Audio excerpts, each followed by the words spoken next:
a lot of that here throughout the morning.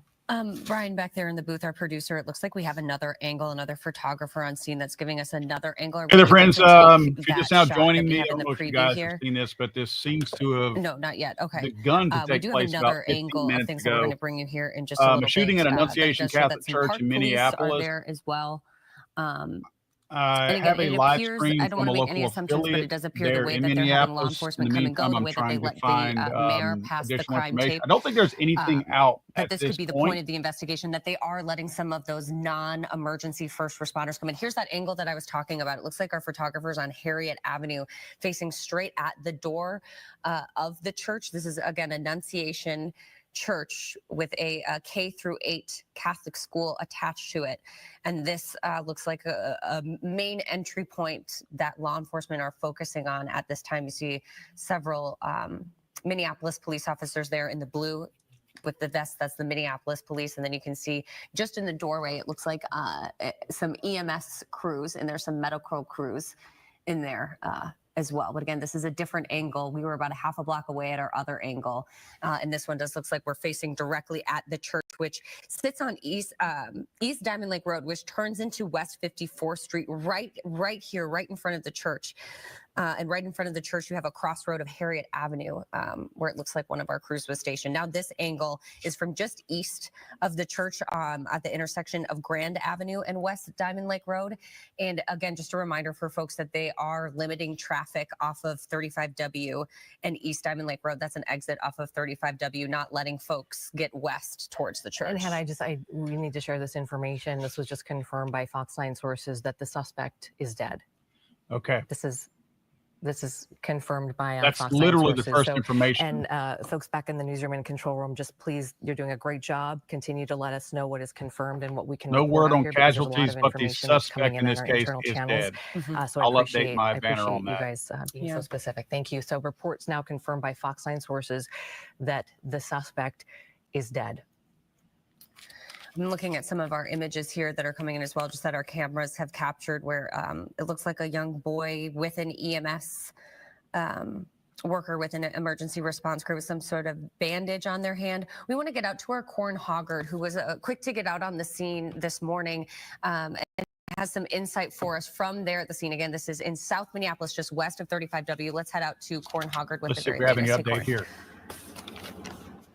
Hey, yeah, so this is actually my brother's neighborhood in South Minneapolis. So I parked at his house and talked to a bunch of his neighbors. And, I think Say's already been reporting that, the volume of gunfire was just tremendous. My brother's next door neighbor told me that, she heard so much gunfire, she thought she wouldn't even call it in because it must be somebody roofing their house. And so we're actually at the south entrance to Annunciation Church here, and this is where they're actually letting family in. Their signs here, even makeshift signs that tell family to go back in there. We have seen dozens of people walk behind that police tape, and they are gathering in a parking lot back there where they are getting information. So we haven't heard from these families, but obviously these are very anxious moments for family members. There's one running in right now, and you can understand, given the situation. The school is a K-8 Catholic school, by the way. That they have, just the anxiety that they have going in there. So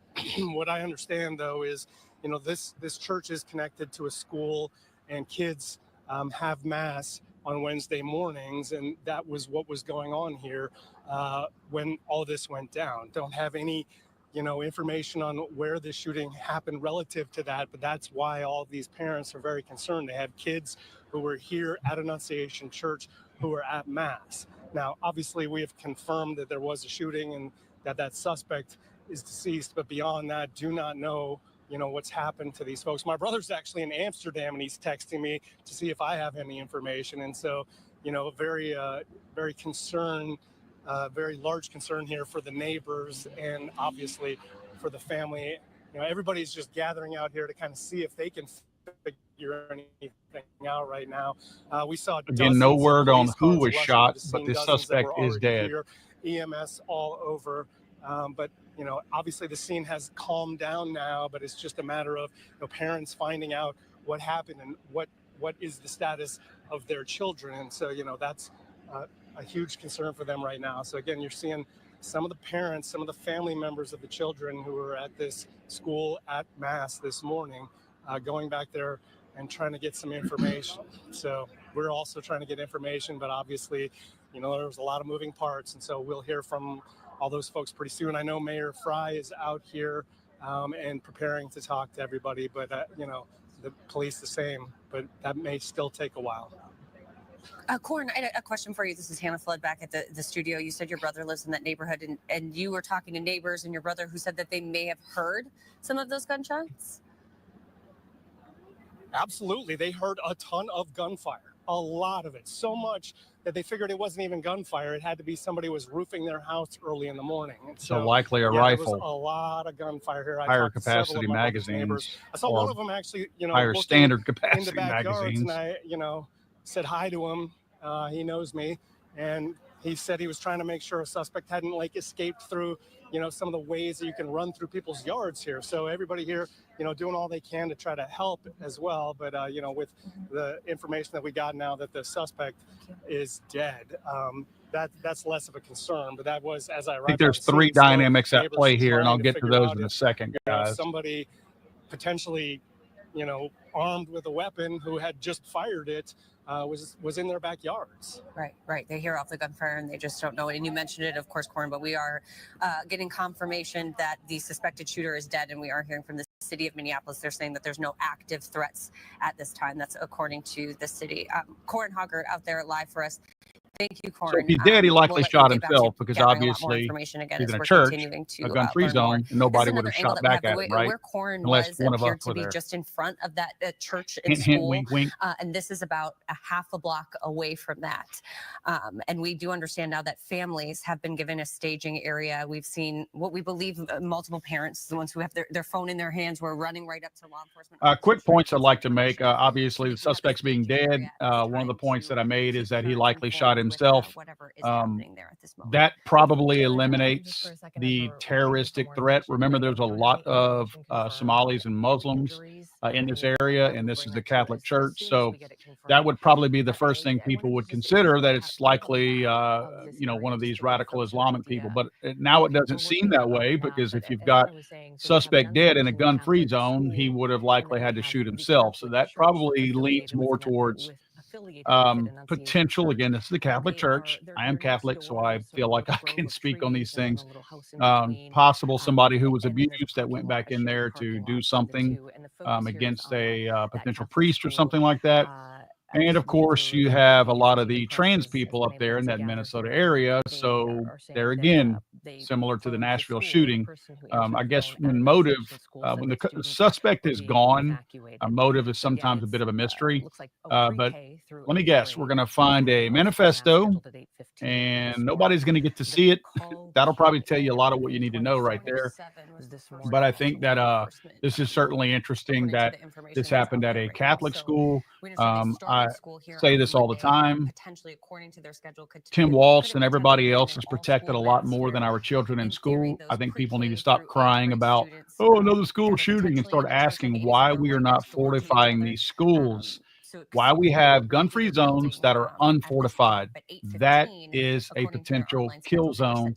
That's how we wind up with stuff like this. Came in at 8:27, and we can now confirm that this is a shooting that they were investigating, and we can confirm that the suspected shooter is dead, and that the city is saying there's not a greater threat to the public right now. But obviously, this is going to remain a very active scene, not only with look at that line of cars of the first responders from the FBI, ATF, BCA, Hennepin County Sheriff's Office, State Patrol, City Police, but as well, we're seeing a lot of EMS out there as well. And right when we came on here, Amy, at 9, we saw at least one ambulance pull away with the lights on, which is just indicative of them out there helping, you know, potentially injured people, trying to get them where they need to go to get that medical assistance. Yeah. Okay, we're going to toss it out to our Saquon here. Just wanted to pass along also the federal government is responding as well. Department of Homeland Security Secretary Kristi Noem saying that DHS is monitoring the horrific shooting at Annunciation Catholic School in Minneapolis. We are in communication with our interagency partners, and we'll share more information as soon as it becomes available. I am praying for the victims of this heinous attack and their families. Our Saquon is on the scene. She was the first to arrive for us. And we'll say, let us know what you've been able to gather here in the last few minutes. Well, it looks like a big armored vehicle here coming on through right now, if you can see this. No word on This is a casualties special other than the weapons and suspect right now, tactics guys. vehicle that's going in right now into the scene, past the crime tape. They're making some space for it. SWAT team is arriving now at this point. It's unclear why. I just want to report some information really quick for you guys that we're hearing from some people who are at a different entrance by the school right now. We did hear that students were told to be in the gym area so that they can kind of get a head count of the students who were there. We also heard that there was ambulances on site, and you can see here. No word This is a yet. 8 parent, crimes. who is hugging a trooper right now with the state patrol. We've been seeing a lot of this, you guys. This morning, I said even, I parked 5 blocks down the road. I ran over here alongside some parents who were asking me what was going on. And keep in mind, because this is such a big space, there are so many different roads that are blocked off right now. So parents are arriving at all sorts of different entrances right now, trying to figure out how they can get through. And I will say it's very clear that if you're a parent, they're just going to let you right in and get you to that staging area. Just got a text from a friend too, you guys, who kind of lives in this neighborhood. They just got a text message from the city. Active police situation at the Annunciation Church on this address. No active threat to the community at this time. Shooter is contained. Avoid the area of West 54th from Lindale to Nicollet to allow emergency personnel to help victims. Families of children at the school can go to the reunification zone at Annunciation School. There are more vehicles arriving as we speak, and this area is already blocked off. So, of course, it's only making way for these armored vehicles, law enforcement, of course, who are arriving. But I just wanted to give you guys an update with where the students are right now. Again, last update I heard was that they were inside the gym to make sure that, staff and whoever is there right now helping out could get an accurate head count of everybody. Right now, though, I will say if you just live in the area and you have no connection to here, I think a lot of these law enforcement agencies are just trying to spread the message to give them some space, because obviously their first priority is making sure they're the parents. Just a quick update for you guys. I wanted to let you know they are saying, I don't have an official word on victims. I saw somebody just mention that they're saying 2 dead. A lot of times they count the actual attacker in these instances. So if there's 2 dead, it almost makes me think that it's one of these abuse type things where the shooter themselves shot him, or the shooter shot himself or herself. I don't know what the sex or gender. This is Minnesota, so who knows? But they did shoot themselves, so that tells me there's likely 1 victim and then that. So it starts to make you wonder, from a motive standpoint, what it could be. I mean, it doesn't sound like it was a quote mass shooting or a school shooting. It sounds more targeted in this case. I will say this.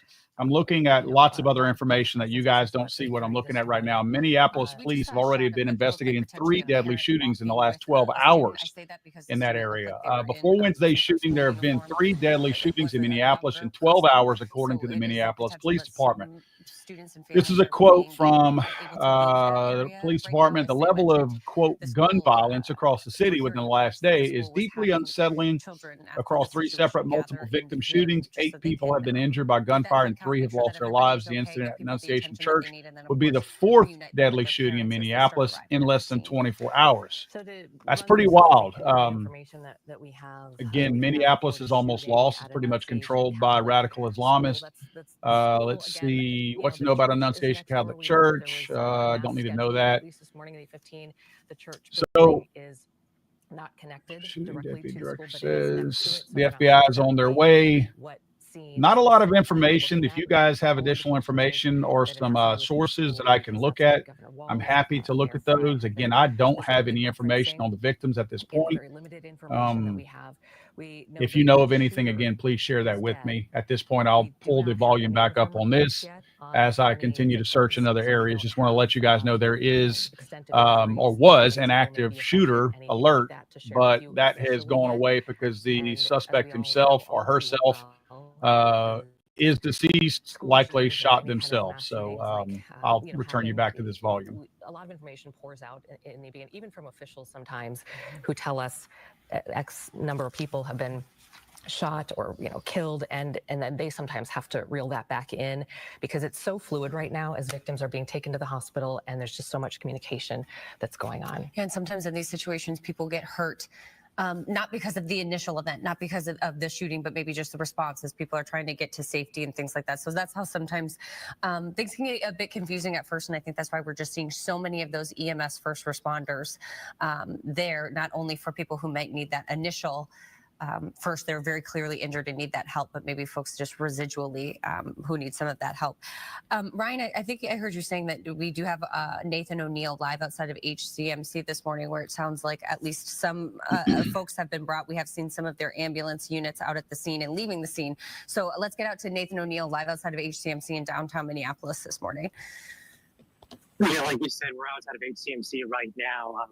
There seems to be some sort of preparation that's going on outside of the hospital in terms of just getting ready for some sort of arrival of any sort of injuries or just some sort of emergency response. I'm going to show you what we have here. Now, this is one of the entrances to the ambulance bay here at the hospital. You see law enforcement is standing outside, heavily armed. They are armed around the perimeter of the hospital, actually. 8th Street is shut off to traffic on one side of the hospital. And earlier I saw many EMS workers out there standing in the bays, kind of waiting for something, bracing for something, as well as a lot of law enforcement. We have not seen any sort of flurry of ambulances or arrivals, but it is definitely clear that they are bracing for something and they want to be ready in case they are needed. Okay, and Nathan, I'm sorry, did you say that there are roads closed, and is this an area that people should avoid at this point? Yeah, it's a small closure on 8th Street and Chicago, just in front of the hospital. It's a one-way road that's closed off. It looks like they're just trying to make it accessible for any emergency vehicles that might need to go through there. So they have the road blocked off. Pedestrians are still walking through. So it's not a huge concern for downtown right now. But we've kind of been pushed back a little bit by law enforcement just to make way so that any incoming ambulances or emergency crews that do come through and see the officer they're on the side of the road here and get the directions they need to know to go where they need to go. Sure. Okay. That's Nathan O'Neill outside of HCMC in downtown Minneapolis. Nathan, we'll get back to you, but we are hearing that some of our crews at the scene might have some more information. And Ryan, back there in the booth, our producer, I believe we have a map ready now that we can kind of give people an idea as we head back to the scene where exactly this is in South Minneapolis. Do we have that map ready? Okay, we're working on that map. But just to give you an idea, if you're just tuning in, it looks like we have this map up. You can see 35W there to the right in the Diamond Lake Road. That is an exit off of 35. And then you can see Annunciation Church and School right there. That other, just to the left of that yellow line would be Lyndale Avenue, which is, of course, a main thoroughfare through South Minneapolis. And if we're able to do it, I don't know if we are or not, but if there is a way to do kind of a Google Street view of that as well, it's kind of helpful to see the church and the school and the proximity and that area around that, because the perimeter is about a half a block around. But again, the shooter dead, no threat to the community any longer, and law enforcement really wants us to let you know that there is nothing to worry about as far as an active shooter situation here. That shooter is down, and there's no threat to the community. But we've been getting more information, as we can see here. Our crews on the ground there, Corn Hoggard was just telling us that parents, it looks like, are allowed to take their children from the scene. And we've seen several parents now walking with children, grade school age. This is a school that has kids anywhere from pre-K to 8th grade, Annunciation Catholic School. And we've seen several of those parents taking, Go ahead. I was just going to say, it looks like there on the left, you can see that appears to be the church building. And then on the right, that other doorway, we're showing you that school building. As Amy said, they're detached, but there's a little kind of grove of trees in between them. All right, Corn Hoggard is on the ground. And Corn, we were just talking about kids and their parents being reunited. What have you got? See this happening behind me right now. We've seen dozens of families leaving here after this, and it feels a little intrusive to try to go up there and talk to them, but I did ask one person who is a neighbor to my brother if everybody was okay, and she told me, well, everybody here, but not everybody. And she kept walking after that, but you can see there are a lot of somber faces here. We saw some children who were clearly shaken up by what they witnessed, whether it was something they saw or heard or both. Very, very troublesome thing for anyone to experience, but especially a child of this age to go through that is pretty tough. And so a lot of these kids walking out of here with really, you can see right here just a grim look on his face, and being supported by parents and family members, and not a good situation for these kids today. So, I mentioned earlier, this is a K through 8 school. They were, most of them had a mass this morning as this was going on. Again, do not know details of, where in the school or outside of the school this happened, but it's something that, everybody in this neighborhood for blocks and blocks could hear. Our own Alex Kindle, our old AM anchor here, lives just a little ways away, and she told me she heard it as well. All my brother's neighbors told me that they heard just a lot of gunfire, so much that they didn't even believe that that's what it was, that it had to be somebody working on their roof or something like that. But again, we're seeing all these children and their families coming out here, very emotional, but at least for these families, it seems their kids are okay. But again, the one parent I did manage to talk to, who is a neighbor of my brother, said that not everybody is. And so we're still trying to gather details on that. But as you can see, these kids had a rough morning here, and I don't know if that's something that they'll want to remember. Absolutely. Horrible, Corn, but happy to see that so many kids are reunited with their parents and are getting out of there, and then the police and law enforcement can continue their investigation, and these kids can get out of there and get home. Oh, there's a little guy holding on to his mom there. Oh, you just feel for those families and those parents. But is the sign kind of what's happening there at the scene as they're starting to let those students leave with their families, and I'm sure a lot of very relieved parents getting there today and being able to take their kids home. Unimaginable. Yeah, first week of school here after the holiday weekend, but for those children, first day of school was Monday. At Annunciation Catholic School, we know that according to their website, there is a scheduled mass Wednesdays, Thursdays, and Fridays at 8:15 a.m. So that church building, again, next door, we don't know quite. We don't know anything about where this happened specifically. Right. Most importantly, we don't have the information on victims here. We confirmed. You're going to see things on social media, and even in these situations, as I said earlier, law enforcement will also oftentimes come forward because people are anxious for this information, and they'll give us some information on the wounded or those who've been killed, and that has to be rolled back because it's everything's happening so quickly. Continuing to watch here some video of these parents, and again, this is just it's heartbreaking. It's so bittersweet because that those families are so relieved that their children are okay in this situation, but also, again, as Corin alluded to, you say it all the time. You just don't think it's going to happen in your backyard. Absolutely. And more, it just is. Kind of incredible comparing it just on that very local level of seeing those kids hugging their parents hugging those kids, taking them away from the scene. And at the same time, we have President Donald Trump now putting out on social media that he's been briefed on the tragic shooting in Minneapolis, Minnesota. The FBI quickly responded and they are on the scene. The White House will continue to monitor the terrible situation. Please join me in praying for everyone involved. So it's reached the point where we have the president talking about this as well and has been briefed on it. We also have the Secretary of Homeland Security, Kristi Noem, tweeting that she is aware of what's going on and is monitoring the situation. In this view right here, this looks to be the school portion of that property. The church would be just to the left.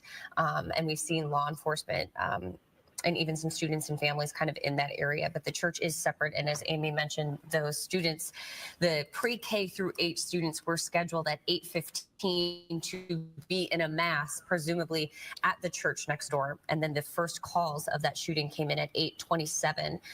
So presumably less than 15 minutes after that mass started, that they started getting some of those first reports of those shots fired. But at this time, the city's saying that there is no threat to the public and that the I'm looking at a separate site right now, and this was reported by, let's see, Star Tribune in Minnesota. It says an Annunciation parent who was sitting in the back pew at 8:15 at the 8:15 mass said students were packed into the pews when a shooter opened fire outside the building with some kind of semi-automatic weapon. He just pepper sprayed through the stained glass window into the building 50 to 100 shots.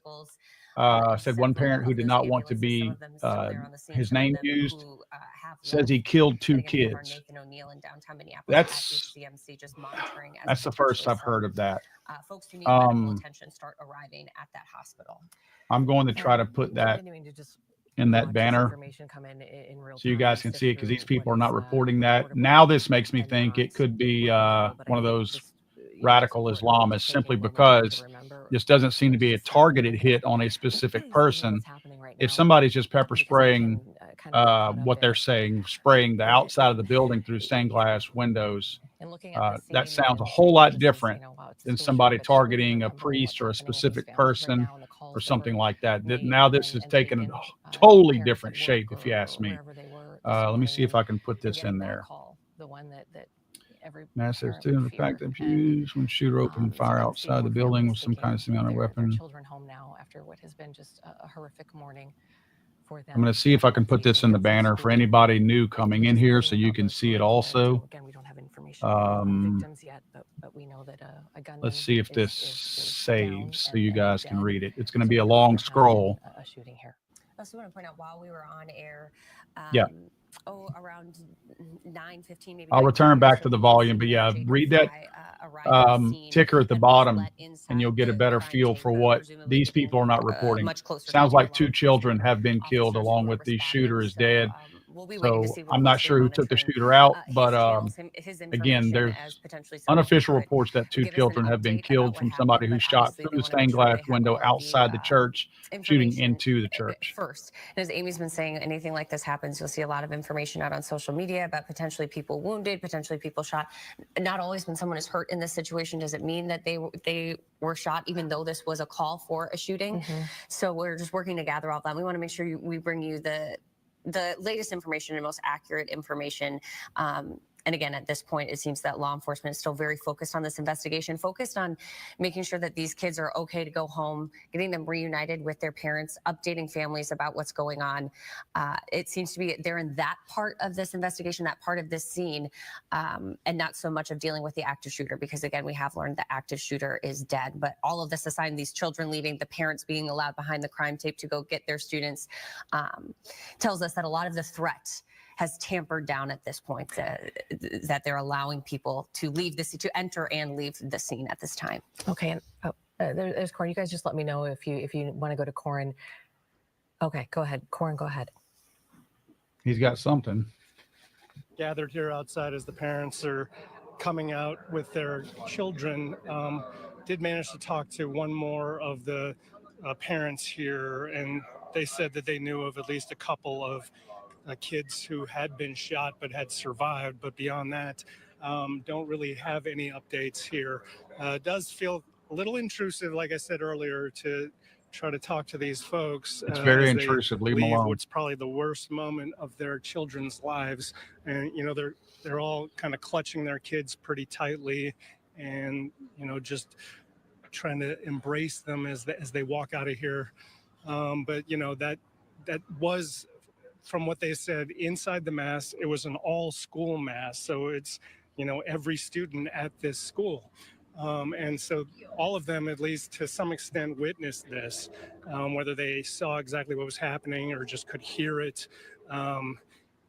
They were all there. So you can see all of these folks who were uninjured who are walking out. But again, it's a very emotional time for them. A lot of these kids are walking out of here in tears or just, with, grimacing on their faces. And it's, you can imagine why. It's a pretty tough situation for all of them.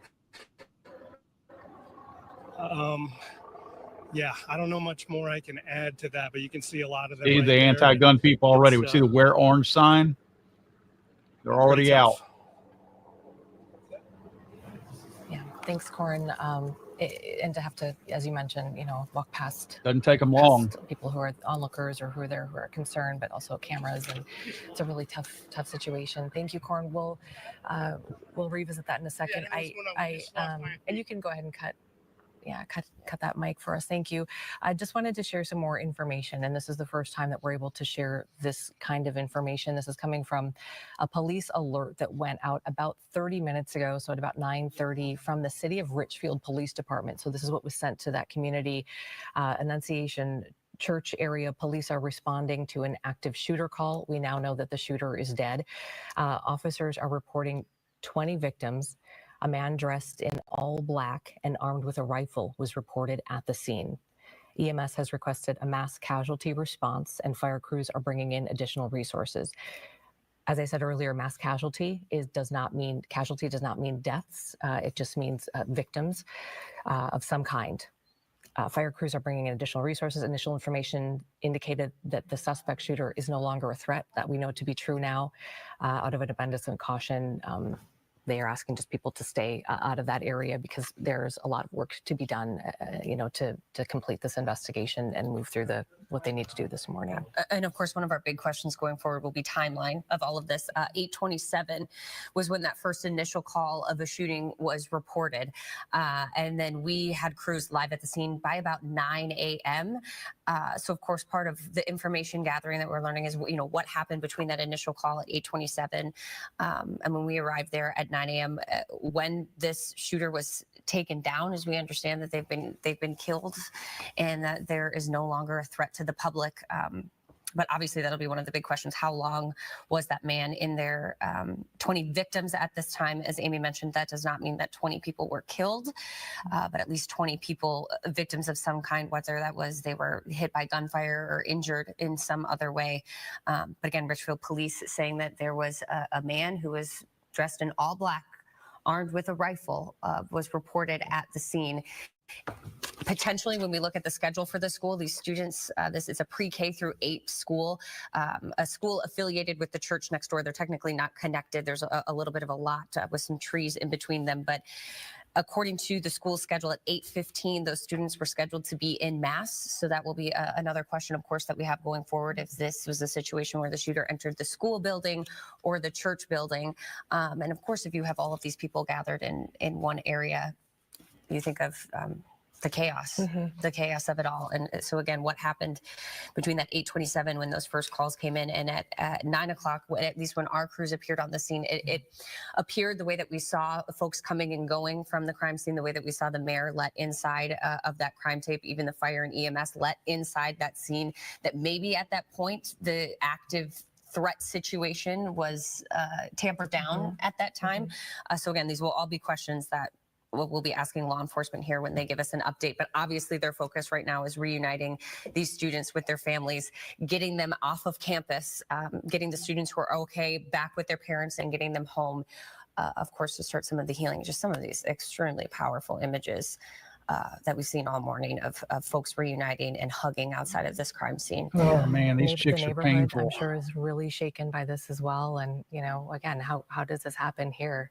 These things like this don't happen here, and in our quiet neighborhood at a small Catholic school. When we heard Corin say, when he was out talking to neighbors, they said they heard so much gunfire. Some of the folks that Corin talked to thought it couldn't have possibly been an active shooter situation. They said that's just too much gunfire. Is it a construction project? They weren't sure at Roofing first. Project so early morning. Yeah, kind of just rocked that entire neighborhood of the amount of gunshots that we heard at that time. And again, one of those big questions: how did that shooter get into whatever building they were in? How long were they active before they were taken down? How long did it take law enforcement to get there? 8:27 was that first call into law enforcement, according to the information we have this morning. And again, we continue to just watch just what Corin said. At best, it feels really intrusive because we know our camera is there. But I think if we can just, take from this, just watch this, and then maybe it will impact some sort of change. It's real. It's what we can. What's happening down there for these families right now, and stop this kind of violence. We don't know anything about the shooter yet, other than the shooter is no longer a factor here. The shooter is dead, which is really important. We don't have any information yet confirmed on victims. Again, friends, knowing the demographic of this area, being overwhelmingly unassimilating Somali Muslims, I have my own suspicions about who the shooter was, especially now that we know a little bit more. Earlier, as it was reported, they said the shooter was dead and that he had entered through the church area, which made it look like it might have been another one of the Nashville-style shootings where they were the shooter was singling out a specific person that may have abused them. That does not seem like the case now, based on the current information that's coming out. And the reason why I'm mentioning all this is because you guys know a lot of these details disappear. So I think it's important we talk about them now, so many of us remember these details before they're scrubbed from the internet or before they disappear. But this was an all-school church day. So the entire school, which is a K-8 school, was at church that day in the main church right next to the school. And there was a parent on the back pew of church this morning that said gunfire erupted outside the church, not inside, but outside. And it was somebody shooting through the stained glass windows into the church. Reports are that 2 children are dead, or excuse me, 2 people are dead. Not sure if it's children yet. Again, this is unofficial. This is based on a parent's report of what took place. I think those dynamics alone now point more towards a different type of motive, obviously. Now, I don't think it's a targeted motive, because if it was targeted and they were trying to target a person, they would have obviously gone inside the church and shot at somebody. This is not speculation. This is just fact of how motives work. So if this person was outside shooting, they weren't shooting at a person. They were shooting at what? The church, the people in the church. So it's somebody who had a grievance, an issue, or whatever with the actual church and the people inside the church, meaning they were shooting at Catholics. So I think we can assume, again, this will disappear if this is the case. If this were religiously motivated, and I shudder to even call Islam a religion, it's more of an ideology, more of a cult following. But if it was tied to that, you won't hear anything about this after maybe tomorrow. Maybe some information will come out on this tomorrow, especially, excuse me, especially if it was 2 kids that were shot, because they're going to have to find a way to use this to their advantage. I'm talking about the anti-gun crowd. You saw that there's already some guy out there in an orange shirt that says, "Wear orange." I mean, the anti-gun people are on scene right now, already trying to profit from this and drive up membership. So this is great for them, because now they get to say, we had a school shooting. So they can celebrate that. But if it's tied in any kind of way to radical Islam, that's the portion of it that will have to disappear. So the media and everybody else will struggle with this, because they have their protected class of people, if that's who involved. And I say if that's who is involved, but they certainly want to take advantage and celebrate the fact that there was a shooting at a church in a school. So this is going to be an interesting one to see as it unfolds. But again, I think that it's pretty safe to say that at this point, that if you have a person dressed in black with a rifle, especially if it ends up being an AK-47, shooting into a church, not at a specific person, they don't have a grievance with a person, because you don't shoot blindly into a building if you're after one person who wronged you or did you wrong. So I think this is pretty obvious what's going to transpire and unfold here. But I just want to give you guys, that's pretty much what the update is now. Again, unofficially, 2 people have so been much so killed. that they didn't even believe it was gunfire. As we continue to look at families being reunited, about a half a block away here, as they remove themselves from the scene and leave campus to be reunited with families. There's a staging area nearby where friends and family are gathering, but most of these families just really taking their children and just going home. The schedule for church was posted online, by the way, guys. Such a traumatic morning for everybody, and also want to think about the first responders who are there as well. Those who are having to respond to this. It's, their jobs are never ever easy. They never know what they're going to run into when they wake up in the morning, and this is definitely some of the worst of it. So they're also in our thoughts here today as we continue to follow these developments. Again, more information hopefully coming in about 20 minutes in a press conference. Yeah, and we'd heard that some of the students, just initially after this happened, they were ushered into the gymnasium of the school. And again, we still don't have confirmation this morning where exactly which building the shooting happened at, if it happened in the church or separate from the church, the school building. They basically share a property. There's a little bit of a grove of trees, you could say, in between the two. But just thinking about these kids and these families too, they just started school on Monday. There will be a press here we are conference on in 20 Wednesday, minutes. Dealing We'll carry with this that here. and imagining the quick response from the educators who were there on seeing the folks who work there. Already just into the school year. I'm sure they didn't even have a chance to do some of their basic drills that they do, their safety drills and going over safety protocol. So obviously just horrific for them. We understand 8:27 is when the first calls came in. And now here at just after 10 o'clock, we're seeing a lot of folks leaving the scene, that unification. We're hearing from the Hennepin County Sheriff's Office talking about that unification area, saying families and students can go to that reunification zone, but they are asking people to stay out of that area. We know earlier the exit from 35W to East Diamond Lake Road heading in that direction was closed down. It was only open for first responders, as they're just trying to keep folks out of that area, and I'm sure prioritize getting folks with children at that school or even loved ones who may work at the school, being able to get them there to the scene. But we have seen so many folks, what it looks like from the neighborhood, out there checking things out. As Amy mentioned, we are hearing from some neighbors who said they heard a lot of gunshots. And the information that we have from Richfield Police is that there was a man dressed in all black who entered with a rifle. And we do understand that man has since been taken down, that there's not an immediate threat to the community right now. Oh, just more of those hugs and reunification, as you can see, students getting to leave that area now. Yeah.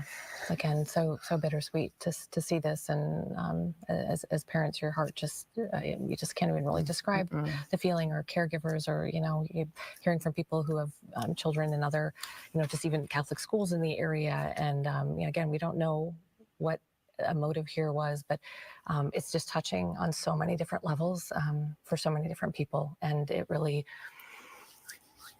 it's really something you just don't. You don't ever want to have to think about. And here we are in the throes of it, as we see things like this happening, in other places, not here. So just a lot to process here. I do want to point out, while this is happening in South Minneapolis, we've heard from President Donald Trump and Homeland Secretary Thank you, Mike. Security I always Kristi appreciate Noem, your who both support, say brother. that they are aware of the situation and monitoring. We've also heard from Senators Timothy Smith and A.B. Klobuchar, who said that they are aware and monitoring the situation. And I really only bring that up just because it gives you a sense of the elevated level of all this. This is from the president. Says, I have been fully briefed on the tragic shooting in Minneapolis, Minnesota. The FBI quickly responded, and they are on the scene. The White House will continue to monitor the terrible situation. Please join me in praying for everyone involved. So that just gives you an idea of the level that this has been raised to. And we're hearing from Richfield Police this morning, potentially 20 victims. We don't know if that means students, if that means staff. We do understand that this was a shooting. We can't confirm that. We don't know if all 20 of these potential injuries are gunshot wounds, are people who have been shot. But we are expecting a press conference here in the next 15 minutes or so.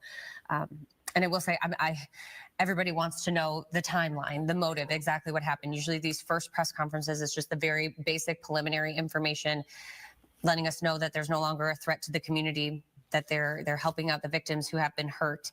But it could still be a while here this morning before we have some of that information about, say, a shooter, about how they entered, what their motive would be. All of that could come much later, but at least some sort of our first official on-camera update expected here at 10:30. And Amy, maybe you know this. We don't know who will be leading this press conference at this time, or do we understand that the governor will be there? We don't know who for sure. I'm kind of thinking back to the last sort of the last violence that we had, where we had so many interagencies involved. Of course, the death of the Hortmans a couple of months ago, and just it's my understanding that it's the same sort of interagency response. Again, guys, I think we have a press conference coming up in 15 minutes.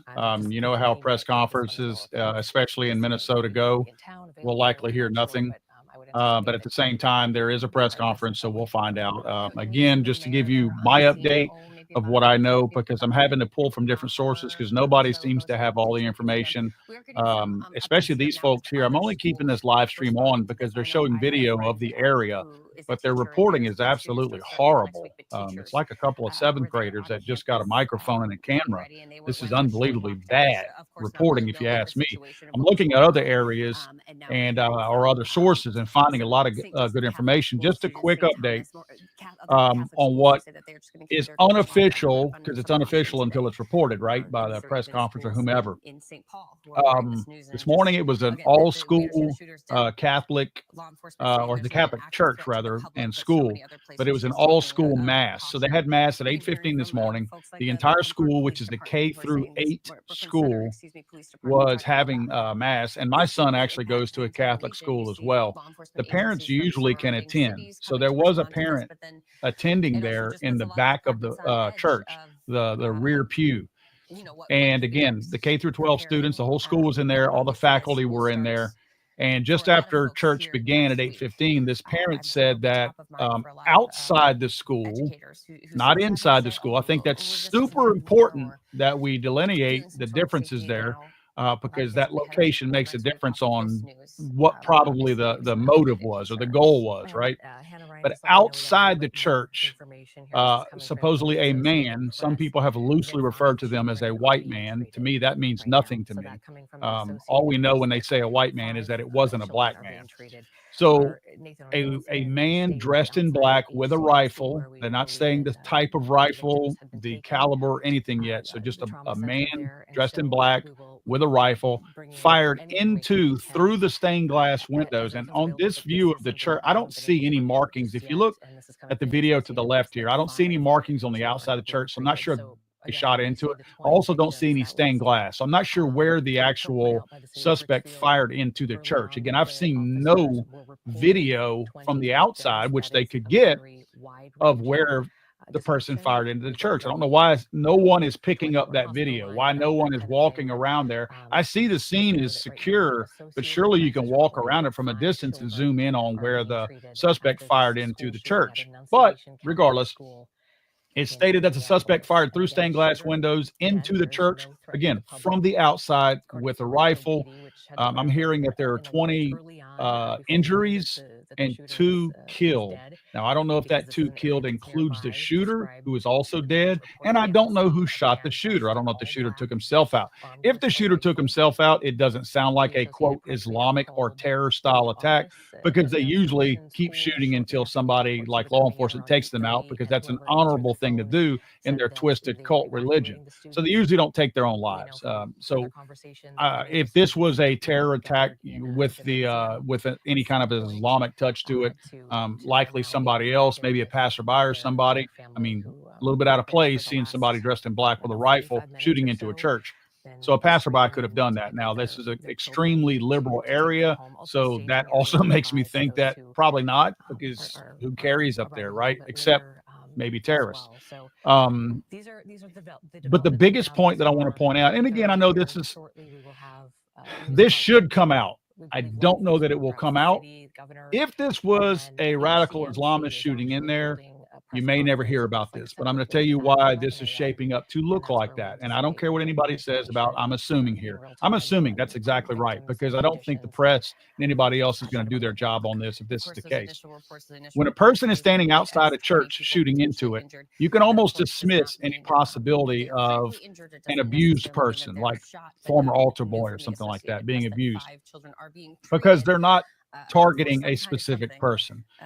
If somebody has wronged you, in a lot of cases, those people aren't looking to shoot as many people as they can. They're looking for a specific person to take out, and that's what they go after. Well, you're not doing that if you're standing outside the building shooting into it. You're not, it's not a targeted shooting. You're not looking for a specific victim.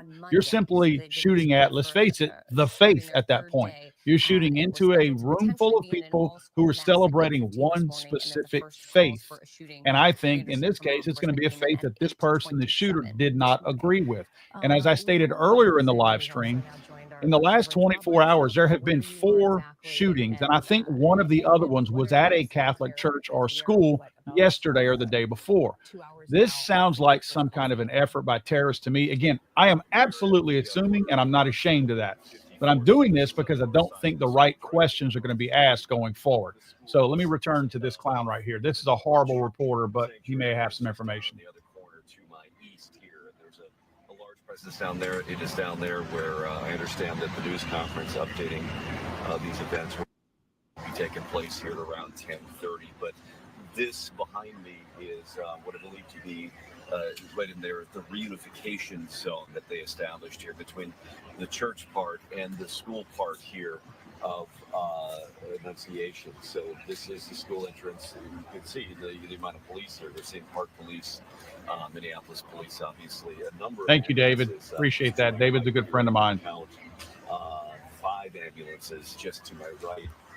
And, we see here too, as parents come to bring their children out. We've seen a number of those here too. This guy's an absolutely horrible reporter. Bringing their young children, and when I say young children, thank you, Joanne. Good to have you on board as a member. Really appreciate that. Predominantly that we're seeing being brought out of the school. Certainly emotional parents that we see are emotional. You can get through here if you need to. Are you live? Yeah, streaming, but we can. Okay. You can come through if you want. Media staging area is actually on the other side. Yep, the media staging. At 10:30, there's going to be a conference over there. Yep. Okay. If you go block north and then head that way. Yep. Media staging area. Yep. I'm just getting an update from Minneapolis Police about the media staging area being a block to the east, as I mentioned before, and then that's where the news conference update will be coming. As you've mentioned, we do have a crew down there already set up for that as well. But at this point, the activity that we see is predominantly a lot of Minneapolis police. You see some more folks going into that. You can't tell who those are wearing the camouflage up there. They're going into the building, around the building. Obviously, a number of different agencies out here. We saw, information that the FBI responding to help out with this as well, and just an enormous law enforcement presence here at the north side of the school. Again, though, we've seen throughout the last half hour or so a number of parents bringing their young children out of the school. This is the reunification area for that, and clear emotion on some of the children's faces, and certainly some of the parents' faces as well as they come out of here. Some of them just with that look of shock. Some of them with more of a tearful look to them as well as. So I think some of this stuff is a critical dynamic to share, because again, the news media will not cover this fairly, and I feel like I am. I just posted this fact that Minneapolis has the largest Somali community in Minnesota, with approximately 20,533 Somali residents as of 2025, obviously this year, making it the largest concentration of Somalis in any U.S. city. There's actually 64,000 Somalis in Minnesota. These people do not assimilate. They treat that area like it's Somalia, which means they bring their radical Islam with them. And if you think I'm lying, talk to anybody from any area that's consumed by radical Islamic Somalis. They don't assimilate. They don't respect any Christian heritage, background, churches, any other, well, any religion besides radical Islam or besides Islam. So there are at least 20,000 that we know of radical Islamic people in Minneapolis. I don't think this is a big stretch. So you also have to realize that I reported earlier that in the last 24 hours, this is the fourth shooting in Minneapolis where people have died, and the second at a Minneapolis church, second at a Minneapolis Catholic church in the last 24 hours. These are facts you are not going to hear on any of these news agencies. So I'm saying all these things not to create some kind of a weird conspiracy. I'm saying these things because no one else is going to put these things together. This is important that we understand the dynamics going on here, because this will likely get dismissed as some person who had a grievance, and you're not going to hear about their background. You're not going to hear about their upbringing. You're not going to hear about these string of incidents that are all connected in some kind of way, even if it is just religiously. You're not going to hear about any of this because nobody wants to touch it with a 10-foot pole. In fact, the parent who was in the church earlier, who actually witnessed the event of the person shooting from outside the church, inside the church, didn't even want to give their name because they don't want to be identified. Why? Because they know the dynamic that they live next to in Minneapolis, and they don't want to be hunted down or tracked down by these radicals over there. I'm telling you, there's a very good chance this is not tied to radical Islam. Very good chance. But everything's pointing to it tying to radical Islam. If it's not, great. Now I want to know what the real motive is if it's not tied to it. But this has all the makings of that. And again, you will not hear anybody come right out and say this. Now, there's a press conference, I believe, in 2 minutes. So I'm going to return to the audio of what they're doing, and hopefully they do have that press conference, and we'll pick that up. The Annunciation School and Church in South Minneapolis, where law enforcement's been responding to that active shooter threat. But again, we understand that the shooter probably is dead, right. There's no immediate threat to the public, and it does look like we have some new information here this morning just about the situation. Amy, you've got that here. I do. Reuters is reporting that they've been told by the DOJ, the Department of Justice, that 3 people are dead, and 1 is the shooter. So the Department of Justice, the federal Justice Department, is telling Reuters news agency that there are 3 people who are dead, including the shooter. I'll update my and we also ticker. were told by the AP that 5 children were being treated as well. So those, as far as numbers go, that is what we have. And again, we're going to be hearing, hopefully, as Rob said, in a couple of minutes from law enforcement and from city officials who will be able to tell us a little bit more. And then at about 11 o'clock, HCMC, the medical center where presumably victims were taken, as a trauma center there nearby, they are going to be holding their own press conference at about 11 o'clock, and we'll get some more information.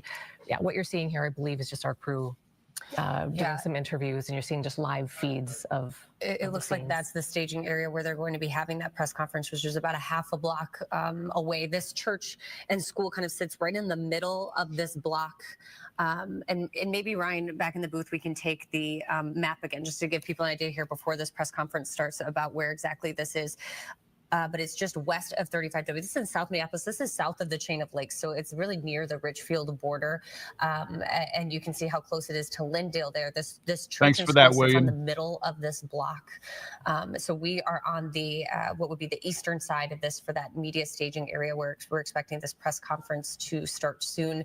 Again, now here we are about 2 hours, exactly 2 hours here from the first initial call of a shooting here. And again, you heard Rob talking about, we're not sure exactly which building this happened in. There's 2 buildings, at least 2 buildings on this campus, the pre-K through 8th grade school, and then the actual church building that is next to it. And it appears that they are not connected, but are right next to each other. And we understand, potentially, according to the school's online schedule, that students were at an all-school mass, potentially at the time. So that's one of the questions that we're going to have, of course, for law enforcement once this press conference started, was, did this happen in the school building? Did it happen in the church? But we do know from Richfield Police, they put out a statement saying a man dressed in all black, armed with a rifle, entered this area and started shooting. And now our latest information, the Associated Press saying 5 children are being treated. We don't know exactly what that means yet, the extent of their injuries, what exactly that could mean. But also now we have the Department of Justice telling Reuters that 3 people are dead, and that includes the shooter. And Hannah, I just noticed here there's a statement from Katie Cashman, who is a council member in Minneapolis for Ward 7, which is located sort of on the western edge of Minneapolis, includes some parts of downtown. But this is a statement that she put out a short time ago, and she has some more information in here. And again, we'll get this confirmed with law enforcement. Just a quick point on what I just posted right there. The shooter confirmed as former church member from Damian Smith. Thanks, Damian, for posting that. I haven't seen that yet, and I don't doubt it. But my point is, my first inclination with this being a Catholic church, and again, I am Catholic, so I'm not speaking against the Catholic religion, but they do have a horrible, rotten history. My first inclination when I saw a Catholic school was that it was somebody who was abused by a priest going after priests. Now, it would be extremely unusual for that person to shoot. I'm not saying this is wrong. What I'm saying is extremely unusual in this case if they stood outside the church firing into it, because that's not common.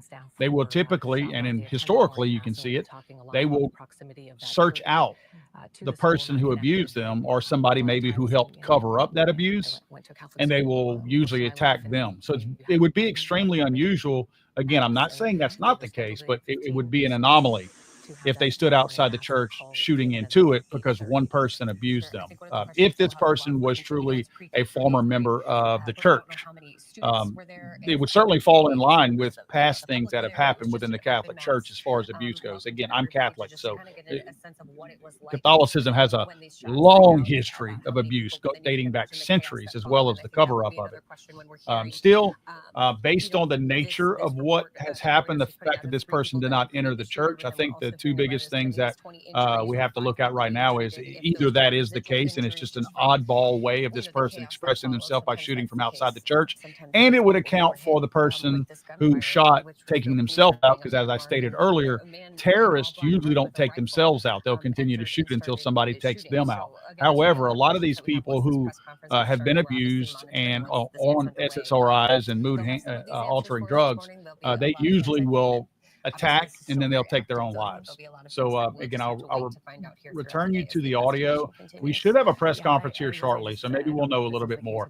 I think that if we have a look, 2 factors that play right here. If this is a former member of the church who was abused, you'll hear all about it, because the left hates religion, they hate guns, all that good stuff. So you'll hear a lot about it. If it's somebody from radical Islam, this will disappear. As possible. If you have inquiries in the meantime, please email communications@minneapolismn.gov. Some information for the reporters there, as we're being told that there's a bit of a delay here. But I was saying the masses in the mornings are traditionally usually for the students. It's part of their curriculum, and staff members as well. So we'll find all of that out here, hopefully in due time. Right now, clearly just focused on these families being reunited with their children, those who have perhaps lost loved ones in this horrific act of violence. I think it is interesting at this time now, just the difference that a half an hour makes. 30 minutes ago, we were seeing a lot of those families reunited with students, taking them away from the scene, getting them out of there, presumably taking them home. And it looks like from a lot of our angles that that's not happening as much anymore, assuming that a lot of families have gotten to the school, gotten their student, and gotten out of there. So now we'll be curious to hear once this press conference starts. I'm sure a majority of this campus has been evacuated, getting folks who don't need that medical treatment out of there.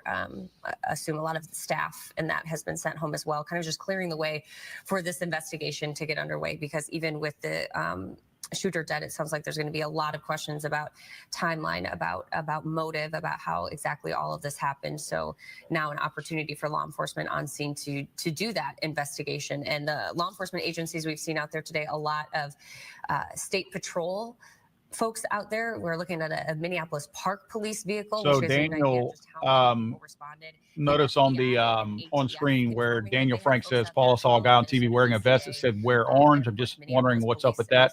That is the anti-gun movement. The anti-gun movement has already converged on this area to take advantage of a quote school shooting. They can't wait. I mean, they're printing t-shirts and bumper stickers as we speak, I can guarantee you, and driving membership. This guy was wearing a shirt that said wear orange and holding up a sign that said wear orange. That is their color for the anti-gun movement. That's they have their wear orange day and things like that. Anytime they go somewhere to speak out against firearms, they wear orange. That's like the color that they have claimed. It's ironically, it's also the color of jumpsuits that prison inmates wear, where these people belong. But yeah, that's their color. So that just goes to show you that there's likely a local chapter of an anti-gun movement there in Minneapolis, and they wasted no time changing their clothes, grabbing their signs, and running out to the scene of this crime. So yeah, that's what it's all about. Just wanted to give you guys a quick heads up on that. You'll see the guy. Usually he's popped up twice that I've seen so far, and you can see him from behind. And he's got an orange shirt that says wear orange, and then I'm no telling what says on the front, but something about guns. You can rest assured of that. But he's also holding up a sign that says wear orange. Some of the neighbors there, and they described the gunfire that they heard, and they said it was so tremendous. There was so much gunfire. Nobody really even thought it was gunfire. They thought maybe there was a construction project, maybe a roof, somebody was doing roofing work or something like that, staple guns. It was just so much gunfire. And so we knew at that point that the potential here was great. And since then we have learned 5 children treated at the hospital. And this is information coming from the Associated Press, now cross-checked with Reuters, who also has this confirmed, 5 children being treated. And then Reuters reporting that the Department of Justice has told them that 3 people are dead. 1 is the shooter. So we don't have any additional information on 2 of those other victims who, according to the Department of Justice, who has told Reuters, have died. Yeah, it was interesting here in Corin. Talked to some of the people in the neighborhood who heard that gunfire, and like you said, described it as a lot of gunfire, to the point where some people didn't even call in, thinking there's no way that this is a shooting. That's too much gunfire. But obviously, our reports now that there was a shooting here, that shooter now dead. And again, we saw the mayor run into that scene at just about maybe 9:15 or so this morning. So we'll be watching to see. I believe that man that updated us, that came up to the microphone and updated us that the press conference was running a bit behind, was communications for the city of Minneapolis. He told reporters to send their inquiries to them. So at this point, it looks like the city of Minneapolis, whether that's the mayor or the police chief, will be leading this press conference. We'll, of course, see, but we do know that there are some federal agencies like the FBI and the ATF there on the scene. There's one of the police canines that they've had out there as well. I'm sure just securing the scene after they get that shooter down, it's not over. Of course, they need to make sure that scene is safe and secure. And then we do understand that a lot of the kids were ushered into the gymnasium just shortly after the event started, so they could get a head count, see how everyone was doing, make sure people were okay. And then we saw a lot of parents coming to pick up their kids and getting out of that area, something that we've seen really quiet down now. So assuming that a lot of those families have been reunited or are together at the reunification area that police have set up, but not seeing as many of those students and families stream out of this area as we did before, giving us the sense that maybe it's cleared now and really opened up.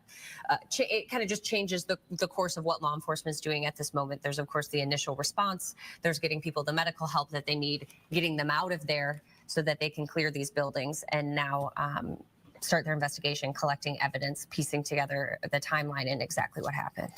Annunciation Catholic School is obviously a private school, and we know that here in Minnesota, a lot of private schools, charter schools, get started a little bit earlier before the holiday, and so they started school on Monday, pre-K or K through 8, and again, Monday was their first day. And according to Ward Council member Katie Cashman, her statement says that this happened while the students and staff were attending church. And again, about 8:15 this morning, looks like they were scheduled to be in church in the building next door.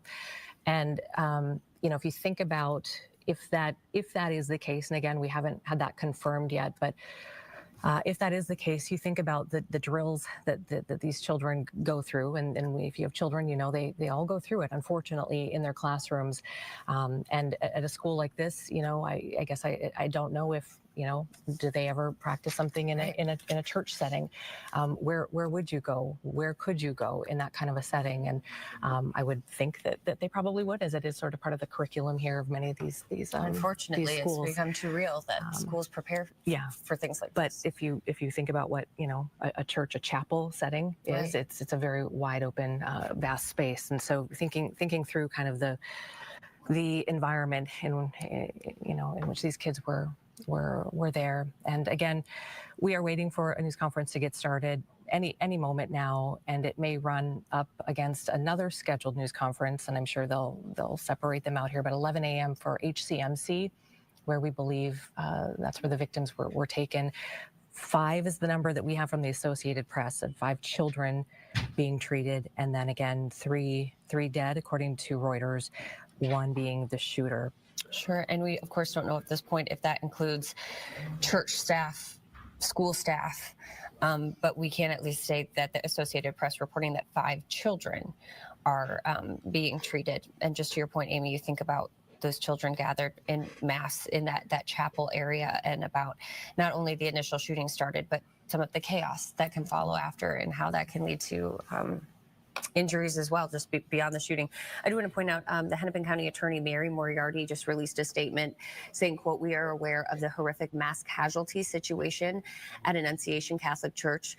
Our heart breaks as we write this. Families seeking to reunify with loved ones who are at Annunciation should go to 55th and Lindale. Staff from our victim services team will be on site. As information becomes available to our office, we will update the public and are here to support all of those in the community who need it." So just pointing out again, this is from Mary Moriarty, calling this a mass casualty situation. Our information from the DOJ via Reuters is that 3 are dead, including the shooter. So again, we're watching. This is where the press conference was set to start here at 10 o'clock. We were told it was running a little bit late, but hoping to get a little bit of clarification on that number, because of course we're hearing different numbers of people injured, people treated, and of course people who are dead, but can't confirm that includes the shooter in the city of Minneapolis, saying that they don't believe there's an imminent or immediate threat at this time because that shooter was taken down.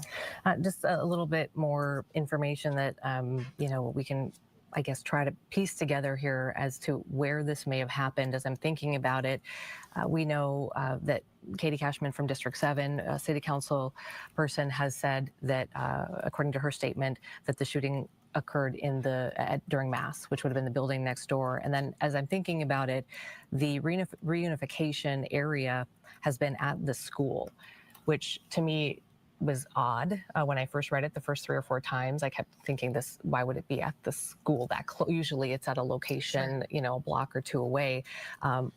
But that, you know, just kind of plays into what Council Member Cashman has said, that if it indeed did happen in the church during Mass, that the reunification area would be at the school as well. So we'll get information on all that shortly. And also hearing that the kids were taken to the gymnasium, presumably in the school, kind of gives you an idea of the location where all of this happened. And again, our big question, I think at this time, will be timeline. When did this person, as Richfield police were saying, a man dressed in all black with a rifle, when did he enter that building? When was he taken down? How much time was there? How quickly were they able to get folks away? And then we heard from neighbors, Corn talking to neighbors just about the amount of gunfire. So we'll also be curious how many shots, I guess you could say, that the shooter got off before they were taken down, and who took them down, what that response looked like, or if nobody did and it was the self-inflicted, or that we just don't have that. We just know that there's no further threat to the community is what, you know, is really important here to keep reiterating, is that if you're in this area, just know this is the area in Southwest Minneapolis that we're talking about here, East Diamond Lake Road. And, you know, I'm trying to look at here. There's a Kowalski's right there nearby. Let's see, across the road is, there's a lot of homes, really. I mean, yeah, it's a pretty residential Lindale area there that has some of those businesses and things, but pretty residential. And we heard Corn talking about as he was talking to people in that neighborhood, and they were kind of realizing what happening. Some people were even going outside, looking in their yards, going, is there going to be someone running through here? It's something that I need to be aware of, to witness, to help police with all of this, kind of when they realized how serious this was. And we did know earlier, it looks like things are back open, but they did shut down that East Diamond Lake Road exit off of 35, at least for a while, to let those first responders and presumably families to get to that scene, to kind of clear things up. Oh, here we have this is a live shot outside of HCMC in downtown Minneapolis, where we understand at least some of these victims have been taken. They are scheduled to start a news conference here at 11 a.m. We're kind of watching to see. We had that press conference scheduled at 10:30 this morning, live at the scene there in South Minneapolis. And they had gotten on the microphone and told us that they just needed more time to collect things. We do know that Mayor Jacob Fry is on scene there in South Minneapolis at about 9:15, 9:20 this morning. We saw him running up to the scene past the crime tape. So we do know that some city officials beyond law enforcement are there on the ground getting this information and could potentially be part of this update. And then we understand we'll also be getting some updates from the folks at HCMC. And Amy, as you well know, in these situations too, it becomes a big deal and a big emergency response for hospitals when something like this happens, because obviously they have potentially, some of our reports is potentially as many as 20 people injured, all of whom could have been brought to the hospital. And that starts a huge emergency response for those medical folks as well, who are trying to get all of these people the help that they need as quickly as possible. Yeah, and that is, HCMC is the place where they are very used to, level 1 trauma center. They're very used to dealing with these real-time situations. But this, to think about the magnitude of this, the ripple effect here is just endless, and really hitting so many people, hard on the spectrum, right? There are people who are so close to it. Kind of the next tier of folks is I'm seeing here that there have been some Catholic schools in the area that just kind of went on almost a lockdown today, and just had their students inside today, even if they weren't in that area, out of this abundance of caution, because we know that this happened at a Catholic school. It's being reported that it happened during Mass. And so, again, the ripple effect here, those children today will go home and have to deal with this as well. As it wasn't just this wasn't a practice. This wasn't something we were just going through the motions in case. This was a real situation. And so the conversations that may or may not have to be had with children, and then we have those students who are still have to go back to school, the public school children who have to go back here in next week. And right. And just right now, not having information on motive, I mean, you can't ignore the fact that this seemed to have happened, our reports so far, during a Mass at a Catholic school. So you see a lot of these other religiously affiliated schools just not knowing what a motive would be, exactly what's going on, and they're just taking an abundance of caution. And I mentioned earlier, a friend of mine who works at a school in the Brooklyn Park area, they even went on as just a temporary lockdown that they then lifted, just not knowing exactly what was happening, and if there was any kind of threat. So like you said, a huge ripple effect. Yeah, I wouldn't be surprised if parents in other schools like this were taking their kids out of school today and just, holding them close. This one really hits close to home. Thankfully, we saw so many of those families reunited and able to take their little ones home. Again, this is a pre-K through 8th grade school. Another one of our questions for officials once these news conferences get started will be just how many kids attend this school. It's hard to say. You've got pre-K through 8. That could be hundreds of students. It could be more than that. So we'll be waiting to see. There's 2 religious organizations who are sweating it right now. One is the Catholic Church, and one is the Islamic Church. Guarantee you, until more questions are answered, both of those organizations are sweating right now. The folks who are working there at the church, who are in charge of the service and things like that. And then, of course, the number of people dead includes the shooter this morning, and we'll be asking what exactly did that look like. You mentioned, was that shooter killed via something self-inflicted? Was it law enforcement that quickly responded to the scene? Mike, I can't find anybody else that's all of this playing into most the of them are story, showing exactly what broads happened, like this. at At least these Annunciation people were Church this showing morning some in South footage of the Minneapolis. actual scene. We're waiting for 2 press conferences. One one we're told is still on schedule to start at One 11 other o'clock, source and is that CNN, and I'd rather not Hamilton show County Medical that. Center, HCMC. And then the other one is with law enforcement officials. We anticipate it's going to be at the scene. We've shown you the live shot there of the microphone, and we'll be waiting to see who speaks with us. But we are anticipating hearing a little bit more information about what happened. And again, very early on in this, I mean, it was a very quick response. The alerts came into our newsroom about 8:30 or so, and it looks like the calls came in at about 8:27. So we were alerted to it, started to get into place, sent our crews there. And as we were arriving, just about 9 o'clock or so is when we saw Minneapolis Mayor Jacob Fry literally, running to the heart of the scene through the perimeter to the heart of the scene. And we haven't seen, as you said, outside of that perimeter, we really haven't sensed a sense of heightened urgency. Sure. And so it makes sense at that point, likely somewhere, between 9-ish, 9:30 maybe, that's when things seemed much more calm on the perimeter. And perhaps it was at that point that they knew the shooter was down. I think we would have seen a lot more activity around the perimeter happening if they believed that the suspect was still out there. So I think it was very telling seeing the mayor let in under the crime tape and into the scene. If there was, an immediate threat of any kind, they would be keeping people like that back away from the crime scene. Okay, guys, I'm going to swap real quick because these chicks really suck. I see somebody else carrying this, and as I'm pulling this other source up to give you the live feed, I wanted to share with you that, let's see, stop screen. Let me get this real quick. I'm doing this solo right now. So they're saying it's a self-inflicted gunshot wound. And I mentioned that earlier. If it was self-inflicted, it probably was somebody who was abused at the school, because radical Islamists themselves don't usually do that. So I'm going to pull this new live feed and see if we can get some more information from this one. Striking. Yes, that's a great word for it. These are little children. This is a K-8 school. There was a child walking hand in hand with a Minneapolis police officer that barely came up to his elbow. These are little kids, and some were also holding hands with their parents,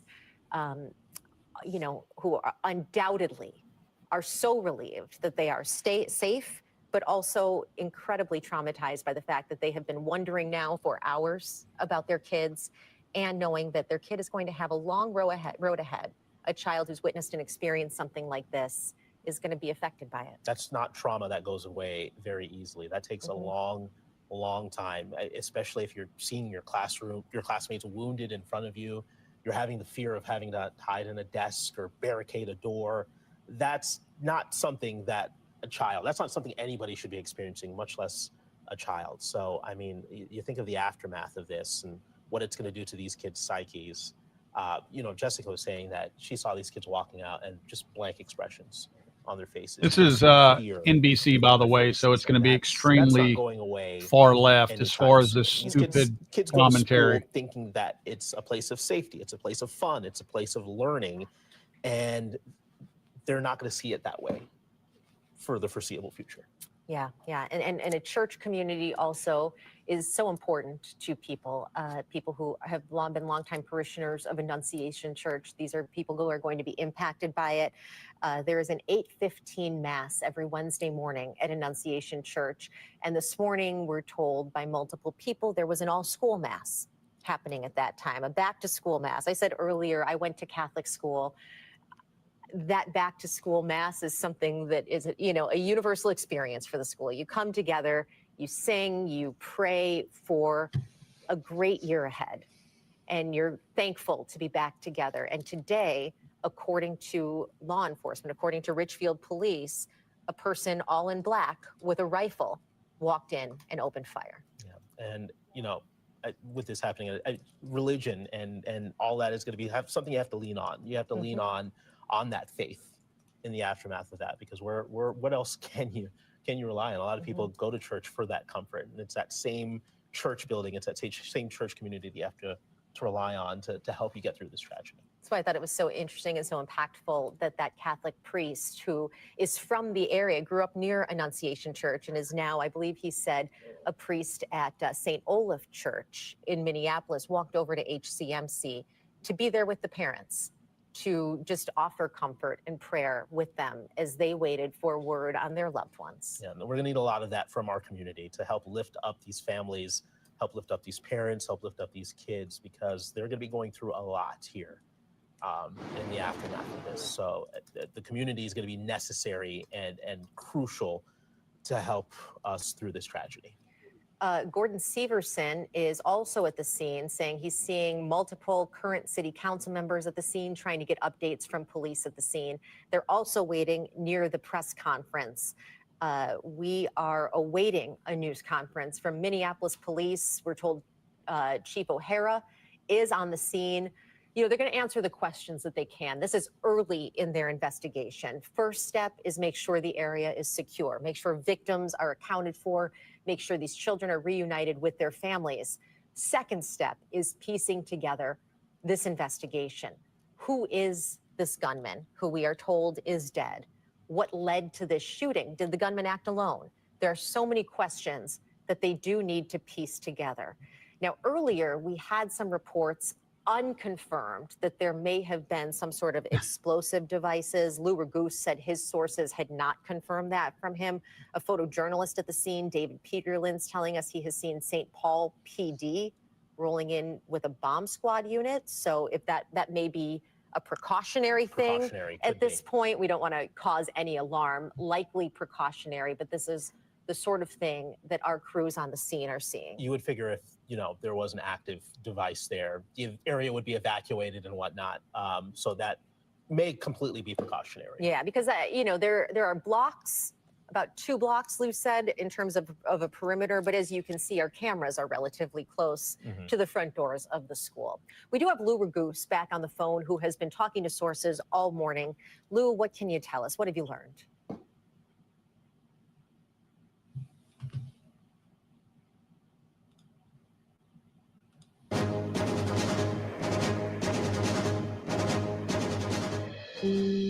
This is an NBC News special report. Here's Joe Fryer. We're coming back on the air with breaking news out of Minneapolis. Police and the mayor holding a news conference on a shooting that unfolded this morning at a Minneapolis church, Annunciation Church, also a school, pre-K to 8th grade. Let's listen in to Mayor Jacob Fry. But to everybody out there, do not think of these as just somebody else's kids. Here we go.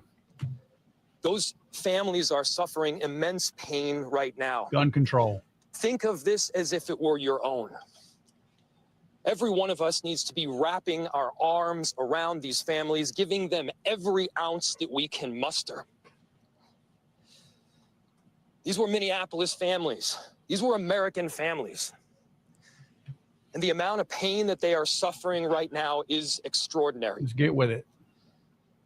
And don't just say this is about thoughts and prayers right now. These kids were literally praying. It was the first week of school. They were in a church. These are kids that please blame should guns. be learning with their friends. Jackass. They should be playing on the playground.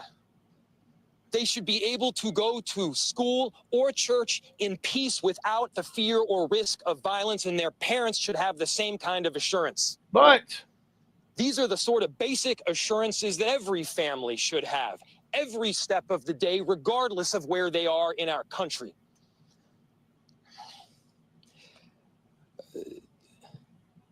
I'm so deeply saddened, and I'm so sorry to the families that I know are suffering right now. My ask is to everyone, stand by them, love them. These families have forever been changed, and we've all been changed with them. We need to do everything possible to support them through this time. We have a family resource center that has been set up. I'm grateful for all of the law enforcement agencies from a number of different jurisdictions, all the different departmental support that we've received. They're going to be working tirelessly. There's also a family resource center that is being set up as we speak to make sure that we're there for everybody. Again, to the families that are suffering, How about an those that have update? experienced loss, Let's get an I'm update. so deeply sorry. Jackass. We're going to be with you every step of the way. We love you. This kind of act of evil should never happen, and it happens far too often. Got to ban guns. That's why. The chief will provide additional details. My name is Brian O'Hara, B-R-I-A-N, O''H-A-R-A. I am the Minneapolis Police Chief. Earlier today, just before 8:30 a.m., our city experienced an unthinkable tragedy. Minneapolis police officers responded to a report of a shooting at a mass that was happening at the Annunciation Roman Catholic Church on the block behind me. This worship service was marking the first week of school for children that are attending the Annunciation Catholic School. During the mass, a gunman approached on the outside, on the side of the building, and began firing a rifle through the church windows towards the children sitting in the pews at the mass. Shooting through the windows, he struck children and worshipers that were inside the building. The shooter was armed with a rifle, a shotgun, and a pistol. This was a deliberate act of violence against innocent children and other people worshiping. The sheer cruelty and cowardice of firing into a church full of children is absolutely incomprehensible. Police officers from the Minneapolis Police Department immediately responded, entered the church, and attempted to provide first aid and rescue some of the children that were hiding throughout the building, while other first responders came and EMS responded to rush victims to nearby hospitals. Ages 8 and 10 were killed where they sat in the pews. Their parents have been notified. 17 other people were injured, 14 of them being children. 2 of those children are in critical condition. The coward who fired these shots ultimately took his own life in the rear of the church.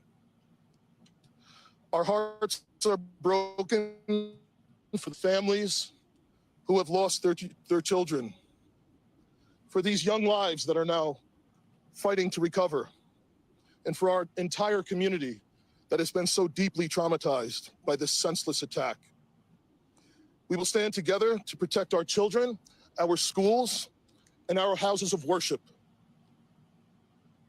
This deliberate act of violence is just a sign of cruelty that is beyond comprehension. Our hearts are broken for everyone that's been affected by this tragedy. As we begin the difficult path of healing, I want the community to know this, that even in the face of such evil, the Minneapolis Police Department and all of our law enforcement partners stand with our community. We stand with these families and with this parish. We will continue to be here for you. With that, the investigation is obviously in its preliminary stages, and I will attempt to take some questions to provide further information. Chief, what can you tell us about the suspect in this case? How old was he? Any kind of motivation? Any notes or any other information he might have left? So we were looking, the question was, what can be said about the shooter? We believe it is one suspect, a sole shooter. We believe he is deceased. He is in his early 20s, does not have an extensive known criminal history. And we are looking through information left behind to try and determine some type of motive. Yeah. What students do you have about? How many children? There were, I don't have an exact, the question was how many children at the school? There were dozens of children inside the mass at the time. I don't have an exact count. The children have been relocated into the school, which is where their families are reunifying with them. Reg. Was the shooter a The question was, do we know if the shooter was a former school employee or a former student? We don't have that information. There's a vehicle. The question was anything left behind? There's a vehicle that we believe that the suspect used that is being searched, and we will be conducting other searches related to this inside the parking lot here. Yep. Some neighbors who said that the door to the church had been barricaded. Yep. So the question was, neighbors had said that the door to the church had been barricaded.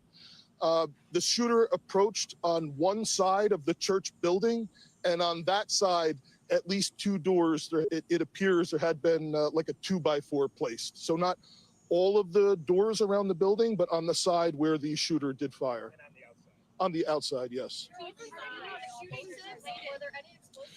The question was there any explosives? There were reports of that. There were no explosives or improvised devices that we found. I do believe there was one, I guess you would call it a smoke bomb, like not an explosive, but a sort of a firework that would release smoke. Which side of the building? North, south? The side that is closest to us here, on this side, yep. I don't have specific information on that I can release. The question was, is he dead from a gunshot wound? The answer is yes. We believe he took his own life in the parking lot. Was this outside or inside that he was shooting? The question was he shooting outside and inside? He was absolutely shooting outside of the building on the side of the church, inside through the windows. It appears he may have gone inside, but I don't believe we've located any casings inside the building. So I'm not certain if he fired also while inside. It appears, if not all, most of the shooting happened outside the building. So, yeah, Taylor's asking, is this related to any of the other shootings? This does not appear to be related to any other shooting in the city. The question was how many rounds? I would say it's in the dozens. We don't have an exact count. There's a sidewalk on the outside as well as a grassy area. So obviously we are going through and taking our time to process the scene. The question was he firing one weapon? We believe he had fired all three. He had a rifle, a shotgun, and a pistol. Wow. Were the weapons, was he lawfully carrying the weapons? I don't have that information. And I don't have any information on any significant criminal history either. Was he dressed at all in any actual type of gear? It appeared he had some black clothing on, his cargo type pants. I guess you could interpret that as, however you like. All right, ladies and gentlemen, thank you for helping us to get the information out today. We have a lot more work that needs to be done. That's it? We will return Why'd he back cut later him off? today to provide more details as they become available, and we'll let you know how you can know about that in the moments to come. Thank you. Wow. For the public health. Why was he cut off? That was an strange. update there from Minneapolis police and They the shut mayor the of chief Minneapolis. down. We just learned from officials. He was just 2 starting to children describe what the were guy was killed, wearing. 17 others were injured. That's 14 children and 3 adults at a Minneapolis Catholic school. Very strange. During a mass taking place this morning, just a couple days after school started there. Police say the 2 children who were killed, ages 8 and 10, they were killed when a gunman fired using multiple weapons, shooting from outside of the church through the church windows at the children who were sitting in pews. Let's bring in NBC's Adrian Broaddus, who, like me, has worked in Minneapolis for years, knows this area well. Adrian, what else can you tell us about what we're learning? Some tough details this morning coming from Chief Brian O'Hara, Joe. That's right, 2 children killed, and now the families of those children will have to plan their funerals. We're talking about the lives of an 8-year-old and a 10-year-old who were sitting in the pews of a church when that gunman fired shots. The chief telling us he fired 3 weapons, a rifle, a shotgun, and a pistol.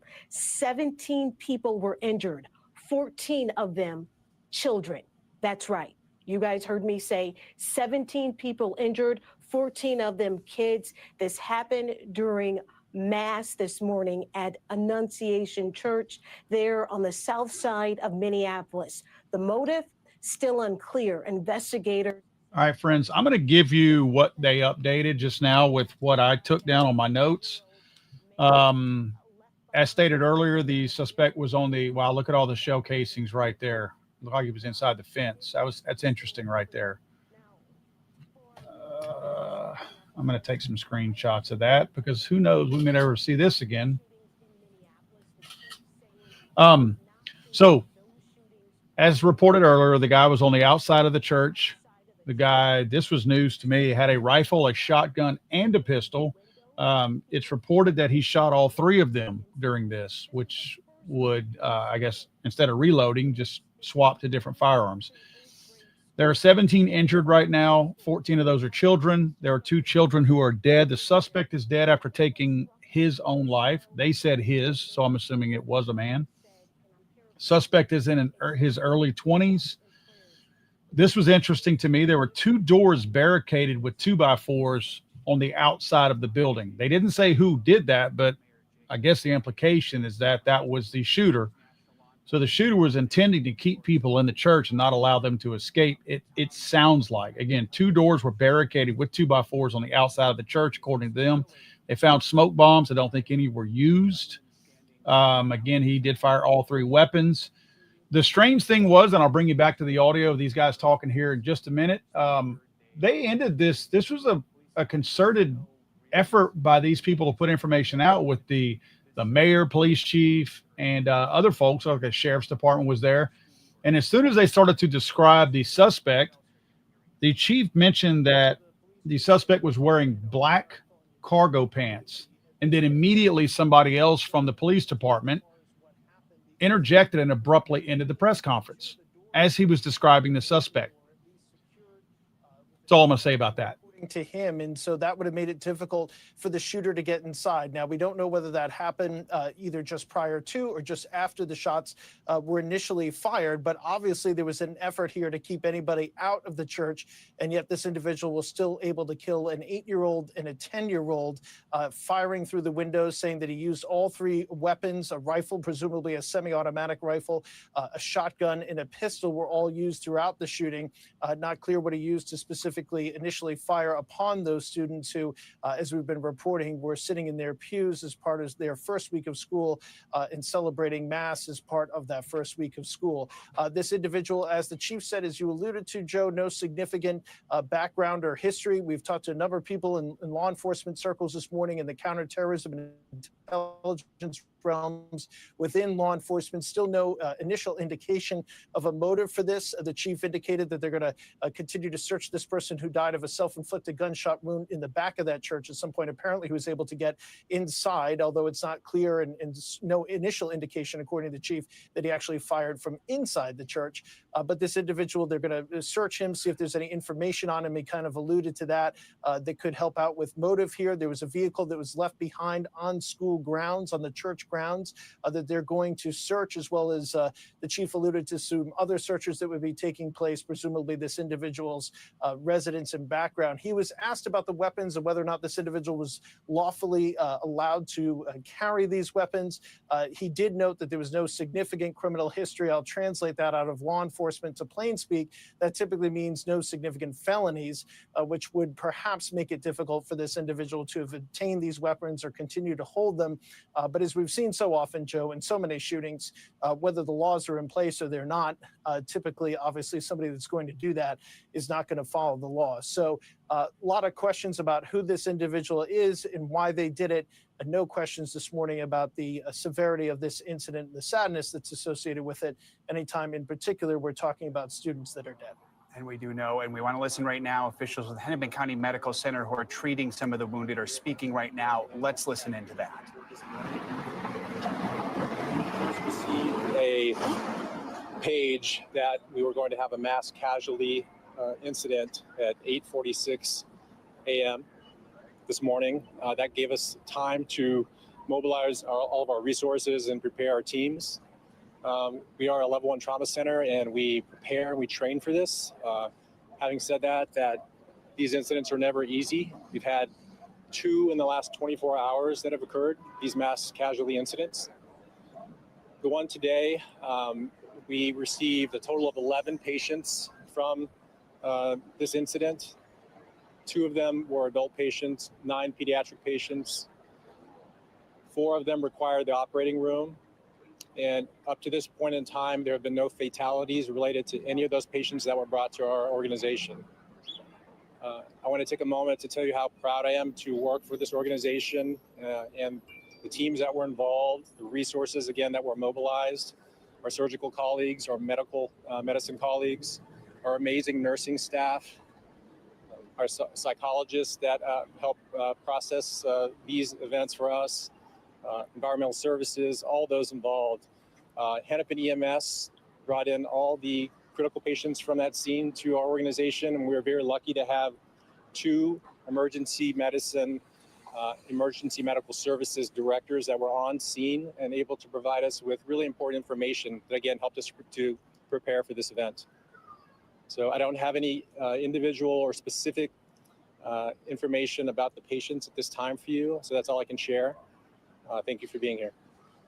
Any questions? So they were in critical condition? 7 were brought in as critical patients, and at this time, I don't know the updates on what the conditions are of many of them. 4 of them required the operating room, as I said. There were, again, 9 of the 11 patients were pediatric ages. I can't remember the exact name, the exact ages. I believe it's 6 all the way up to 14. That's the range. Can you tell us a little bit about what types of teams you had working this morning, how many people it takes to push trees?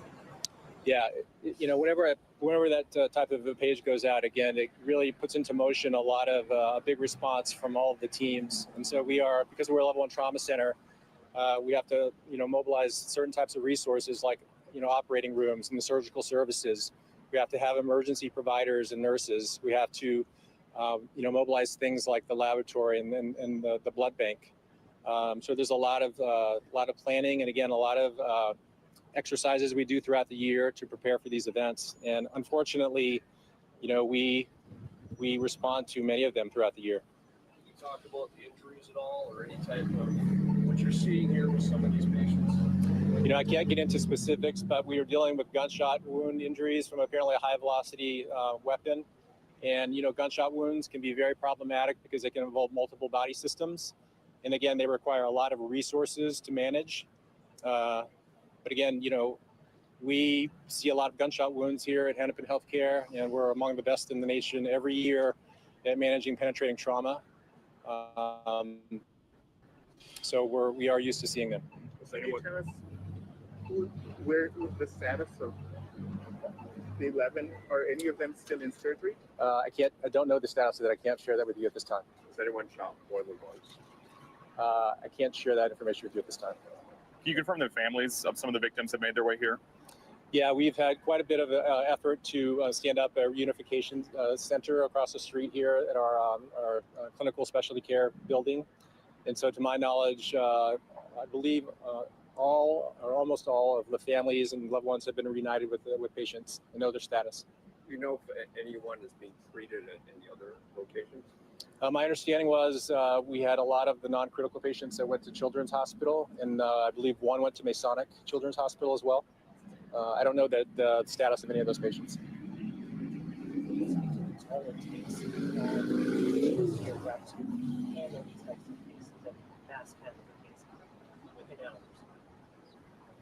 Yeah, it does take a toll. Thank you for asking that. You know, asking that question. I think. Again, we have psychologists that we have dedicated to our emergency department to help with our providers and our nurses and other workers that manage these types of events. Again, you know, we've had 2 mass casualty events happen in the last 24 hours. I mean, that does take a toll. But we also have to recognize that we are here as a critical resource for our community, and we have to take time to process, you know, these the care that we deliver in these situations, and we have to be able to move forward because we are obviously needed. And none of those patients have been discharged? Not to my knowledge. You said there were 11 total, and 9 of them were pediatrics ages 6 to 14, but 7 were in critical condition. Are all of those that are pediatric, those 6 to 14, are all of those the critical condition, or the ones that are older also in critical condition?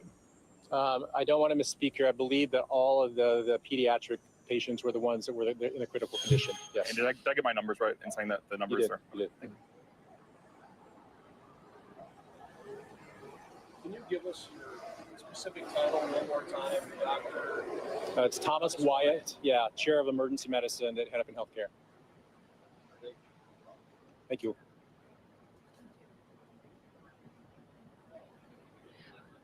Check out our newsroom too, because I will be posting the exact information on the patients, their conditions, just those general conditions and the numbers. The Hennepin Healthcare Newsroom. Thanks for coming. Do you anticipate any other updates today? I'm hoping to give another update later. From Hennepin County Medical Center, an update there, which has treated 11 of the patients who were injured in the shooting earlier at Annunciation. In all, 17 people were injured, 14 of them kids. We now know 11 of those patients, 9 kids, 2 adults, were taken to Hennepin County Medical Center. 4 of them. I'm going to say it again. The fact that this person took their own life, in spite of them being kind of behind enemy lines with all the radical Islamists over there, I'm going to now say that this is probably a person that, when they said the black cargo pants, I'm pretty sure that's what our friend, and I say that very sarcastically, in Nashville, who was a gender pretender, was wearing. Seems to be the common uniform of those types of people as they carry out their acts. And of course, they're always on mood altering drugs and SSRIs. So I think at this point, we have to assume that it's probably not the radical Islam, which, by the way, I'll explain something here in a second. Now I'm beginning to wonder if it's not a confused person and possibly an abused person, but confused seems to be the recipe of the day. Now, I will say this, if you guys are not aware of this, this is where it's very strange. And I got to find this real quick. I'll share this with you all. Let's see if this was yesterday. 7 people were shot. 1 person fatally in a, quote, mass shooting near a Catholic high school in South Minneapolis yesterday, this same city. Don't know if this is related. The police chief said that this shooting was unrelated to any of the more recent shootings. This shooting I'm describing to you happened yesterday in this same city, right near one school, a Catholic school, South Jesuit, I believe was the St. Jesuit Church, where 7 people were shot. The shooter got away, and the shooter hasn't been caught. This was at 1:30 p.m. yesterday afternoon. And then today we have this shooting. Not saying it's the same person. What I'm saying is this is really weird to have 2 shootings near Catholic churches or at Catholic churches. Yesterday, the shooter got away, and today we have another shooting at a Catholic church. I think it's information we need to take into consideration. Very strange and super coincidental with the gazillions of cities in America, and this happens 2 days in a row in the exact same city. Checking this individual's body to see if there are any sort of writings left behind. Obviously, in this day and age, the phone is kind of a personal diary for all of us as far as our activities and what our interests are. And so we're going to continue to see if we can develop some information that law enforcement gets throughout the course of that. And they are searching his vehicle and presumably his last address right now, if not already. So that's where the investigation stands into this individual. The incident is over. He did die of a self-inflicted gunshot wound, Joe. All right, Tom, we know you'll keep us updated as you learn new information throughout the day. We want to bring in now Jan Unstad. She was an eyewitness who was driving near the school when the shooting happened. She saw parents pulling over to run into the school. Again, an all-school mass was taking place at the time of the shooting. Jan, we know this has been an incredibly difficult morning for you. We appreciate you taking the time to speak with us. How are you doing right now? And tell us a little more about what you saw as you were driving by. Thank you. Good morning. It was certainly a horrifying way to start the day. It's in my neighborhood, and I was driving along a main road where the church and school are located, actually on my way to the state fair, and I could see a few EMS vehicles, and my first thought was maybe there was a bad car accident at the intersection or something. And as I approached from about a block away, it was obvious there's a little sort of half circle in front of the church that's a drop-off zone, and that was filled with law enforcement vehicles and EMS vehicles. More were coming from every direction, it seemed. I took off down a side street to try and get around it, and along those side streets, there's probably two of them, then you run into Minnehaha Creek, which is a barrier. But parents were dumping their vehicles on the side streets, and running toward the school and the church. When I finally tried to get out of, it was a mess to make my way to where I was going, you could see that there were patients loaded onto stretchers with EMS workers working on them. And then as I continued down 54th Street, which is Diamond Lake Road there, for another several blocks, there were squads on both sides of the street, more of them coming off of the freeway headed that direction. You could see SWAT coming. You could see what appeared to be the bomb squad coming. It was just, it looked like every law enforcement vehicle within the city of Minneapolis and Hennepin County was there. And it was horrifying. It was dreadfully obvious that this was some mass event that was not good. I know this had to have been an incredibly difficult thing for you to see and experience, Jan. You mentioned you live in the neighborhood. I'm from Minneapolis. My mother-in-law taught second grade at Annunciation when she first moved to Minnesota in the late 1970s. This was a long time ago, but it is a caring, welcoming environment. It's a school and a church that plays a huge role in the community there, doesn't it? Absolutely, it does. I mean, there's kids on my block where I live who go to Annunciation, and always have. My next door neighbor had 4 kids who went to Annunciation, and you can always tell, when school has started, because it's the main intersection, as you would know, and there's kids and the parents hang out in the Starbucks across the street after they've dropped their kids off, and so it is a very active place as the school year starts, with lots and lots of kids and parents in that 1 block radius right around the school and church. What's going through your mind at this moment as you think about what you've witnessed this morning and everything we've learned in the aftermath?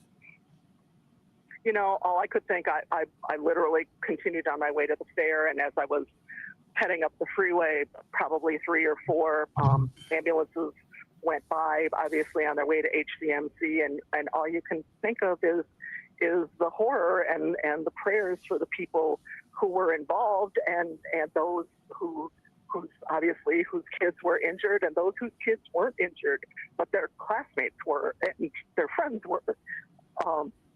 It's just something no one should have to experience. Just a senselessness A of waste the of time details there. described by the police chief. Person moments driving ago by that describing didn't see they believe the anything. gunman was standing outside of the school, firing through the window, firing inside at the students who were sitting in their pews for their first all-school mass of this school year, a school year that started just days ago. Jan Unstead, we appreciate your time and for sharing your thoughts and helping us understand the neighborhood a little bit better. We are thinking of you and the entire community right now. Thank you so much. Think of those parents and those kids. We do want to recap. Officials say that 2 children are dead after the shooting that took place this morning at Annunciation Church and School. 17 others were injured. That includes 14 children at this mass shooting at the Catholic school. It was taking place during that church mass. The shooter died of a self-inflicted gunshot wound. The investigation just getting started. Police saying that they recovered 3 weapons from the gunman who killed himself in the back of the church. A suspect believed to be in his early 20s with no extensive criminal history, dressed all in black clothing, wearing cargo-type pants, the police chief says. And that's we're where going they to keep you cut the chief updated off. as we learn more throughout the day, and we're going to have much more ahead on NBC News Daily and on our streaming network, NBC News Now, online at NBCnews.com. And of course, a full wrap-up tonight on NBC Nightly News. I'm Joe Fryer. Thank you for watching. Okay, so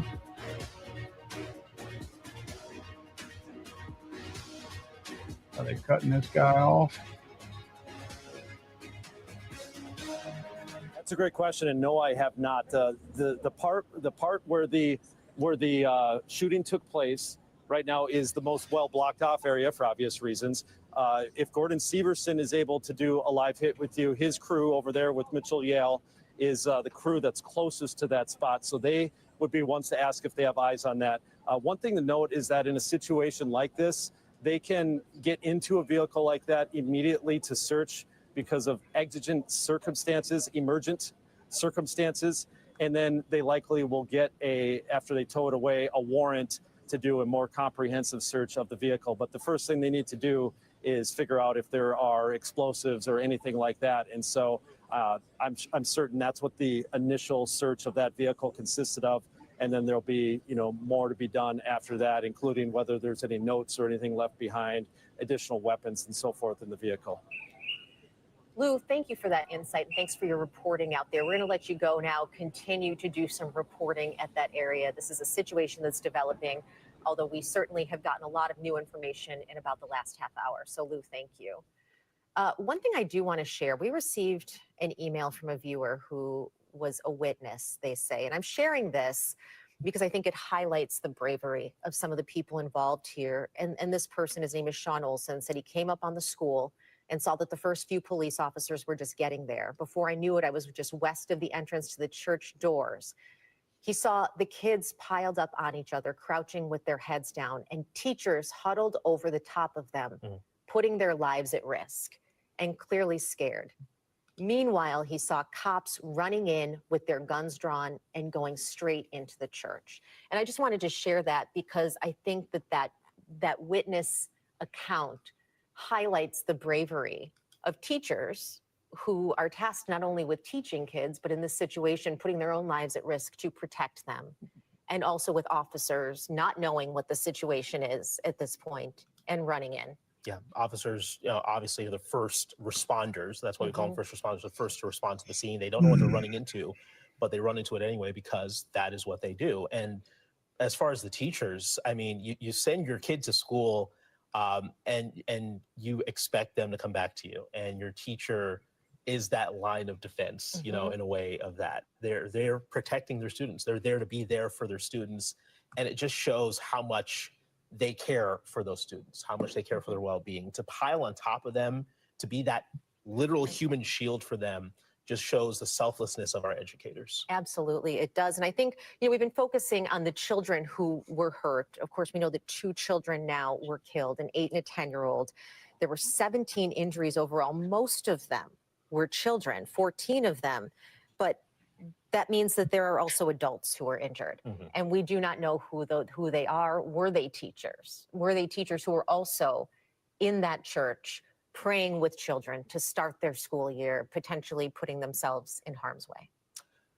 So just to recap here, it's 11:30 here on this Wednesday, and we are continuing to follow this breaking news, this mass shooting, this senseless shooting that happened just before 8:30 this morning, happened during Mass over at Ascension Catholic Church. This Mass was marking the first week of school. The shooter approaches the school from the side of the school, barricades a couple of the doors, and starts firing shots into the windows there during this Mass, this second day of school Mass. He brought a shotgun, a rifle, and a pistol with him. He used the rifle to shoot through the glass. An 8-year-old and a 10-year-old killed in the process here. They're all sitting in the pews, and their lives end in just an instant. At the same time, 17 people injured, including 14 children. We know from HCMC that 7 of them were critical when they were brought in there. Pediatric patients between the ages of 6 and 14, all with gunshot wounds from a high-velocity weapon, that rifle that you mentioned. And you heard the chief and the mayor both talking about the community and the need to sort of wrap them in love and support after such a traumatic thing. Just a short while ago, Chris Rapsky talked on the phone with former state senator, I should say, Jeff Hayden. His kids went to school at this K-8 school years ago, but he still can describe a little bit the community there and how they're a family. Let's listen in. My daughter went there from the 1st to the 8th grade in the 2000s. she's 24 now, almost 24. My son went there for middle school. So we have a lot of friends and family, or what we consider family, that they have lifelong bonds. We have some friends right now that don't live too far from there that are in front of the school, and what my daughter told me was that they have mass every Wednesday, and then this is the welcome mass that they have on Wednesday. So the school or the cathedral, the church would have been full of the community as well as all of the children. All of the children would go to mass, and this would be their welcome mass, but they did it every week. So, the only thing we know is what you guys have, others have been reporting someone came in and started shooting. But the point of that, I guess, is that, it just it could have easily, in a different time been my own children or my friends' children, because all of the kids from kindergarten to 8th grade would be in that mass. This thing touches you, man, in ways, and every time it happens, that same stuff just all floods you, like the same feeling floods you. So I'm not sure what we're going to do, how we're going to do it, but I just think that the amount of gun violence that's happening in this country and the availability, sounds like this person had a rifle. I don't know if it was an AR or what. I've worked on this stuff, since I got back in the community because of gun violence. I worked on it after my sister died. I've worked on it legislatively and professionally, and it doesn't seem to be slowing down. You hear former state senator Jeff Hayden talking about when his kids went there to Annunciation and the significance of that back to school welcome mass that they were experiencing this morning when a gunman started firing in through the windows at children in the pews. Friends, I'm going to be sitting here with you, but I'm about to eat some lunch for a quick bite. So forgive me for not being on screen, but I don't think you guys want to watch me. But I'm still here. And to sing together. And this is the very last thing you would ever expect on the second day of school. And as he mentioned, like, there's this feeling of helplessness. Where do you go from here? What do you do? This is something that keeps happening over and over in this country, and there's just this feeling of helplessness for so many people, especially parents that are sending their kids to school not knowing if they're going to make it back home. Absolutely. It happens in communities across the country, all sorts of different types of school, big towns, small towns, now in the Tangletown neighborhood of Minneapolis at a Catholic elementary or a Catholic K-8 school there. We are continuing to follow this breaking news with reporters on the scene. We will be checking back with them in a short while. We do want to update you on the conditions of the people who were shot. We know that at least 7 of them were critical when brought in, 9 pediatric patients, 6 between the ages of 6 and 14, 2 adults. That was 11 patients, adds up to 11 patients brought to HCMC, another 6 at Children's Minnesota. Those were told non-critical injuries. And you heard from the Dr. Wyatt that spoke there a few minutes ago. He was saying that this is the second mass shooting in the last 24 hours. It's enough to deal with one.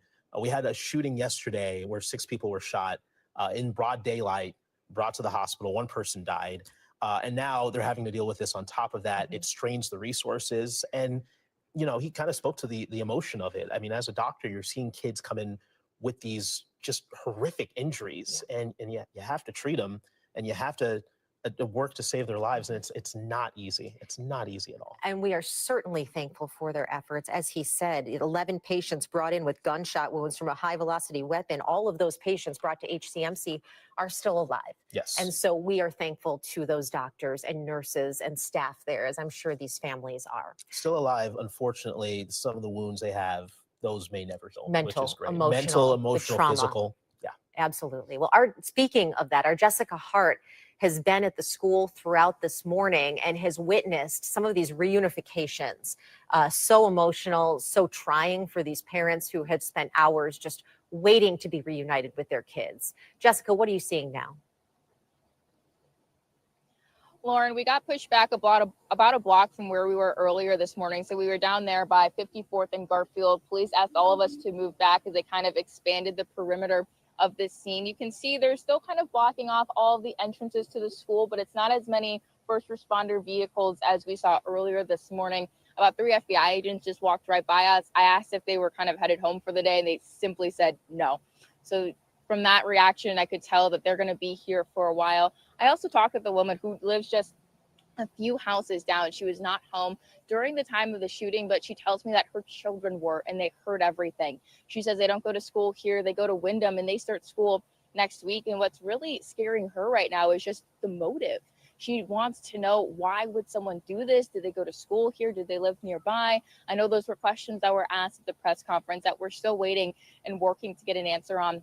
Now, right now, the scene over here is really quieted down quite a bit here. We haven't seen really any families walking this way in quite some time, as police have expanded the perimeter here. Now they're not letting anyone get in or out of this area. So they are letting vehicles leave. We are right next to a grocery store, Kowalski. So they're letting cars get out, but no one is allowed to come in. Police also keep walking up and down the streets here, just kind of patrolling the area. It doesn't look like they're searching for any evidence as they were this morning. We saw kind of canines walking around here. And something else too is that all the officers and law enforcement, they're walking in groups. We just saw kind of a couple of groups walk down the street. I haven't seen anyone really walking around this scene by themselves. Now we've seen Minneapolis police, Park Police, Minneapolis Fire, ATF, FBI, Homeland. We did see someone with bomb squad earlier today as well, even though the police chief, Brian O'Hara, confirmed there were no explosives found on this scene here. It's still a very active scene, but it has quieted down quite a bit since that press conference wrapped up, but people are still patrolling the area. It looks like school officials have been coming in and out of the school building as well, but still 2 people at the front entrance. There's another police officer at a secondary entrance. So it's been very quiet over here. We haven't seen too much action. So as soon as we see something new or learn something a little bit different, we'll keep you updated. And actually, as I just kind of said that, I'll have to step out of the way here shortly. There's a Red Cross vehicle actually making its way down here to probably set up to help people who are in need. So I'm going to send it back to you. All right, Jessica, thank you for your reporting there on the scene throughout the morning. Appreciate it. You know, we do have reporters all around that area. That includes our Gordon Severson, who was at that news conference with Mayor Fry and Chief O'Hara. He's on the side of the building, I believe, Gordon, closest to where this gunman opened fire through windows. And I'm curious what you can tell us about the investigation happening there, and if you have been able to see this vehicle that police are searching that the gunman supposedly left behind. Yeah, I haven't been able to see anything at the church. We actually just did an interview just a second ago, just down the street here, that I wanted to share with you all. We spoke with a woman who is a nanny for a few kids, and she was actually driving to work this morning and just happened to be kind of at the wrong place at the wrong time, drove through this scene just after it had happened, and she kind of got roped into the scene and was kind of told that she has to kind of stay in this area, and her car is still there by the school. She actually, called her mom, and her mom is here with her, and just kind of dealing with this whole situation. And she was, obviously very, emotional, working with kids herself. She didn't quite know exactly what was going on when she got caught up in this scene and was told she couldn't leave for her own safety. And, during the interview, her mom shared just one of those heartbreaking moments with us, saying that she got the call just a couple, hour or so ago from her daughter saying, Mom, I want you to know I'm safe, but something terrible happened and I'm stuck here and I'm afraid. And she said that's the call that you just never want to receive as a parent. And she stayed on the line with her daughter, talking her through it. She talked, this nanny, this young woman talked about seeing these parents running into the school, bringing their kids out, and just the emotional nature of that. And she said it just really took a toll on her, seeing so many parents going in one after the other, and those families reuniting after all of this that happened. And so she's, just a couple feet from us right now in the shade, just kind of processing everything. And I'm sure there's just hundreds of people that, didn't have kids that go to the school, go to this church, but are in the neighborhood or caught up in this. It's just amazing to think of how many people were affected by this, that, indirectly in other ways, and a lot of emotions here, a lot of people just trying to process what's going on. I'm sure a lot of parents watching this right now, getting their kids ready for school, trying to process all of this right now. And so it's just, really heavy being here at the scene and just, just a few hundred feet away from us, knowing what happened and still figuring everything out and getting the details from police. I know all of us that are parents here at the station are also trying to figure this out as well. Yeah. Gordon, thank you for sharing that. You talk about phone calls no one wants to get. Let's keep at the forefront the phone call or the in-person visit that two families got today, the family of an 8 and a 10-year-old who were killed in this shooting while sitting in the pews there. And Gordon, we will let you go, continuing to report on this from the scene. But you can't imagine. It is absolutely incomprehensible, the grief and the shock that they must be feeling right now, that they sent their kids off for the beginning of the school year. You know, these are parents who chose Annunciation School, and likely because they appreciated the tight-knit community, the church community, and their kids are sitting in the pews worshiping for the back-to-school mass, and a gunman comes and shoots through the window. They probably thought it was a safe place. You know, it's a church building. It's a place that provides that comfort that maybe a public school wouldn't provide, and that's obviously not the case here this morning. And you wonder, you know, other parents tomorrow morning, when you wake your kids up and it's time for them to go to school, this is going to be in the back of your mind, no doubt, because these parents this morning had no idea they were going to wake up this morning and send their kids off to school, this 8-year-old and this 10-year-old, and they weren't going to come back home later this afternoon. Absolutely. Now, to mention that there are families of other children now sitting at the hospital as they undergo surgeries and treatment for gunshot wounds. Just to bring everyone up to speed here, the gunman in this situation is dead from a self-inflicted gunshot wound. Police believe at this point he was armed with a rifle, a shotgun, and a pistol. At this point, they have no real indication of a motive or any connection to this school or the school community. They're doing searches, trying to learn more about that. They do know he was in his early 20s, and he does not have an extensive criminal history. So this investigation is still in its very early phases. So as you know, the community wraps around these families, as the hospitals and the medical professionals work on healing these children's bodies, and the three adults who were wounded, healing their bodies. The police investigation is just now beginning to piece together the tragedy that happened this morning at Annunciation Church and School. We heard from Mayor Fry during that press conference. We heard from Chief O'Hara. He gave all the details. We heard from Mayor Fry to begin the press conference, and I think emotional is safe to say. I think he was angry. We'll let you hear that and hear what he had to say about the situation. There are no words that can capture the horror and the evil of this unspeakable act. Children are dead. There are families that have a deceased child. You cannot put into words the gravity, the tragedy, or the absolute pain of this situation. We are a Minneapolis family. But to everybody out there, do not think of these as just somebody else's kids. Those families are suffering immense pain right now. Think of this as if it were your own. Every one of us needs to be wrapping our arms around these families, giving them every ounce that we can muster. These were Minneapolis families. These were American families. And the amount of pain that they are suffering right now is extraordinary. Don't just say this is about thoughts and prayers right now. These kids were literally praying. It was the first week of school. They were in a church. These are kids that should be learning with their friends. They should be playing on the playground. They should be able to go to school or church in peace without the fear or risk of violence, and their parents should have the same kind of assurance. I've rarely seen him that emotional. I've been here for about 3 years and seen many press conferences and many statements from him, but you could see just how much this tragedy today was just getting to him. And he talked about how these kids were literally praying. We talk about thoughts and prayers. These kids were literally praying when this happened. Yeah, absolutely. So that point. apparently praying and it's didn't not work, just emotion, what they're it's trying anger. to say. I mean, the fact that this happened in his community to Minneapolis families.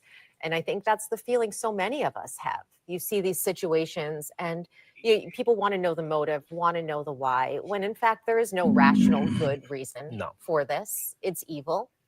It is an act that should never happen. And Chief O'Hara touched on that as well, talking about this as a cowardly act, as an act of evil. Let's hear what he had to say. This was a deliberate act of violence against innocent children and other people worshiping.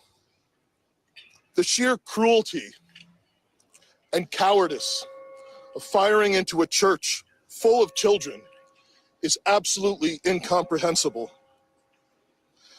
Police officers from the Minneapolis Police Department immediately responded, entered the church, and attempted to provide first aid and rescue some of the children that were hiding throughout the building, while other first responders came and EMS responded to rush victims to nearby hospitals. 2 young children, ages 8 and 10, were killed where they sat in the pews. Their parents have been notified.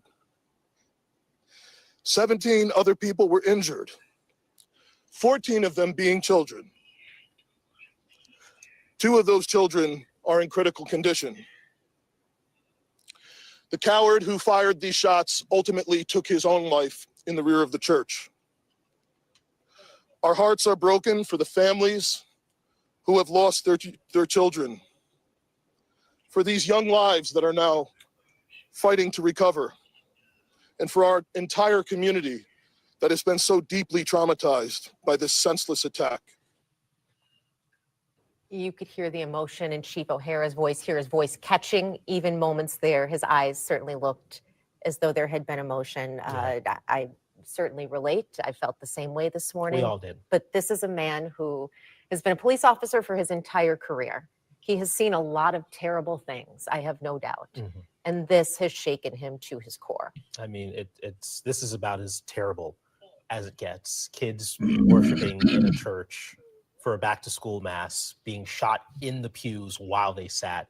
It doesn't get any worse than that. And he mentioned that this person being a coward. He made a point to use that word several times. I mean, this person came up and barricaded several doors, didn't even go inside, shot just indiscriminately from outside of the church through windows. That's pure evil. There's no other way to put it. There is no other way. There is no other word to use. Yeah, and that is the word that Mayor Fry used. It is the word Chief O'Hara used. It is the word and the feeling I imagine so many of these families and people who were victimized by this person are using at this time. Yeah, no doubt about that. So a long investigation to follow here. This is going to be an active crime scene for a while. They actually moved our crews back here a couple of blocks to expand the perimeter a little bit. But this is going to be a very long day, a long week for investigators, for medical personnel. We have 2 different hospitals, HCMC and Children's, that are treating patients right now. 17 victims here, 17 people injured, 14 of them children, 2 of them right now in critical condition. A lot of work for those medical personnel. They're going to be working very hard to at least try to mend them to the best of their ability. And this reverberating throughout the country. We have had statements this morning from President Trump, from the director of the FBI, as well as local officials, the governor and the local senators, Amy Klobuchar, Tina Smith, all weighing in on this, expressing their horror, their shock, and their condolences to the families here. I know our Ian Russell has also been out reporting this morning. Ian, it looks to me like you are at HCMC right now. What can you tell us? Yeah, Lauren, you're right. We've been here for the past few hours now. I got down here about 9:15 or so, about 9:30 in that ballpark, and there was still a lot of law enforcement, some Hennepin County sheriffs, some MPD officers who were down here kind of staging as these ambulances were brought in from that church on the south side of town here with these patients coming in. Since then, as you can see behind me, the road has opened back up as things have quieted down a little bit out here. We heard from HCMC officials not too long ago who gave us an update on the number of patients that they've seen coming in from that shooting. They told me that there were 11 people total that were here. 9 of them are pediatric, between the ages of 6 and 14, just a difficult number to hear. And they clarified to us that 7 of those pediatrics, they believe 7 of them came in critical condition. We also heard from Children's Minnesota not too long ago that they have 6 kids in their care. But obviously just a terrible, heartbreaking situation when you talk about anyone being shot, but especially kids who are coming in as they fight for their lives. So we just listened back to that press conference to make sure we weren't missing anything. We also saw that 4 of them, 4 of these patients required an operating room.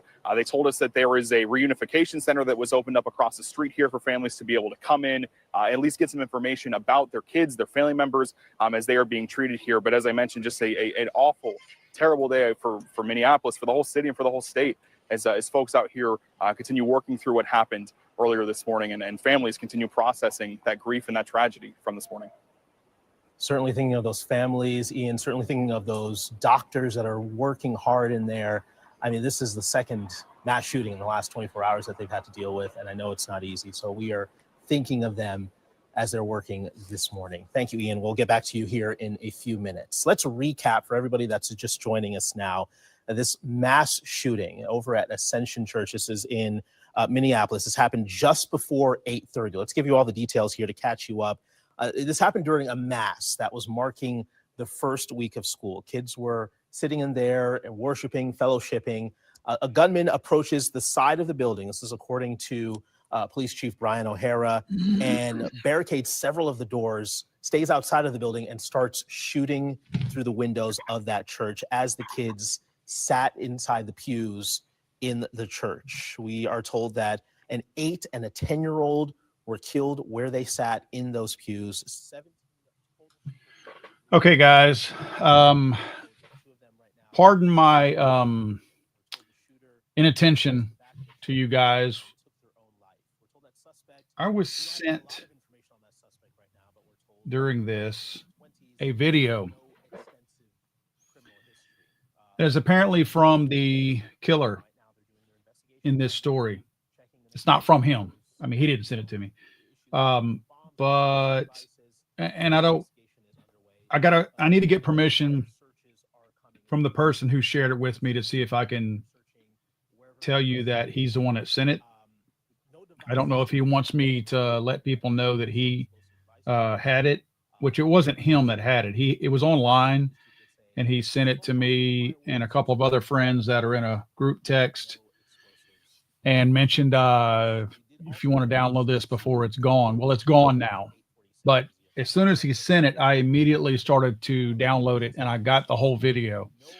I went back and checked just now, and it is removed from YouTube. But again, he has it, and I have it for sure. I'll show you just the screen that I have right here. I don't know if you can see that. That's the shooter's guns, and those are magazines below there. So let me do this real quick so you can see it a little better.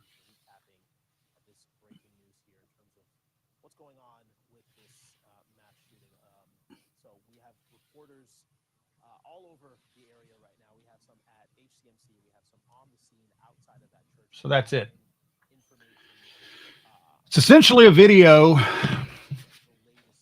of, let me get back to this. This dude filming himself getting all of his gear ready, and it looks like it was yesterday. Again, the video is gone now. I'm going to check on how and if I can upload this to YouTube. I may have to upload this to a different location and send you guys there. I don't want to get my channel hammered by YouTube because, again, YouTube has taken this down from the source that I just got it from.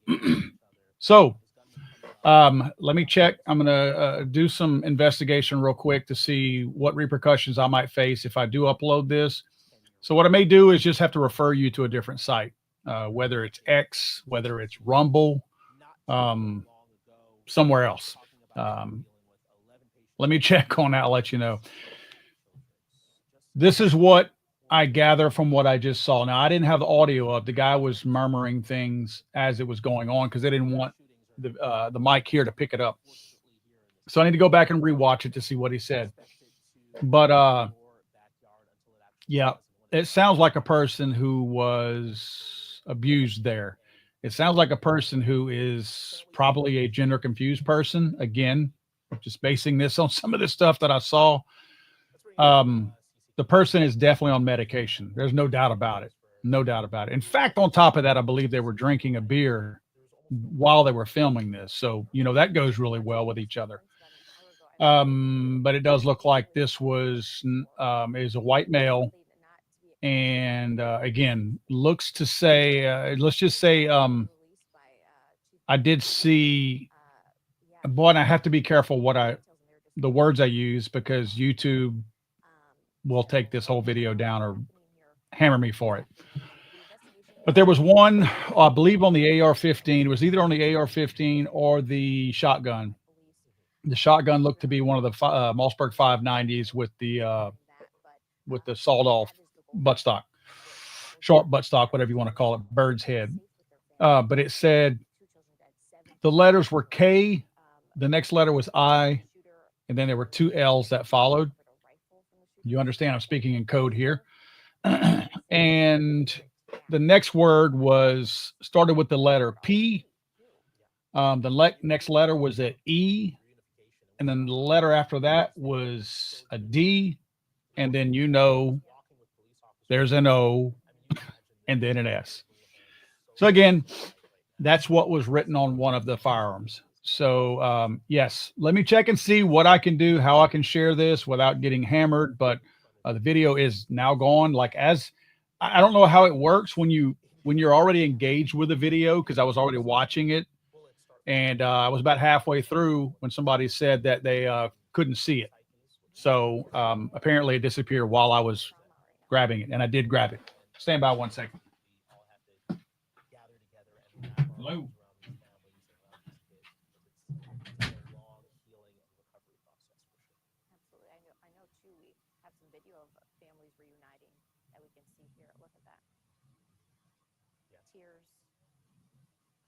Thankful, scared. All you can do is just hold on to your kids. You expect, as a parent, and neither one of us are parents, but as a parent, you send your kids off to school, you expect them to come back home. You never expect something like this to happen. You know it can, because of our current reality here in this country, but you never ever expect it to make its way to your backyard until it does. And these parents are going to be holding their kids extra tight this evening. And you think about tomorrow, there's going to be kids all over the metro, all across town that are going to have that in their mind. Is this going to be the last? Okay, friends, things are happening a mile a minute. Something else has just come up. I need to go tend to it. I'll keep you guys in the loop. I'm going to take me out of this and let you guys continue to watch this, because whatever information comes in, hopefully you guys can glean something from it. I'll be speaking to you guys a little bit later this afternoon on this very topic. Thank you all. Of a mass shooting at a Catholic church and school. 2 children are dead, 17 others are hurt this afternoon. Annunciation Church, West 54th Street, on the city's far south side, just west of 35W. We do know that, so you can kind of get an idea of where this is, near the Tanglewood neighborhood. In the last hour, Minneapolis police and city leaders gave us an update about what happened. So we're going to break everything down for you right now. So our crews have been on scene across the city for hours, learning more here. Our team coverage reaches from the church to the area where families are reuniting. Let's first start with our Gordon Severson, who just heard from police. Gordon. I just need USB-C. Oh, no, sorry, my bad. Lowe's are calling for you. Okay. You guys got me? Actually, let's start with our Lou Ragoose here. We know, obviously, things are very fluid out there in the field. Our reporters are running around trying to get information. Lou Ragoose is out there live. And Lou, we heard from police. We heard an update from them on everything that happened out there. We're going to try to get back to We'll get back to him for sure. So until then, I know that Lou's covering the police work, but our Jessica Hart has more on the Annunciation Church shooting. More details about that. The press conference just happened about an hour ago. If we could go to Jessica to see an update from the scene. Yeah, Cece and Jason, we now know that 2 children are dead, 17 people were hurt, 14 of those individuals are children. So we're right here, right across from the school here, and the scene has quieted down quite a bit. We have Minneapolis police is still here, Park police is still here. The American Red Cross arrived about 20 minutes or so ago, but many of the EMS vehicles that we saw earlier in this area have cleared out. There was about 7 ambulances when we arrived this morning at Garfield and 54th Street here at Annunciation Church and School. We're still seeing police officers kind of walking around the area. We still have some of them guarding the front entrance of this school. They're really only allowing a few people in, officers, and it looks like school personnel as well. Now we have seen ATF, FBI, bomb squad. We've seen so many different people here from so many different law enforcement agencies just kind of walking around the scene. I saw some FBI agents. It looked like they were leaving, but they told me no, they are not going anywhere for quite some time. Now, police are preparing to be here for several hours here. They have actually had their community servants officers out and about. So those are uniformed officers, but they're not armed, and they've been kind of expanding the perimeter here, setting up an area for officers to get some food and water. And I overheard them say they might be here till 10 or 11 possibly at night as people continue to investigate the scene here. Now, we were able to catch up with some neighbors earlier this morning about what they heard. Take a listen to what one man heard this morning. So we live about 2 blocks from here. I was on a call. All the windows of our home were open. I know what gunfire sounds like, and I could tell. I was shocked. I said, "There's no way that could be gunfire." There was so much of it. I actually spoke with a grandmother who was outside playing with her grandson, and they were just on the swing when she heard 3 rounds of shots, and she immediately took him and went inside their daughter's house. And then just minutes later, she said she heard several sirens coming down the street, and she actually sent her kids to school here. So for a lot of people in this neighborhood, this is very personal and close. Even if they don't know anyone inside the school, there's a lot of people in this area who have connections to people who do. So as soon as we learn new information about what is happening here, we'll make sure to get back to you. Back to you.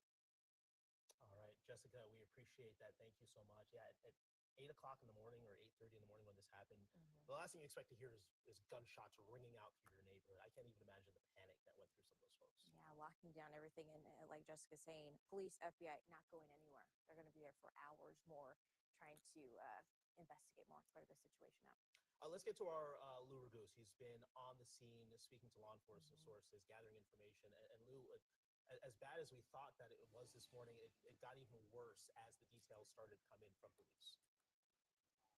Actually, guys, what I'm going to talk about here is I just finished an interview with a little boy who was inside the school.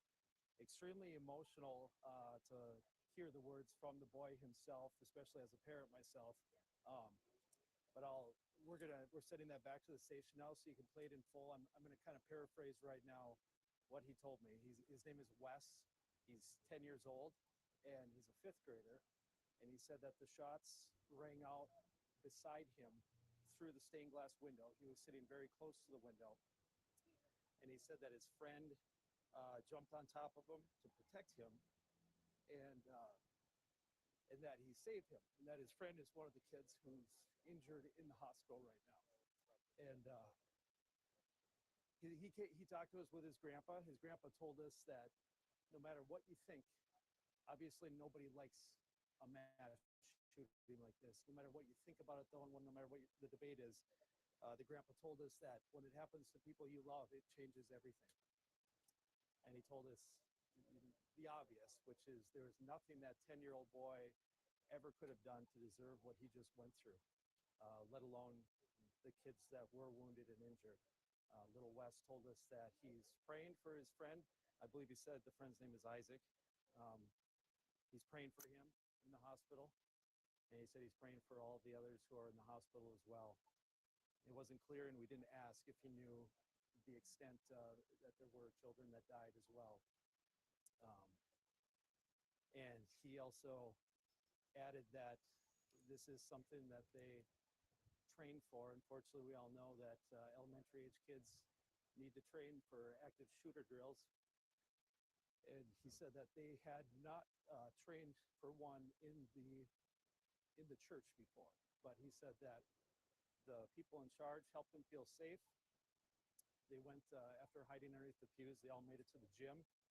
And when he was able to leave the gym, his mom was there waiting for him, and obviously happy to see him. So this is an interview that we just finished within the last 10 minutes here. And our photographer, editor, David Pearlins, is working on sending that back to the station.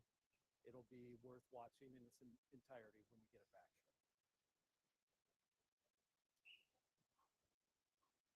Absolutely heartbreaking. Wow.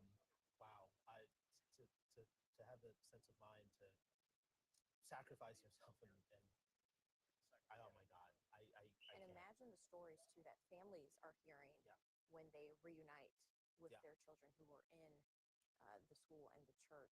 I mean, this morning we saw parents and guardians waiting for their children to be released by authorities. There you see them. New video into our newsroom of authorities hugging scared parents waiting for their children to be released by officers. We caught this just outside the church.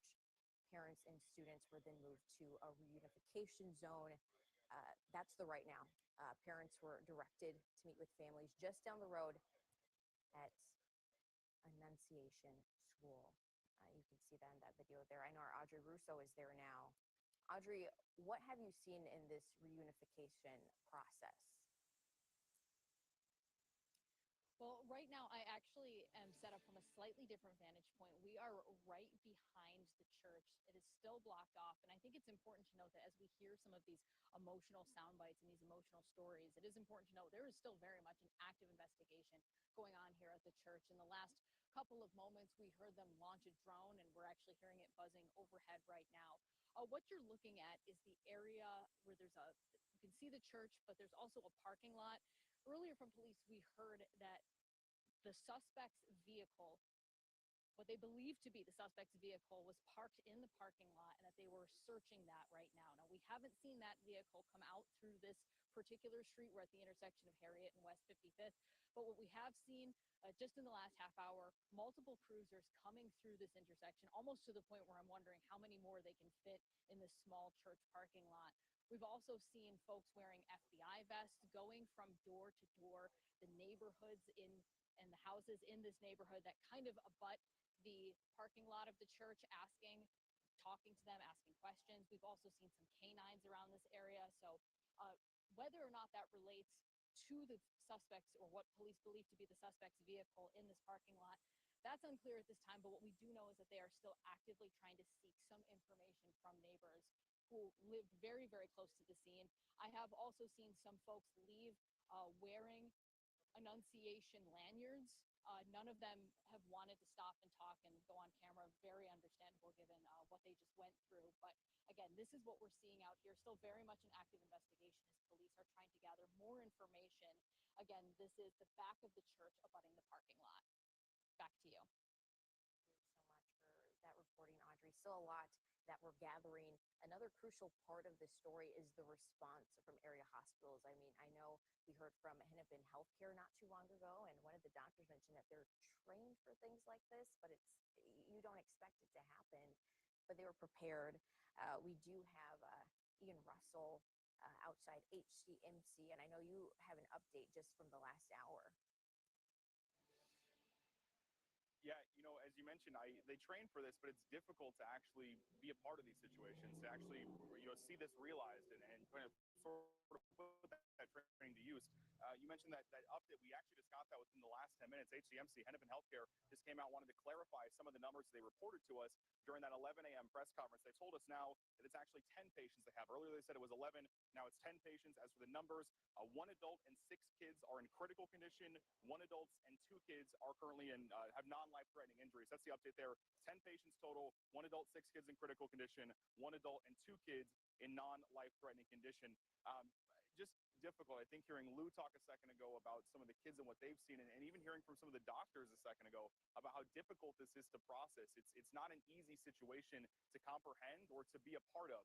As you mentioned, we heard from some of those doctors earlier. Here's what they had to say.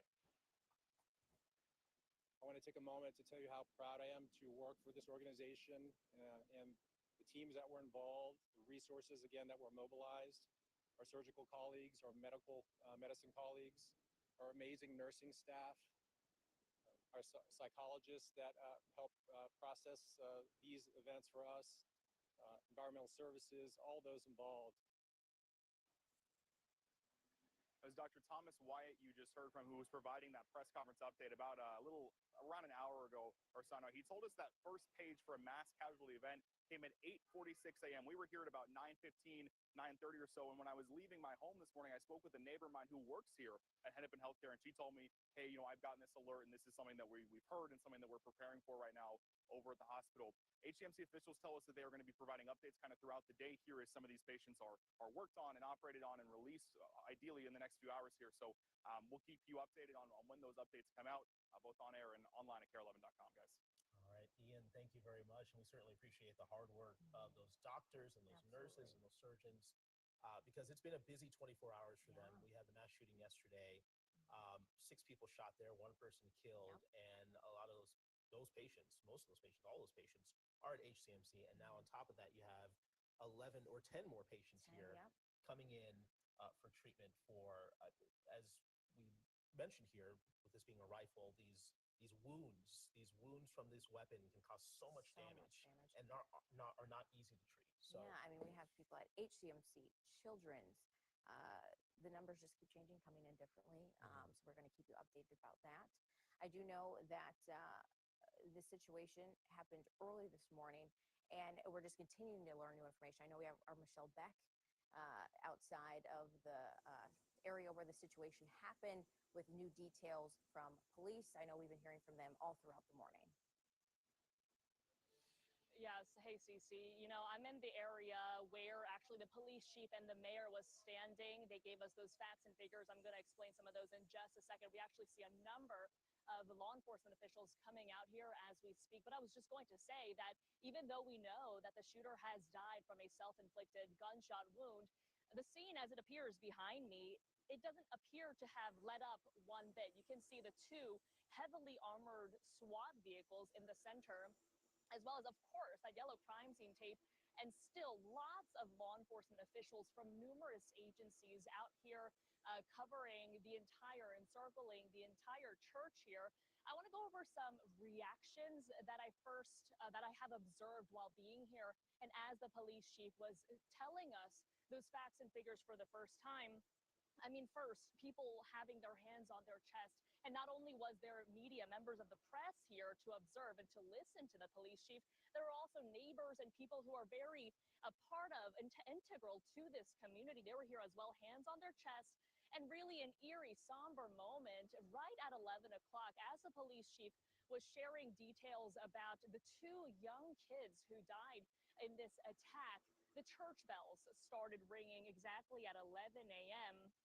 And also, guys, when the chief said the shooter had a rifle, a shotgun, and a pistol on him, I heard someone say the name, the word Jesus aloud, even from the distance where I was standing feet away. So let's talk about some of those facts and figures as the chief said it right here where I'm standing at the corner of Grand Avenue and Diamond Lake. He said dozens of kids were inside mass at the time. He again said 2 young children, ages 8 and age 10, they were killed as they were sitting in the pews. 17 other people, let me say that again, 17 other people were injured, 14 of them being children, and now 2 of those children are in critical condition according to the police chief. I also want to go over what we know about the shooter. According to the chief, we know that his age, he apparently was in his early 20s. His connection to the school is unclear. How many rounds he fired, it was in the dozens, the chief says. He fired 3 weapons he had on him. Again, that was the rifle, the shotgun, and the pistol. And guys, I asked the chief what side of the church he fired from, and he said the one closest to where we are right now. I don't know if we have any sound available ready to go from the police chief, but let's go ahead and take a listen if it's ready. This was a deliberate act of violence against innocent children and other people worshiping. The sheer cruelty and cowardice of firing into a church full of children is absolutely incomprehensible. Yeah, the words that really resonate with me: incomprehensible, cowardice, right, guys? And that's the sense that I'm getting right here in the heart of this neighborhood. Again, as I was mentioning, so many neighbors here at this corner to observe just to get a sense of what's going on. I saw some of those families that were coming out of the reunification zone, hand in hand with their parents, those kids in their green uniforms. A really tough sight to see here this morning. Back to you. Yeah, the words there, deliberate, cowardice. I mean, it truly takes a certain level of evil for somebody to go up to a room, to a church full of people, a school full of people, and to open fire. And you heard that there from the chief. You heard that those sentiments from the mayor as well. It's absolutely senseless. It is. And up until now, we didn't know much about the shooter. I mean, Chief Brian O'Hara did say that the shooter, from what they know, worked alone, early 20s, but they're looking deeper into the gunman's criminal history. I mean, not known. But now our investigative reporter, AJ Legault, is in the newsroom with new information just in about the alleged shooter. Hey, AJ. Hey, Cece. Yeah, multiple law enforcement sources have confirmed to KARE 11 that the shooter is a 23-year-old named Robin Westman. Robin formerly went by Robert. That's what we're being told. Grew up in Richfield. And we've also learned that his mother had some connection to the school, a church, and worked there. That may be the connection between the shooter and that location. That's what law enforcement sources are telling us. Again, we have confirmed that the shooter in this case is named Robin Westman, and was a 23-year-old. Yeah, important new information there. AJ, thank you for that update. And a lot of people were asking, you heard reporters asking during the press conference if there was any connection there. What was the connection? Well, now that we know that there's a connection, we'll see where the investigation progresses from here. Absolutely. And, reaction is pouring in about this. I know we've had national attention to this, President Trump, local. I know our Chris Harapsky is tracking all of that right now at the live desk. Yeah, thank you, Jason, Cece, and good reporting from AJ. There's a lot going around online on social media right now, and for him to get that confirmation from law enforcement services is good journalism. We're going to keep digging on that. We have reaction coming in from elected officials around the country right now. Let's start with President Trump, who posted on Truth Social. He said he was fully briefed on the shooting. The FBI responded. They're on the scene. He asked everyone to join him in praying for everyone involved. Going to move on to Minnesota Governor Tim Walz, also saying he was briefed early on what law enforcement knew there. The BCA, the State Patrol, they're on scene helping with the investigation right now. He says, quote, "I'm praying for our kids and teachers whose first week of school was marred by this horrific act of violence," end quote. Senator Amy Klobuchar, Democrat out of Minnesota, posting this morning, quote, "I'm heartbroken by the horrific violence at Annunciation Catholic School in Minneapolis this morning. My prayers are with the students, teachers, and families, and I am grateful for the first responders who are on scene." We also saw a post from the current Speaker of the Minnesota House, Lisa Demuth, and to put that into context, she's fresh off we're all fresh off the violent tragedy that killed Speaker Emeritus Melissa Hortman, her husband, injured State Senator John Hoffman and his wife. Demuth asking for prayers for all there, including children, families, staff, first responders. Another former lawmaker I spoke with, State Senator Jeff Hayden, represented Minneapolis a few years ago. You often see him representing us on election coverage. His children went to the K-8 school at Annunciation Church in the early 2000s, and he described to me what the community is like there, and he described them as family. It's that tight-knit of a school there. Here's his reaction to the violence there this morning. My daughter went there from the 1st to the 8th grade in the 2000s. She's 24 now, almost 24. My son went there for middle school. So we have a lot of friends and family, or what we consider family, that they have lifelong bonds. We have some friends right now that don't live too far from there that are in front of the school, and what my daughter told me was that they have mass every Wednesday, and then this is the welcome mass that they have on Wednesday. So the school or the cathedral, the church would have been full of the community as well as all of the children. All of the children would go to mass, and this would be their welcome mass, but they did it every week. So, the only thing we know is what you guys, others have been reporting. Someone came in and started shooting. But the point of that, I guess, is that it could have easily, in a different time been my own children or my friends' children, because all of the kids from kindergarten to 8th grade would be in that mass. This thing touches you, man, in ways, and every time it happens, that same stuff just all floods you, like the same feeling floods you. So I'm not sure what we're going to do, how we're going to do it, but I just think that the amount of gun violence that's happening in this country and the availability, sounds like this person had a rifle. I don't know if it was an AR or what. I've worked on this stuff, since at least I got back in the community because of gun violence. I worked on it after my sister died. I've worked on it legislatively and professionally, and it doesn't seem to be slowing down. Yeah, former State Senator Jeff Hayden, they're talking about how his best friend was killed in gun violence in the 90s here in Minneapolis. His sister, innocent bystander in Atlanta, killed in gun violence. And so these feelings are coming back up now with this tragedy today. Jason, Cece, let's go back to you. Chris, appreciate that perspective. Thank you very much. You did mention the shooting of Speaker Emerita Melissa Hortman, and just how the last 3 months have been just an emotional gut punch for Minnesotans, and this just adds on to it. It's just been really tough for a lot of folks, and there's going to be a lot of healing that needs to be done for people out here. Absolutely. I do think that we should go back to investigative reporter AJ Legault, because he did give us new information about the shooter, the age, a possible connection. I know you have even more information right now. Yeah, we're continuing to dig in and learn as much as we can about this shooter. And I'm looking right now at court records that were filed in Dakota County in 2019, where the suspected shooter, formerly known as Robert Westman, had his name changed as a minor. His parents both signed off changing Robert Westman's name to Robin Westman. As we told you a few minutes ago, we know the individual is 23 years old, and the parent worked at the school or the church where this shooting happened. And that's the new information we can pass on right now too, Cece. All right. Thank you so much for that. Again, questions being answered about a connection. Continue to peel back the layers, and I'm sure we're going to find out more and more things. I mean, we just talked to AJ a few minutes ago. He found out something new a few minutes later.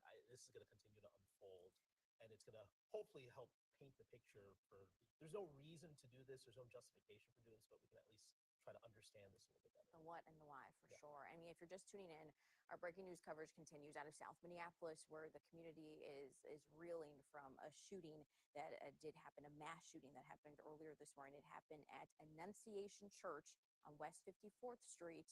2 children are dead, more than 12 are injured. That's what we're learning this afternoon. I know that we've been going back and forth with Jessica Hart. She has the latest from the scene. I know the last time we chatted, crews were expanding the perimeter out there.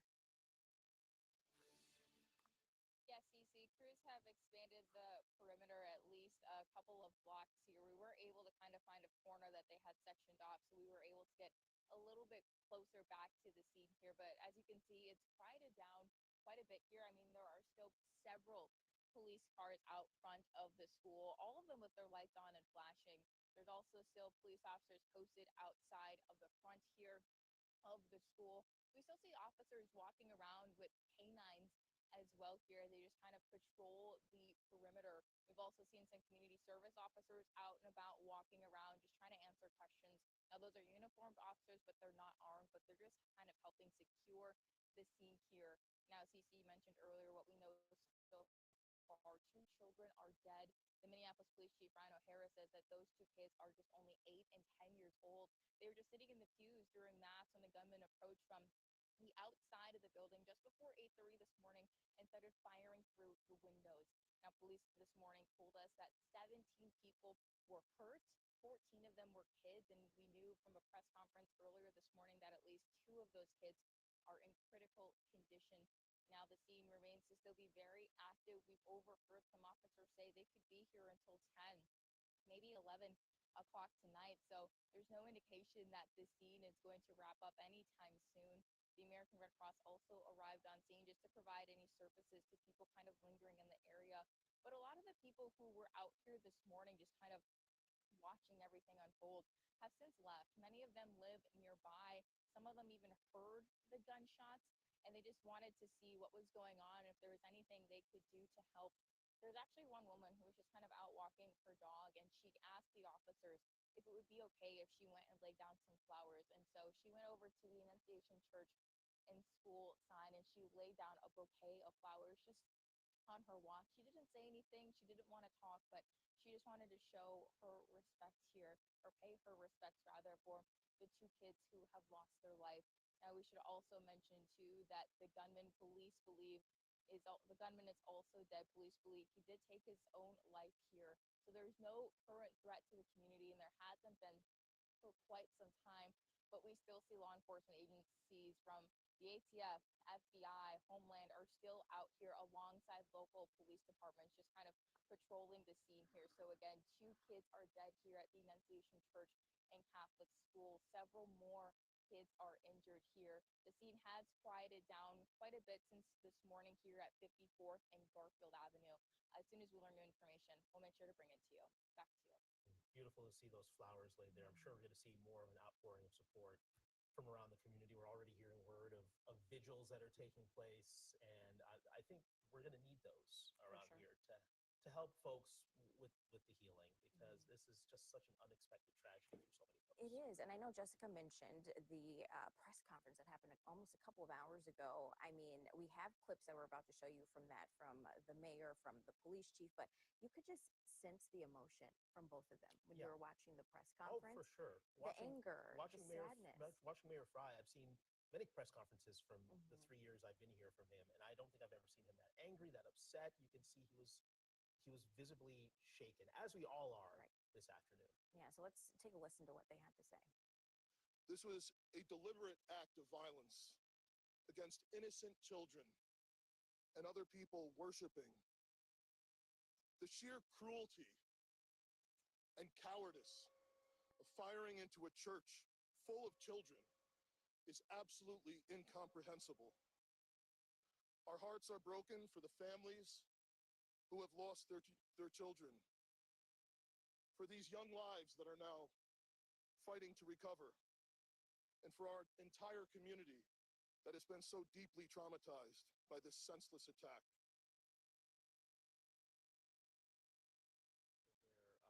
From Police Chief Brian O'Hara. I also heard we mentioned from Mayor Fry, and I thought this was so striking. Mayor Fry was talking about how he doesn't want to talk about thoughts and prayers, because thoughts and prayers are something that always comes up in the aftermath of this, and people, they have their own sides and, which side they stand on when it comes to thoughts and prayers. But he says the kids were in the church literally praying when all of this happened, and just kind of puts in perspective just the innocence that's been shattered here today. It doesn't get worse than that, of course. I know, too, a lot of focus has been on the hospital response. I know our Ian Russell is at HCMC with an update about numbers of people that they're treating right now. Yeah, Cece, Jason, they actually just updated us within the past half hour or so. They came out a little before noon just to give us an update from the numbers they told us during their 11 a.m. press conference. Those new numbers, because initially they said it was 11 victims they were treating here at HCMC. Now they say it's 10 total victims. That includes 1 adult and 6 children that are in critical condition, and 1 adult and 2 children who are being treated for non-life-threatening injuries. Again, that's 10 people total here, 1 adult and 6 children in critical condition, 1 adult and 2 children being treated for non-life-threatening injuries. Since we've been here, since about 9:15, 9:30 this morning, there was a heavy law enforcement presence where they had this road blocked off as ambulances and more law enforcement was responding down this way. Since then, that has since opened up. We've heard from quite a number of folks just out and about who have heard about this shooting through the news and various other outlets, and just telling me it's a tragedy. It's awful. It's horrific to think about something like this happening, and thinking about kids being injured in situations like this. We heard from some of these doctors who were helping to treat some of these kids earlier this morning. Here's Dr. Tom Wyatt.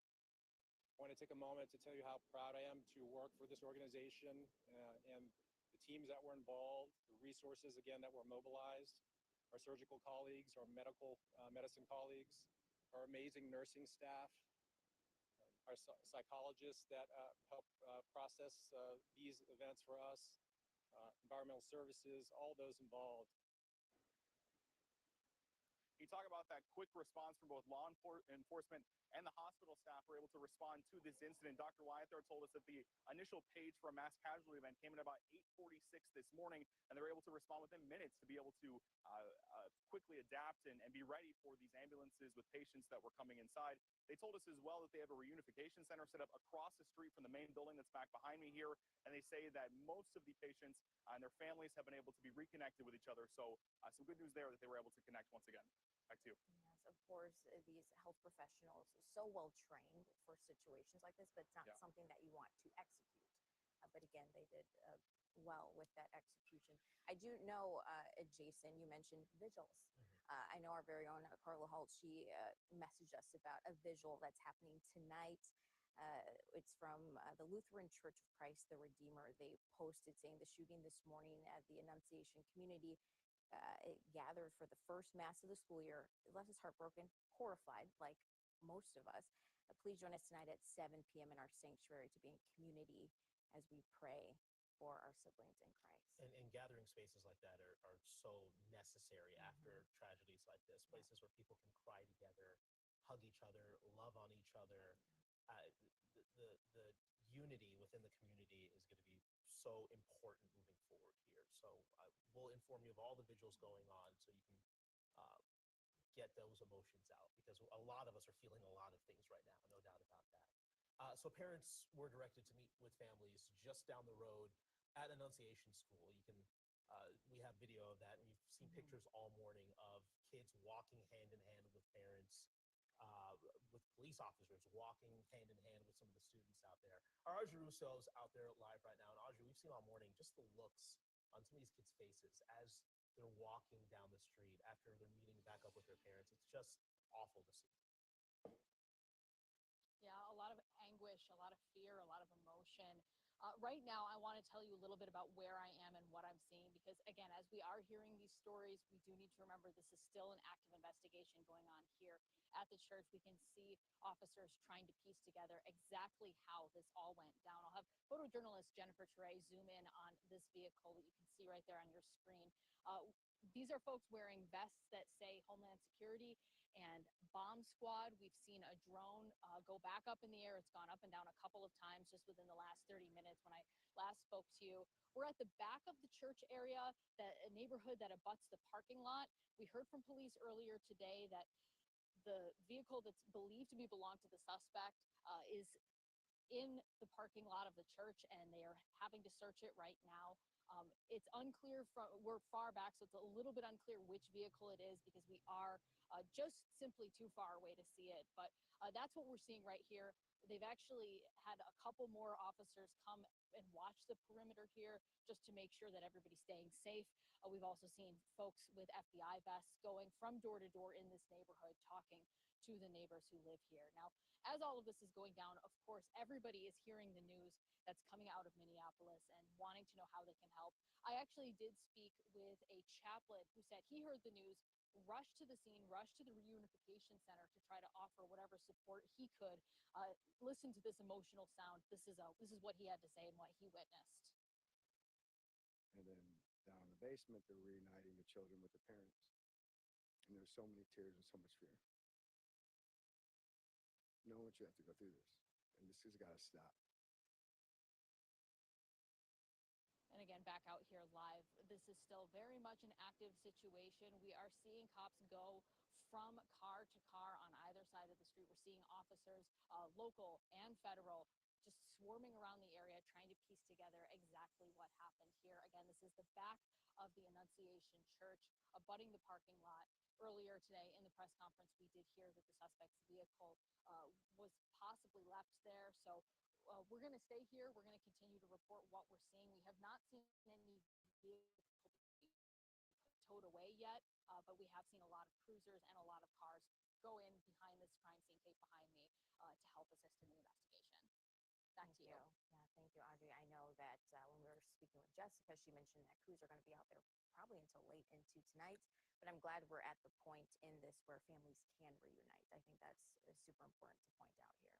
Let's get back to our Lou Ragoose, who is on the scene this morning. And I mean, we're going to hear so many stories coming out of this. That story that you told Lou a few minutes ago was just absolutely gut-wrenching. Yeah, and I'll reshare that for anybody who's just joining us. Just give you some of the background reporting that's going on right now. You know, we're starting to receive some names, but we're really confirming, making sure that we have the right confirmation before we start reporting some of these names of both the deceased and those who are wounded in the shooting today. Some additional information about this shooter. AJ and I each independently confirmed the identity through sources. And I just confirmed where this shooter was living, which was on Lyndale Avenue, but it was 3 or 4 miles south of here in Richfield, actually. And so there'll be a lot more information on that coming out within the next few hours. Now back to that heartbreaking interview from a brave little boy who came up to us with his grandpa and his parents to tell us about what it was like to be inside the building during that shooting. And we've sent back the video, and our editors there are getting it prepared to show on TV. So as soon as you have that, please interrupt me and let me know. But for now, I'll just kind of paraphrase some of what he said. His name was Weston, and he said that he was sitting very close to the stained glass window in the pew at their mass that they were all in the church for this morning, when all of a sudden a shot went off. He wasn't sure what it was. He thought even that he felt gunshot powder on his neck. He felt a hot sensation on his neck. But then his friend jumped over him to protect him as they went to hide underneath the pews. His friend was wounded and is currently at the hospital. And then he said that they hid under the pew as the shots were going off. Eventually, they were able to run to the gymnasium, where the teachers and administrators and everyone helped them feel safe until they were able to be released, and his mom was waiting for him outside for him when he was able to leave. And so he said that he and his family are praying for his friend, along with all the other victims that are in the hospital right now. And his grandfather shared a couple remarks about how having one of these incidents happen to somebody that you know changes your outlook on everything. And those were his words to us, which we also have on camera. So we'll turn those around and share those with you throughout the day as well. We'll try to get that sound to everybody as soon as possible. But no 9 or 10-year-old should ever have to go through that. That is just absolutely gut-wrenching. Lou, thank you very much. Yeah, we've heard so many heartbreaking stories. We've gotten continuous updates about from health leaders about that situation. We've heard from Audrey multiple times about the reunification process. Michelle Beck has been standing by too. If folks, well, we don't have Michelle right now, but just in case you are joining, we have received new information really all throughout the afternoon about this situation. If you're just tuning in, mass shooting at Annunciation Catholic Church. We know that 2 people are dead. 17 others are injured. The 2 dead children. Yeah, 8-year-old and 10-year-old Yeah. that won't be going home to their parents tonight. Now, the gunman, I know we were speaking with investigative reporter AJ Legault, 23-year-old, has a connection to the school. His mother, I believe, you mentioned? Yeah, his mother. Yeah. And lived not too far away from the scene. So Yes. Obviously, a lot more is going to come out once we start talking to neighbors, once investigators start talking to neighbors and people that knew him, to paint a better picture of who this person was. Yeah, we do too. I do have questions. I mean, we're going to keep worrying about the shooter, but I do know that police mentioned rifle, shotgun, pistol. Had all 3 of those while this act was being committed. Still trying to learn if he was lawfully carrying. That is a big question. Let's get it back out to Michelle. I think we do have her up. Do you have any new details from the scene? I know you've been chatting with investigators and different folks like that.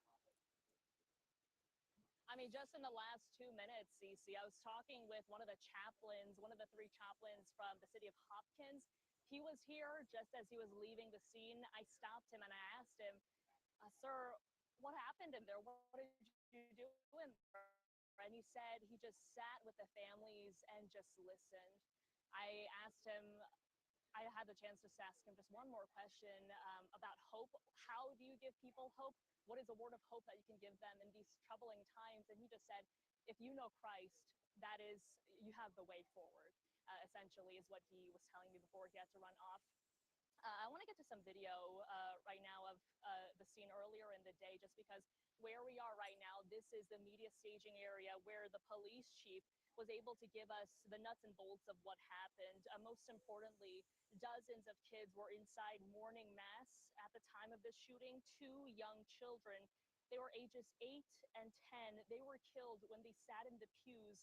17 other people were hurt, 14 of them being children, and 2 of those children, the police chief says, are in critical condition. So how did all this unfold? Well, the chief says during the morning mass, the gunman approached on the outside, on the side of the church closest to where we are right now. That's at Grand and Diamond Lake. And he began firing a rifle through the church windows, towards the children sitting in the pews. Through the windows, the shooter was apparently armed with a rifle, a shotgun, and a pistol. He used all 3. Why don't you get closer, Adam? Come with me. As we just get closer to the scene, we saw law enforcement officials. We see them right now coming past this yellow crime scene. In the last 30 minutes or so, we've seen a lot of movement in and out of this crime scene, definitely way more than what we have seen before. You know, it's too early to say that anything has lifted. However, things are constantly changing. Generally, we do notice very, very early on in the investigation. We are waiting for extra word from the police chief or anybody else, any authority later today. But for now, these are the latest of what we have. But do take a listen to earlier in the day, about an hour ago, I believe this sound is ready for us, the chief talking about what happened to the shooter. A lot of details coming in from Michelle. Thank you so much for that. I know too, we're getting new updates from AJ, correct? Or AJ or Lou? Or? We're going to Lou next. Oh, Lou, okay. And Lou, do you have that? Oh, yeah, we're going to get to Lou here in a second. We do have some updates. While we wait, here we do from have an update. That's what we were reading. So Children's Minnesota did give us an update not too long ago, just a couple minutes ago. So today, 7 children. That's an update from what we had. We initially had 6. Yes. So 7 children between ages of 9 and 6 were admitted to hospital for care because of the incident. 1 patient, they're telling us, has been discharged. So Good news there. that is good news there. They say our thoughts and prayers are with the victims, their families, and loved ones in our communities who are impacted by yet another senseless act of violence, which we have mentioned. It's been a crazy 24 hours, not only for children, but also HCMC. Yeah, HCMC, we had 3 shootings in the span of about 16 hours. We had a mass shooting yesterday around 1 o'clock in the afternoon, another shooting at 10 o'clock at night. Both of those shootings deadly, and then another shooting just this morning at around 2 o'clock. So 3 deadly shootings in the span of 16 hours or so, and then you have this on top of it. It's a lot for the community to deal with, and a lot for medical professionals to deal with as well. Absolutely. I do know that we have Lou. We have Lou back with an update. I know we just came to you, but what can you tell us? Yeah, if you guys have that interview clip ready to play, just to set it up, this boy named Weston approached us with his grandfather, and his parents were a little bit behind him here and wanted to share what happened inside the church as the shooting happened. So if you have that ready to go, just go ahead and play it through. Yeah. Did you get reunited with your parents? Yeah, my mom was waiting outside of the church when it happened. Yeah. And then What was it like seeing her? I was super happy because like I was scared that I wasn't gonna see her because I didn't know what was happening really. I was just in shock. Was it behind you where it was happening, or in front of you? It was like right beside me. I was like 2 seats away from the stained glass windows. So they were like, the shots were like right next to me. That's scary. Yeah. You went under the pew after that happened? Yeah. Is And that I what got, everyone tried to do? I think I got like gunpowder on my neck. Yeah. When you heard the shots, what went through your head? I was like, the first one, I was like, what is that? I thought it was just something. Then when I heard it again, I just ran under the pew. And then I covered my head.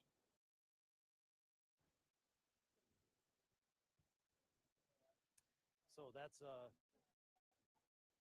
segment from the interview there with Weston. We also interviewed his grandfather and can play more segments from that as the day goes on here.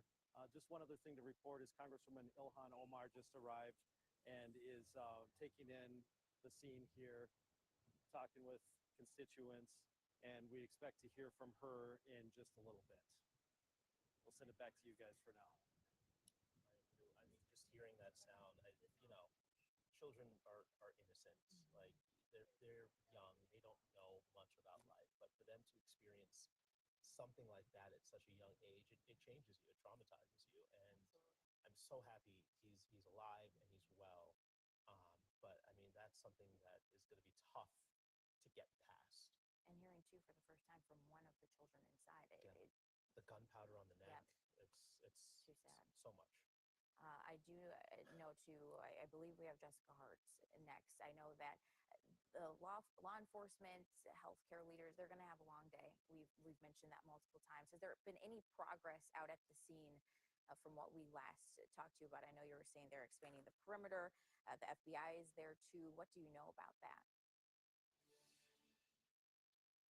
Yeah, Cece, they're still investigating this scene here. They have kind of expanded and changed the perimeter a few different times just to kind of give their crews the area and space where they can come to get some water and food. They can put the American Red Cross vehicle. So right now we're actually kind of standing in the Kowalski's parking garage, just kind of looking on at the scene here. Not much has really changed. They still have people kind of guarding the front entrance of the school.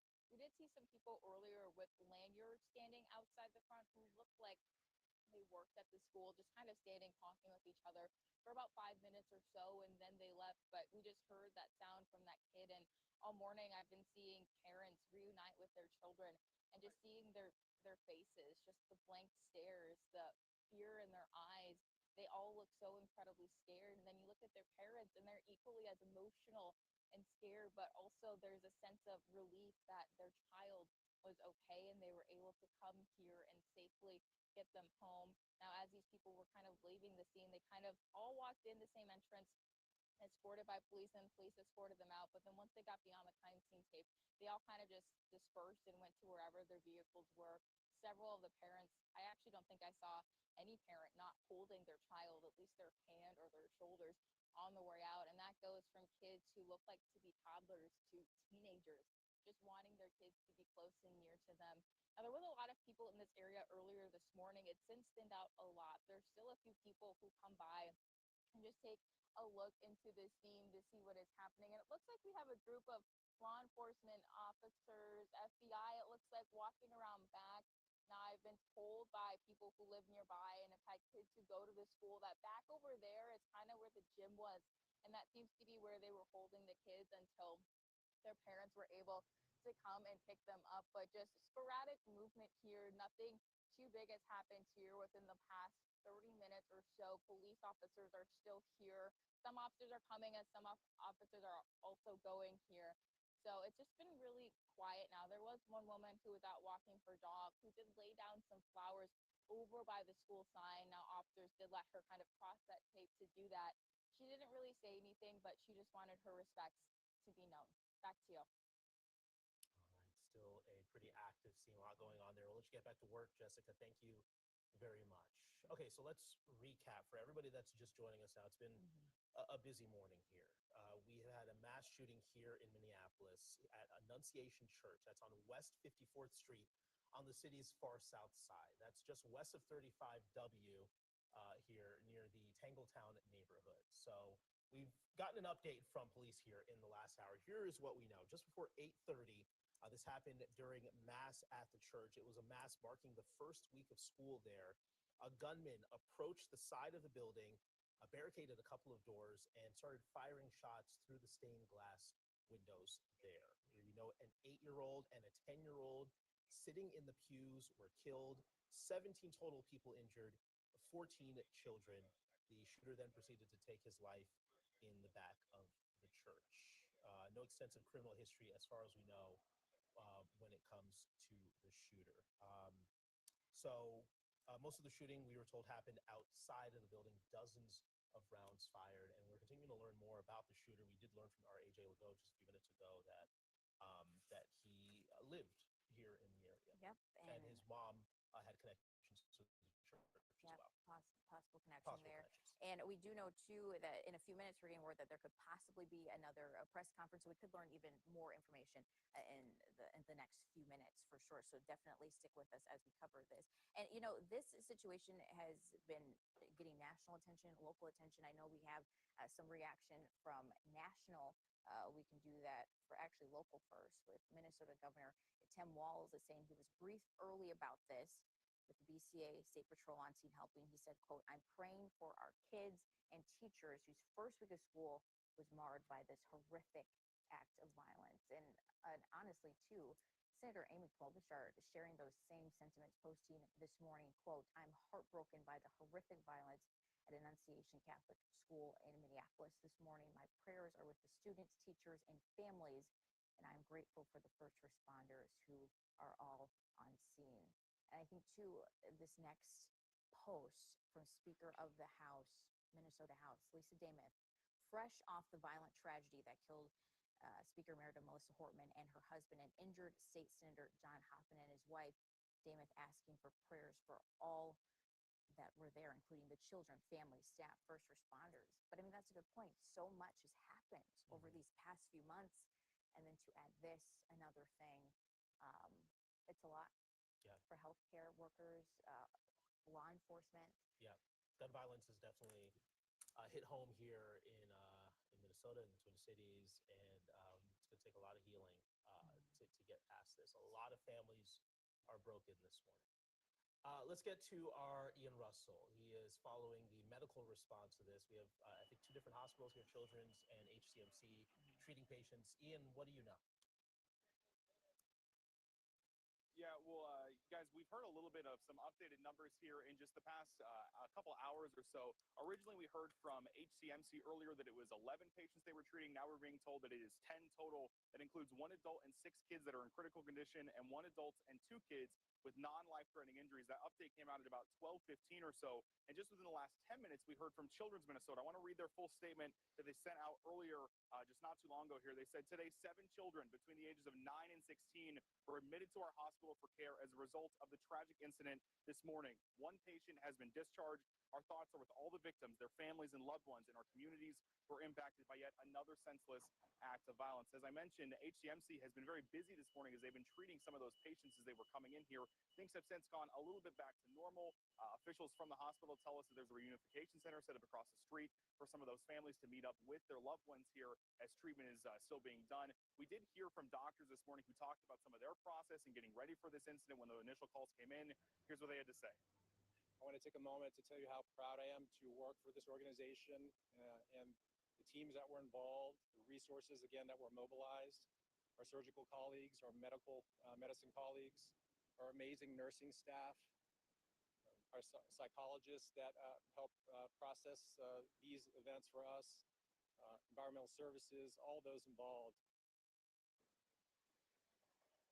Again, for an update from Children's Minnesota, that's now 7 kids they're treating between the ages of 9 and 16. HCMC says 1 adult and 6 kids in critical condition, 1 adult and 2 kids with non-life-threatening injuries. They've told us that updates will kind of come throughout the day here as these kids and these adults are being treated for their injuries. We'll keep you updated as those updates come out, guys. Back to you. All right, Ian Russell with the very latest here. Thank you very much. And as we've been mentioning all morning, HCMC is already busy at work because they've had several shootings here over the last 24 hours, including a mass shooting yesterday in broad daylight at 1 o'clock in the afternoon. 6 people shot there. And so they've been treating those patients, and now you have, 10 more patients coming in to be treated today for what are sure to be horrible wounds because a rifle was used, and those rifles really, really rip through and cause a lot of damage, as we've heard from the doctors earlier. So it's going to be a long day here for those doctors, for those nurses, for those surgeons, and we're certainly thinking of them as they work to mend these folks back up. Long day, high stress. I know during one of Jessica Hart's live shots, she mentioned visuals, people coming to give flowers, people just feeling horrible about the situation. Our caller Halt messaged us about a visual that's happening in just a few hours at Lutheran Church of Christ the Redeemer.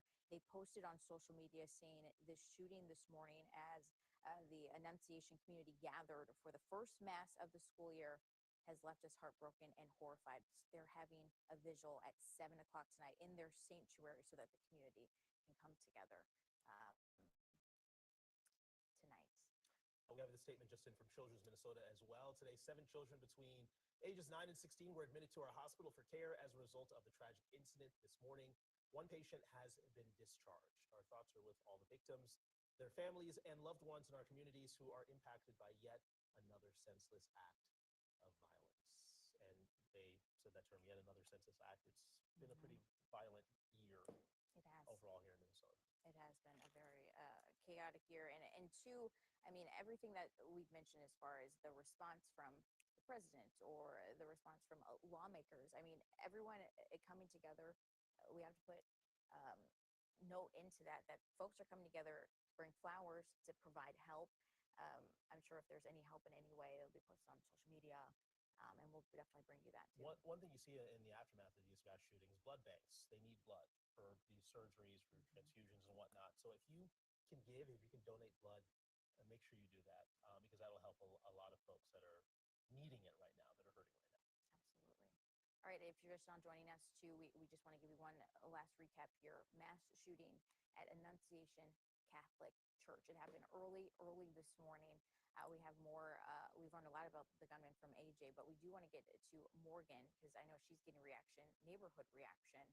If we can go out to her and see what she's seeing out there right now.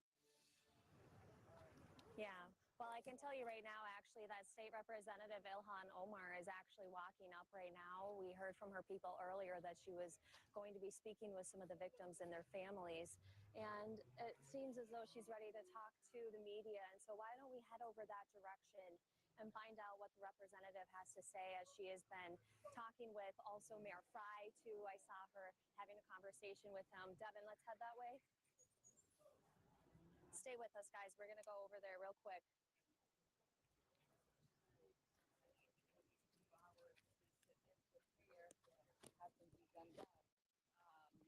Is just unspeakable horror. So my heart breaks for the families and the victims of this tragic morning here in Minneapolis at Annunciation Catholic Church. We don't know much. We know that the assailant is dead, and we are going to learn more about motives and what more can be done to make sure that we avoid tragedies like this. But at this moment, I just want to hold the space for prayer for the families and the victims of this tragic event. Have you had a chance to speak with school leadership yet? I have not. We know that that's what I attempted to do. They are in the middle of getting a statement out, trying to make sure that they're able to communicate the tragedy that has taken place, what that means for their close-knit, deeply faithful community. But I did have an opportunity to chat with the mayor and the commissioner of public safety. And they are continuing to see an outpouring of support from law enforcement across the state, and they are also seeing federal agents like the FBI come to assist. And we know that we are going to get to the bottom of what has taken place as the investigation unfolds. It's been incredible to hear from leaders of Congress. Even the White House reached out to see what our community needs. And that's the kind of moment that we are in. It's a moment of grief. It's a moment of solidarity. It's a moment of prayer.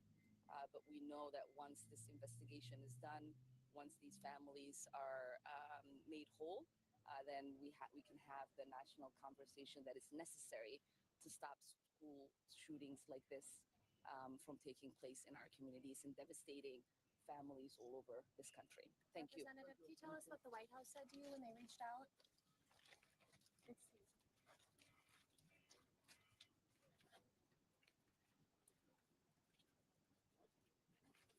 All right. Okay, as you heard it there, we just heard from Representative Ilhan Omar, who says that they have just had an outpouring amount of people from across the country reaching out to them. Omar said that the White House has reached out and and offered resources. We know that the FBI is now involved in this investigation along with the BCA. And as we are out here at the scene, you can't help but notice all of the community members that are coming forward and asking what they can do to help, reflecting on their memories at this church, or maybe their kids that went to the school. I spoke with someone that lives just down the street, and it's hitting their neighborhood really hard. Here's what Megan had to say. Not even just your kid, for the sake of the kids that you know, that you've seen grow up in this neighborhood. I saw a lot of the families come by and hug my neighbors because they've been here forever, and I know so many people, and it hurts them just as much. It hurts a whole community to watch this happen. I'm sorry that it's happened here, for everyone else who were directly affected by it. Yeah. And now they're faced with, how do you go back? How do you put it back together? It's the start of school. Anyone who has a vote in gun control should watch families and kids come out of the school after this. I mean, just to watch that happen and then still not do anything about it. This can't continue. I want to send my kids to school next week without the fear of this happening. And I don't have that. And that sentiment that she just ended with there is that what I think a lot of parents are facing right now, that fear of them now sending their kids to school after this tragedy here. And so a lot of people are praying, they are sitting here trying to figure out what to do next, how to move forward as a community, because this church is such a cornerstone of this South Minneapolis community here. Everyone has made them very known. They have a lot of good memories. They have a lot of community gatherings there. And so the fact that this shooting happened here and that there were children that were killed inside that mass is devastating, everybody. Back to you. Yeah, Morgan, thank you so much for that report, and thank you for that live press conference as we continue to learn more here. Jason and Cece stepped out. Rena and I, Chris, we're filling in now on what can only be described as another nightmare that is hitting the state of Minnesota. This one, another unspeakable tragedy with 2 children confirmed dead, 17 injured. And right now, what we are trying to do is gather information on witnesses, people who were there, the stories of those who were there and had to experience this. Lou Ragoose brought that unbelievable interview of the young man named Wes, who told the story of sitting in a church praying on his second day of school, and his friend Isaac jumping on him to protect him, who does that at that age, getting shot in the process. We are also continuing to work. Our I team is steadfastly working. I was just visiting with them in the back of the building on this alleged shooter. There is a lot going on social media right now and on the internet, and we are doing our journalism by the book to confirm social media accounts, posts, alleged videos. So that is what we are working on right now, and we'll bring those details to you as soon as we get them. If you are just joining us, top of the hour here, let's just bring you up to date on the tragic events of today. A mass shooting at Annunciation Church in Minneapolis. 2 children were killed, ages 8 and 10 years old, 17 others injured, 14 of those children as well, 2 of those in critical. We do know that at HCMC, they had 11 patients there, 9 of whom were kids. 4 of those people needed surgery, needed operations, and there are no casualties there. Children's has 7 kids between the ages of 9 and 16 years old, and we have not been given updates on those children, other than that we know one of those kids was actually released. So the tiny bit of good news coming from Children's Hospital today as we work to get more information for you. As Chris said, this was the second day of school. The second day of school, and the kids were in a all-school mass. If any of you have gone to Catholic school, you know the whole school gets together and does a mass, usually on a Wednesday. Everyone was gathered in the building at the time, and that is when the shooting happened. This young man, as we were learning more about him, from the outside of the building, started shooting into the church through the windows. We have confirmed from police that some of the doors were barricaded from the outside, meaning people couldn't exit, wouldn't be able to exit just on one side of the church. And this person was able to shoot many people in the process of that, and then ultimately took his own life at the end.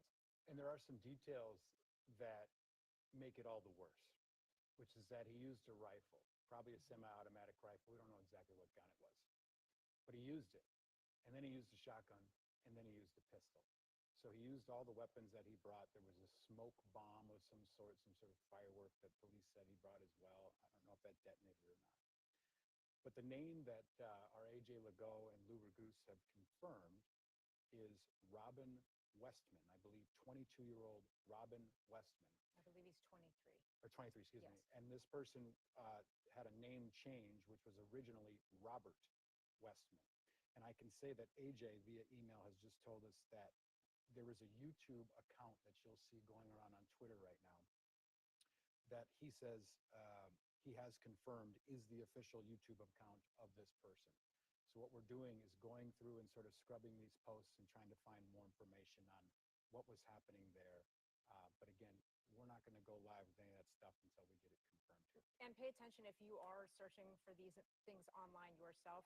There are some fake accounts already popping up because that's what people do apparently. So AJ and you, like you said, the entire investigative team is working very hard to confirm which of these things are true so that we can report them here to you. I do believe Gordon Severson is available out in the field right now to give us any new information. Gordon?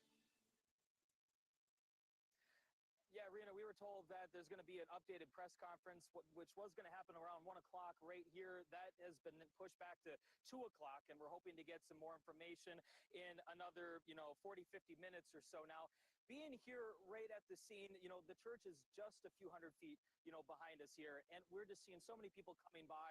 About an hour ago, we saw 5 city council members here from Minneapolis talking to police officers, wanting to get updates. We've seen a lot of neighbors come in. So many people besides these families and these kids have been affected by this. I want to share an interview with someone we just spoke with about an hour ago. She happened to be just driving through. She was a nanny going to meet up with some kids that she watches, and they were getting ready for school starting next week. And this is the last couple of days that she's going to be working with these students, these kids, and she was on her way there, got caught up in this scene. Her car is still in there somewhere. She's not able to get out, but she said it was just crazy to be coming in right at the time that police officers were coming into the church. And she shared some reaction to us. She saw a lot of the family members running in. She saw the kids coming out. Here's some of what she had to say and what her mother had to say when she came here to the scene to meet with her daughter after this incident. So she called me hysterical, and the first thing she said is, "Mom, I'm safe, but something really bad is happening, and I don't know what it is, but something really bad has happened, and there's police everywhere, Mom, and I don't know what to do." And that's the worst call to get as a parent. I mean, I'm grateful that she's safe, and I can't even imagine what it's like for the other parents and community members who are affected by this. Thankful to see kids coming out unharmed, safe, but just the looks on some of their faces, the screams coming from the moms who didn't know where their kids are. It was just gut-wrenching. Yeah. Now, when I got here to the scene around 9 o'clock this morning, I had to park on the far other side of this crime scene and had to walk over here to meet up with my colleague and had to walk several blocks. I saw dozens of families, parents and their kids, were just, reunited. A lot of tears, a lot of relief. It just so many emotions here, and so many families, that are still figuring things out. A lot of them waiting for updates at the hospital right now who are directly affected by this. And so, we're going to stay here, try to get some updates on the investigation. As I mentioned, that press conference is going to be around 2 o'clock this afternoon. So we'll see, hopefully get an update from police, maybe city leaders on what they've uncovered over the last couple of hours. Back to you. All right, Gordon, we appreciate it. This information keeps changing minute by minute almost. It's just one of those situations where the new information keeps coming in and we keep learning different things. So it's just unfolding in real time. Yeah, it's here now, right? We were just here, not long ago with another mass shooting like this, and here we are again. Did you say that other Catholic schools in the Twin Cities were closed today? Yes, they were either on lockdown, and I can't speak for all of them. I only know two for a fact that we're either on secure, which is just a way of saying it's like a light lockdown where no one can come or go. The kids would do inside recess, and not really being told anything because there's some kids are so little that how do you even talk? Panic, you don't want to communicate exactly, that. You just want them to stay safe. So yes, some Catholic schools I know were on secure or lockdown today. Okay. We also have Jessica Hart, I believe, who's out in the field right now. Is that right, you guys? We have Jessica. We're going to head out to her. Hey, Jessica, how you doing? What can you tell us? Yeah, hey, Chris. We actually just saw a SWAT vehicle roll out here about just 60 seconds ago. So the scene is still active, but some personnel are starting to leave the scene here. Now, I did check in with a fire official who says that they will be here for several more hours. He doesn't anticipate this scene wrapping up anytime soon. Now, they have expanded their perimeter quite a bit since we've been here, and they aren't really letting people, they're letting people leave. There's a grocery store right next to us, but they're not letting anyone come in here. So it's pretty quiet where we've been at so far this entire morning. Not much has changed within the last 30 minutes or so. We do have the American Red Cross van just standing, or parked right next to us rather, and they're really just kind of providing some snacks and water to these first responders who have been out here for hours. We have several community service officers also out here setting up tables, keeping a perimeter. They're also kind of walking around in groups. We haven't seen too many officers kind of walk off by themselves. We have seen what looks like a few school officials in lanyards. They're kind of walking down this way toward Lindale and 54th, just kind of walking in that direction. We're not sure exactly why. Maybe their cars are parked over there. But it's been a very quiet scene here, which is very different from what it was just 2 hours ago when we had police officers searching this neighborhood with canines going into the back of businesses, just searching for any sort of evidence. We had neighbors just watching everything unfold. One woman we talked with said she wasn't home, but her kids were, and they heard the gunshots. Another woman says she was playing with her grandson outside on the swing when she heard 3 rounds of shots, ran inside her daughter's house, and then minutes later, they started to hear so many sirens. She says she really couldn't put a number on it. But earlier this morning, this entire street was lined with police cars and ambulances, and now you can see it's definitely cleared out quite a bit. You still have police cars here, Parks Police is still here. They're still kind of guarding that front entrance and also a side entrance over here, but it's really quieted down within the last about 45 minutes, Chris. Back to you. Thanks, Jessica. And the one thing that's so different about this terrible tragedy versus the previous one concerning our lawmakers is that there's no active manhunt right now. We know that that threat, at least as much as we know, is over. But what we can't explain right now is why. I don't know that that's a question that will ever get answered. Even if you know there is a motive behind it, there's still no reason why something like this would happen. There's no logical explanation for why something like this would happen.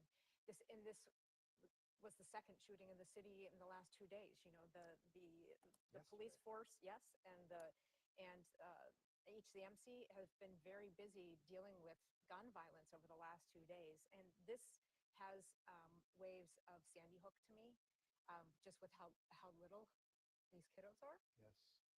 And they're in the place of what's supposed to be the ultimate comfort, which would be your place of worship, next to the other place of ultimate comfort, which is supposed to be with your new friends in school. I mean, we don't have to lecture the public on how tragic this is, but we're trying to put it into perspective. Can't imagine how every parent feels right now as everyone is sending their children back to school, right? And you're all wondering, okay, so somebody's capable of this. And that's what terror does to you. And we have to be able to fight back psychologically. Ken Martin is the chair of the Democratic National Committee now. He was the head of the Democratic Party, DFL, in Minnesota for many years. He has now taken on that national role. Why do I say this? Because they have a convention going right now in Minneapolis. And he spoke some poignant words a short while ago in Minneapolis, and we have that for you right now. These families woke up this morning to celebrate milestones in their children's lives. Milestones like the first week of kindergarten. We are heartbroken. This is a tragic day for our city and a tragic day for Minnesotans.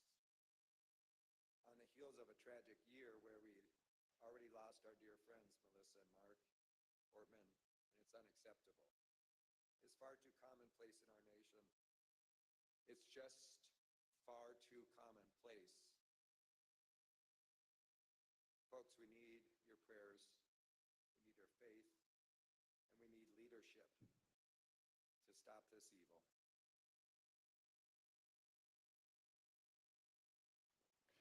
That is Ken Martin speaking there. And just to the newsroom, President Trump revealing this quote, saying, as a mark of respect for the victims of the senseless acts of violence perpetrated on August 27, 2025 in Minneapolis, Minnesota, by authority vested in me as President of the United States by the Constitution and the laws of the United States of America, I hereby order the flag of the United States shall be flown at half-staff. And I do believe we have a picture of the White House there where they have already done so in honor and in memory of the lives that were lost here in Minneapolis today through senseless violence. Well, now we delve into these questions, right, as we start to learn more about the shooter and the past and the history and what happened. I mean, there's always this sort of reverse investigation into why these things happen. The truth is they happen, and they happen frequently in this country. The other truth is we haven't really done much about it because of political indifferences or differences. And what I would like to do is invite elected officials and other leaders on to talk about this. It's early right now, and I'm not saying we can go and solve the problems at this point, but it is a continual conversation and a continual traumatic event for families across this country. And these conversations need to be had and they need to be followed by acts. We have to try because we can't keep doing this. Yeah. Our Ian Russell is out in the field, has been all day now. He joins us now with the latest from where he is at, and I believe you're at HCMC. Is that correct, Ian? Yeah, Rena, we are. We've been here for most of the morning. We got here about 9:15, 9:30 or so. When we arrived on scene, we saw a heavy law enforcement presence. They were out here blocking off. This is South 8th Street that's right here, blocking off the street as these ambulances were coming in from that this morning's shooting. Since then, we've heard some updates from both HCMC here on the number of patients that they have and also Children's Minnesota as well. HCMC has kind of clarified some of their numbers. Obviously, this is a developing situation, so in the kind of chaos of some things, there were some different numbers reported, but they have clarified these numbers now. We do know now that it is 10 total people that are being treated here at HCMC. That includes 2 adults, one with life-threatening or critical, or who's in critical condition, and one who has non-life-threatening injury, and then 6 kids who are in critical condition, and 2 of them with non-life-threatening injuries. They told us earlier, HCMC did that some of those ages range between 6 and 14 years old. Children's Minnesota has sent us a statement in the last 20 minutes or so now saying they have 7 total kids that they're treating, aged between 9 and 16 years old. So obviously, a couple different places around the metro are helping out and treating some of these adults, and majority children that are being affected by this who were shot in this attack here. And just such a senseless tragedy. That's what we've heard from so many folks who are walking out and around here at HCMC is just, it's despicable. It's awful. It's a horrific thing to think about. We just talked with some Metro Transit folks who got off the bus who were walking down a little bit further, who were asking some questions about this, and just, they were in disbelief. They said this is everywhere right now. They were seeing it in news in their home states, and just how awful this is to hear of something like this, especially when it's talking about kids being affected by something like this. So obviously just a horrific, tragic situation here going on, and these doctors, and thankful to them who are working so diligently and so hard to treat these kids and these adults for their injuries here, and hopefully get these kids out of the hospital soon, guys. All right, Ian, thank you very much. Appreciate that report, and you're absolutely right. You can't imagine what it's like for those staff to hear that there was just a mass shooting at a school, at a church, and we're going to be intaking, we don't know how many patients. And they just did that. That's just an unbelievable thing that they had to go through. We do have a statement, though, that was in from Children's Minnesota. We want to put that up. And they said, essentially, today, children between ages 9 and 16 were admitted to our hospital for care as a result of the tragic incident this morning. One patient has been discharged. That is wonderful news. Our thoughts are with all the victims, their families, and loved ones in our communities who are impacted by yet another senseless act of violence. We do have some vigils and things to tell you about because I know people are trying to figure out how to help or what to do. But Chief O'Hara was at the scene earlier today, and we are expecting another update around 2 o'clock. But earlier today, you could feel it, you could hear it in his voice. And how many times have we seen this man show up at a scene? And this is probably one of the worst that you can think of. But he was pretty emotional today when he talked about this. Let's listen. This was a deliberate act of violence against innocent children and other people worshiping. The sheer cruelty and cowardice of firing into a church full of children is absolutely incomprehensible. Police officers from the Minneapolis Police Department immediately responded, entered the church, and attempted to provide first aid and rescue some of the children that were hiding throughout the building, while other first responders came and EMS responded to rush victims to nearby hospitals. 2 young children, ages 8 and 10, were killed where they sat in the pews. Their parents have been notified. 17 other people were injured, 14 of them being children. 2 of those children are in critical condition. The coward who fired these shots ultimately took his own life in the rear of the church. Our hearts are broken for the families who have lost their children, for these young lives that are now fighting to recover, and for our entire community that has been so deeply traumatized by this senseless attack. The chief took questions afterward. He answered every question that he got, and he answered it sincerely. And what an incredible press conference. You just never think you'd have to cover something like that, let him go through it, be a first responder there. Also speaking there at first was a furious Mayor Fry, who just had strong words to the public, and we have a piece of that sound bit too. There are no words that can capture the horror and the evil of this unspeakable act. Children are dead. There are families that have a deceased child.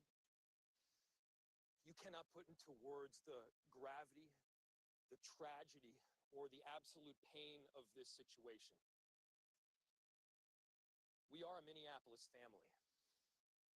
But to everybody out there, do not think of these as just somebody else's kids. Those families are suffering immense pain right now. Think of this as if it were your own. Every one of us needs to be wrapping our arms around these families, giving them every ounce that we can muster. These were Minneapolis families. These were American families. And the amount of pain that they are suffering right now is extraordinary. And don't just say this is about thoughts and prayers right now. These kids were literally praying. It was the first week of school. They were in a church. These are kids that should be learning with their friends. They should be playing on the playground. They should be able to go to school or church in peace without the fear or risk of violence, and their parents should have the same kind of assurance. Minneapolis Mayor Jacob Fry, understandably upset, angry, emotional. We are learning new information by the moment here. We're expecting a new press conference coming up from the city around 2 o'clock. But right now, investigative reporter AJ Legault is in the newsroom with some new information just in about the alleged shooter. AJ. Yeah, what we're learning is he did leave behind a series of videos on YouTube that have since been taken down. They appear to be a manifesto. There's video of sketches that show like a hand-drawn sketch of Annunciation, and most of the notes that are in there are written in Russian. They use Russian letters to spell out English words. It's not the word in Russian, if that makes sense. It's a Russian letter that spells out an English word, and there's a hand-drawn sketch of the school or of the church that says in Russian, Annunciation from Murray. We're not going to be showing you most of the videos that we found online. They are extremely violent. They reference suicide. And what we've been able to translate from the notes that were put online right now indicate that this suspect had a long-standing fascination with school shootings, with school shooters, and seems to be definitely dealing with a whole lot of stuff right there. As I said, the videos and writings that we're seeing online deal with violence. They deal with suicide. We do know that there is a tie to the school. Facebook posts show that the suspect, Robin Westman, formerly Robert Westman, their mother retired from the Church of the Annunciation in 2021, was a longtime employee. Court records, they show that in 2019, the parents of Robin filed in Dakota County to have the name Robert changed to Robin because, and I'm quoting here, minor child identifies as a female and wants her name to reflect that identification. Now, as I said, much of the writings that we're seeing online appear to be this hybrid, they're written in hybrid Russian, using Russian letters. And I'm just reading my notes here, but in the journal we see Robin uses Russian to create words in English. I mean, the words aren't actually in Russian, but our team has been able to translate them, matching the Russian alphabet to figure out the words that the letters spell out in English, and we're working our way through that right now. Right. So AJ, this is a remarkable discovery, and like I said, we're just talking back in your office talking to you guys about this. First of all, can you tell people how you were able to authenticate that the YouTube page is legitimate? We have authenticated that law enforcement is looking at this YouTube page as authentic, as belonging to the suspect, Robin Westman. And then we know that those posts that you're looking at, one of them was a video that had racist, homicidal, suicidal, sort of maniacal talking over all of these mass cache of weapons. But some of these things were posted at 9 a.m., correct? Which would have been a half an hour after the call to the shooting.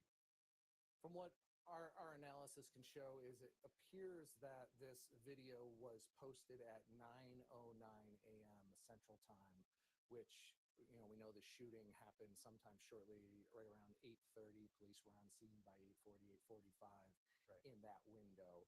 We haven't positively confirmed that the video was scheduled to be posted after this incident, but that is what early indications certainly look like. AJ, you talked about a manifesto.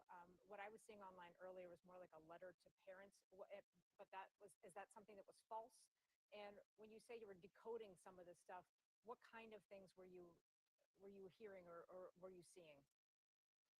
What we're hearing as we basically decode the writings that we're seeing online was, you know, a deep fascination with violence, with school shootings, with prior school shootings, and what appears to be early indications saying, this individual saying that they have been fascinated with school shootings for a number of years, and that other kids were telling adults about this fascination years ago. Right. So there may have been some very early warning signs. Right. And we don't want to, again, paint too much light on whatever was happening in this person's life before this, but it is a matter of being clear in this story. What Yeah, we you were definitely saying, don't want to glorify in any Right. way what this individual did, because it does appear that this person was fascinated with what they could learn from prior school shootings that we've seen in this country. Which, that's where we certainly, as journalists, want to be really, really careful. And to be clear, what you were saying, what we were talking about back in your office before we could go on the air with it, is that there's like dozens and dozens of handwritten pages in a book. And this person is flipping through the pages, and the letters are from the Russian alphabet. Right. But the language that those letters are speaking is not Russian. It's the Russian letters used to speak English. Yeah. We have a person on staff who's Latvian who speaks Russian who's translating some of it, just so that we can find out what it was saying. It's just this.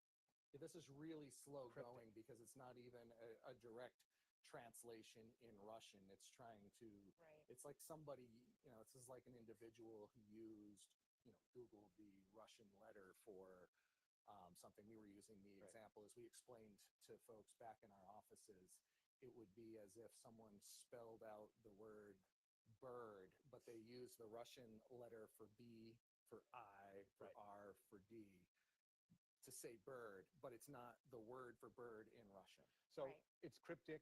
It's like, but it's like has to be decoded. But the purpose of why we're talking about it and why we're sort of interested in this line of reporting is because we're all trying to find out why and what would drive somebody to commit an act of violence in such an epic scale, an epic and evil scale. I've covered a number of these school shootings over the years, Chris. They're never easy, and there's never a real why that makes sense. There'll be a why in that person's head, and sometimes you're able to glean some of what they were thinking, but it never really makes direct sense. Right. That's exactly right, AJ. And you made a good point where this person may have potentially been obsessed with prior school shootings, and that's why when we report on these, you said we're not going to show you some of this video, and I applaud that, because sometimes I don't even like saying these people's names because I don't want them to get the attention that someone else potentially sees and says, I want that for myself. Or the attention that they sought. Right. Yeah. Absolutely. AJ, we appreciate it. We know you got lots to do, so we're going to let you go back to your reporting, and we'll hear back from you in just a little bit. All right, talk to you soon, guys. Thank you. We're going to head out to the scene right now where Lou Ragoose has been all day long talking to folks there on the scene, and he joins us now with the latest. Lou?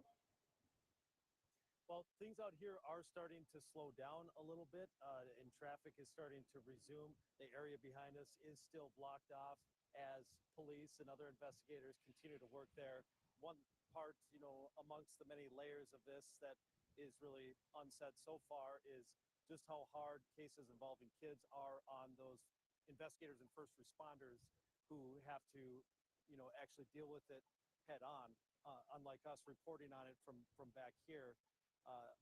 So many of them put on such a hard shell 99% of the time, but when things involve kids, there's nothing that affects them more than something like this as well. I've been helping AJ confirm a lot of the things that you guys just finished talking about, and I will just add to these videos that we've seen and reviewed that have been posted by the shooter are just absolutely ridiculous, including things that are racist and anti-Semitic, and you name it.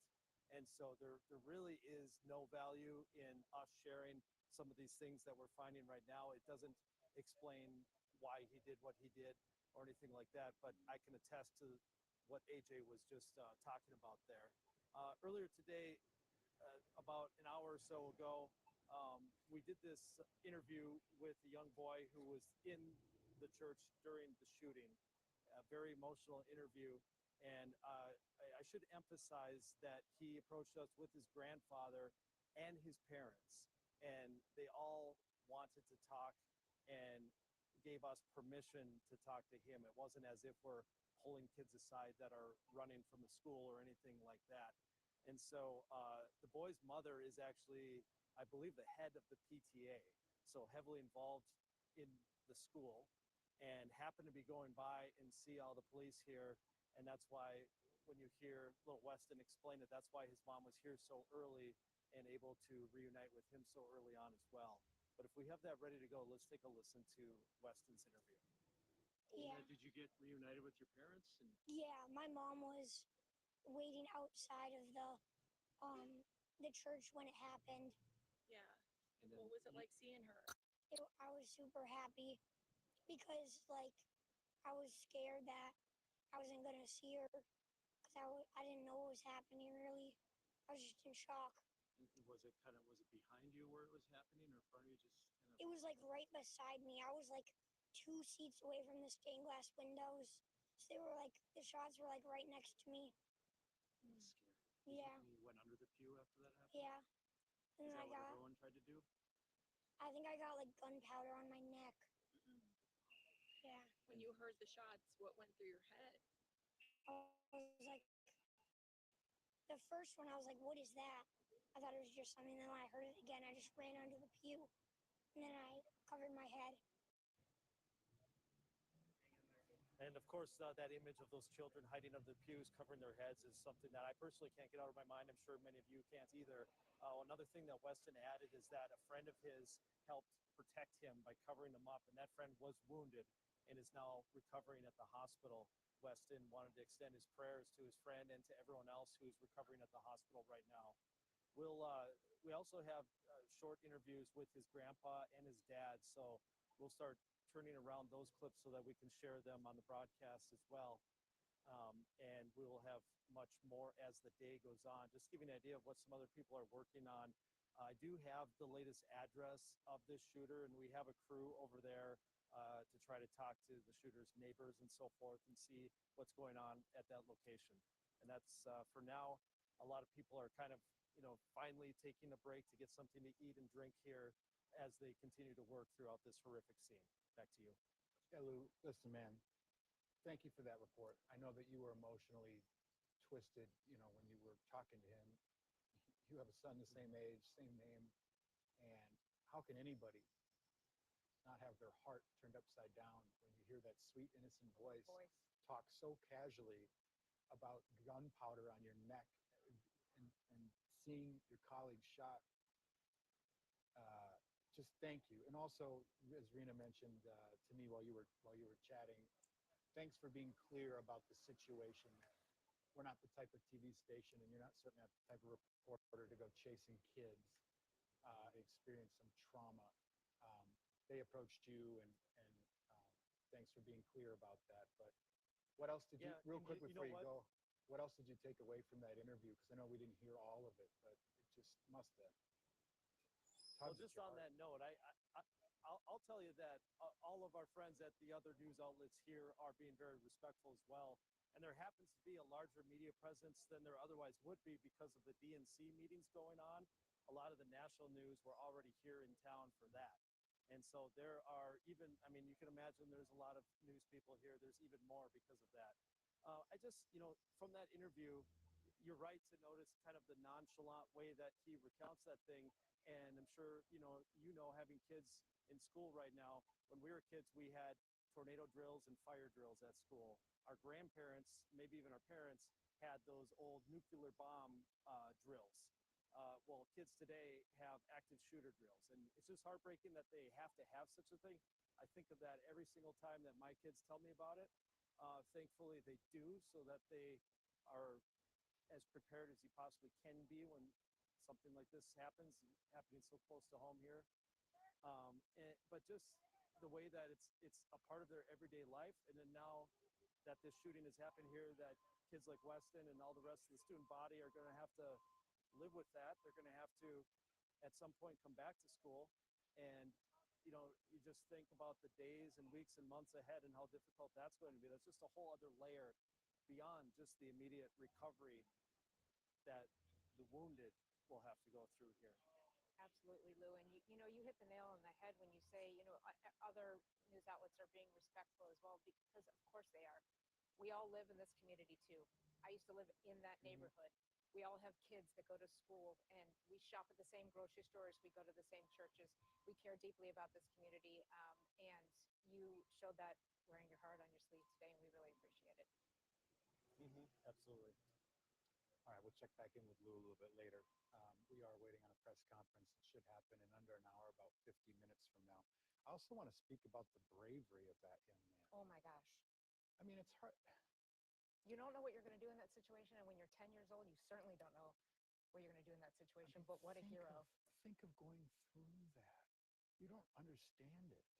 You just go through it. And then to say, yeah, I'll share, you know, oh my goodness. Yeah, it's just unbelievable. I know people are looking for ways to help, to reach out, to do something, to heal with the community. We do have a couple of vigils that are going on this evening. Yeah, there's one here. This is actually, I believe it's sponsored by Protect Minnesota and Moms Demand Action. But this is a candlelight vigil. If there's somewhere you want to go and be with others and grieve, this is a candlelight vigil for Annunciation Catholic School. It is tonight from 8 p.m. to 9 p.m. and it's going to be at Lyndhurst Park. If you don't know where that is, it's 1345 West Minnehaha Parkway in Minneapolis.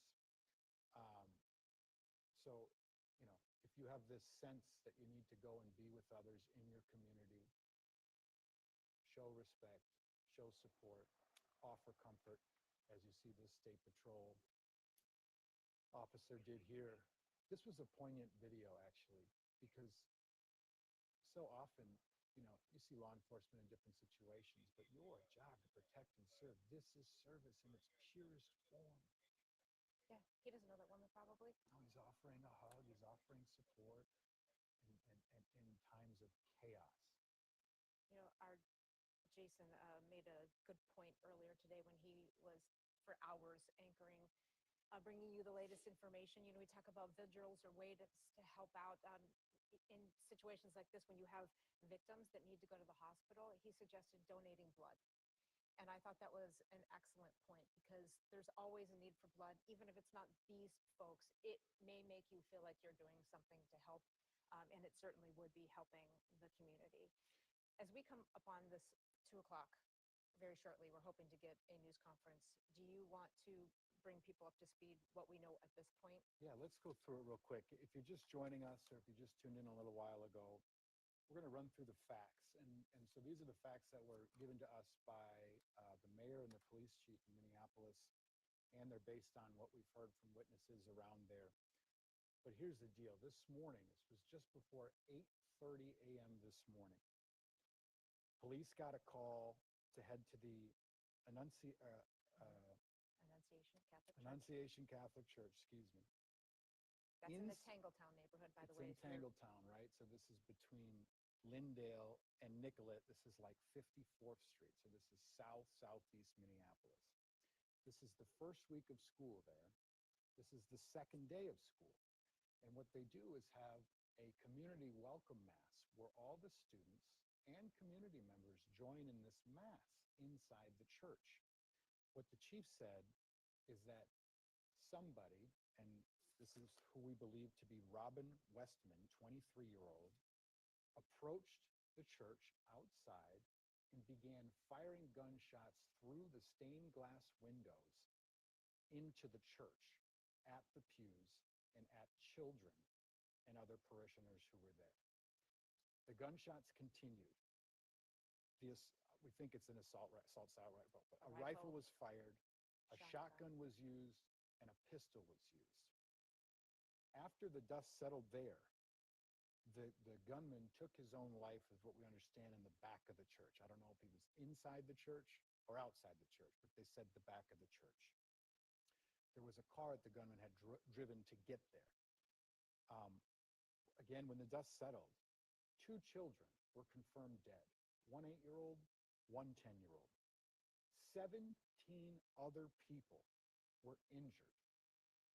14 of those were children. We understand there have been no other fatalities yet. There were a few children who were critical in the hospital. We know that at least one of the children has been released from the hospital. From Children's Hospital. They had 7 kids between the ages of 9 and 16 years old, one of whom has been released. That's the piece of good news that we can give you right now. We do know that HCMC took in, I believe it was 11 patients, 9 kids, 2 adults.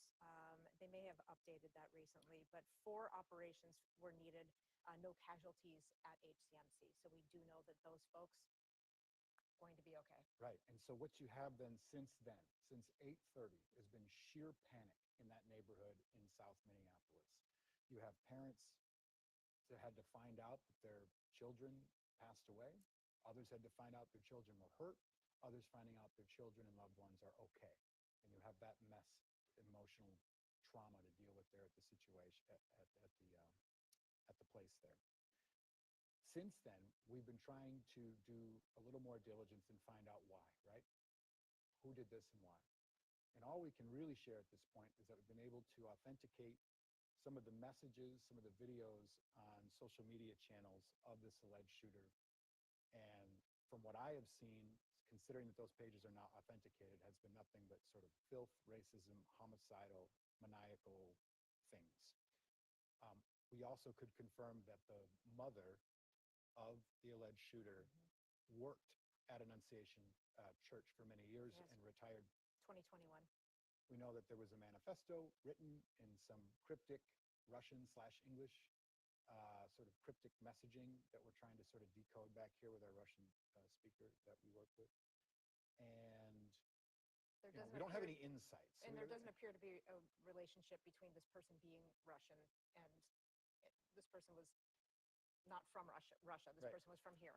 Also, there's like this manifesto, and it has a map of the church layout, and I believe the title of it was Annunciation from Memory, something like that. So I would presume that they went to school there, but I can't report that. I don't know that this We person don't know went to that. school We there only or know not. that his mother was, in fact, employed there for many years and So retired. yeah, you seek a why. We don't have a why. I don't know if we'll ever have a why. There'll never be a And why. it just, there's no, there's nothing rational here. So We do have Ian Russell, who is out on the scene right now. So let's head to him and see if he has any new information at HCMC. Ian? Rena and Chris, a lot of this has stayed about the same since the last time we spoke to you. You mentioned some updates here. HCMC came out and spoke to us about noon and an initial press conference around 11 a.m. where they kind of gave us some updates on some numbers of patients and kids and adults they were treating here.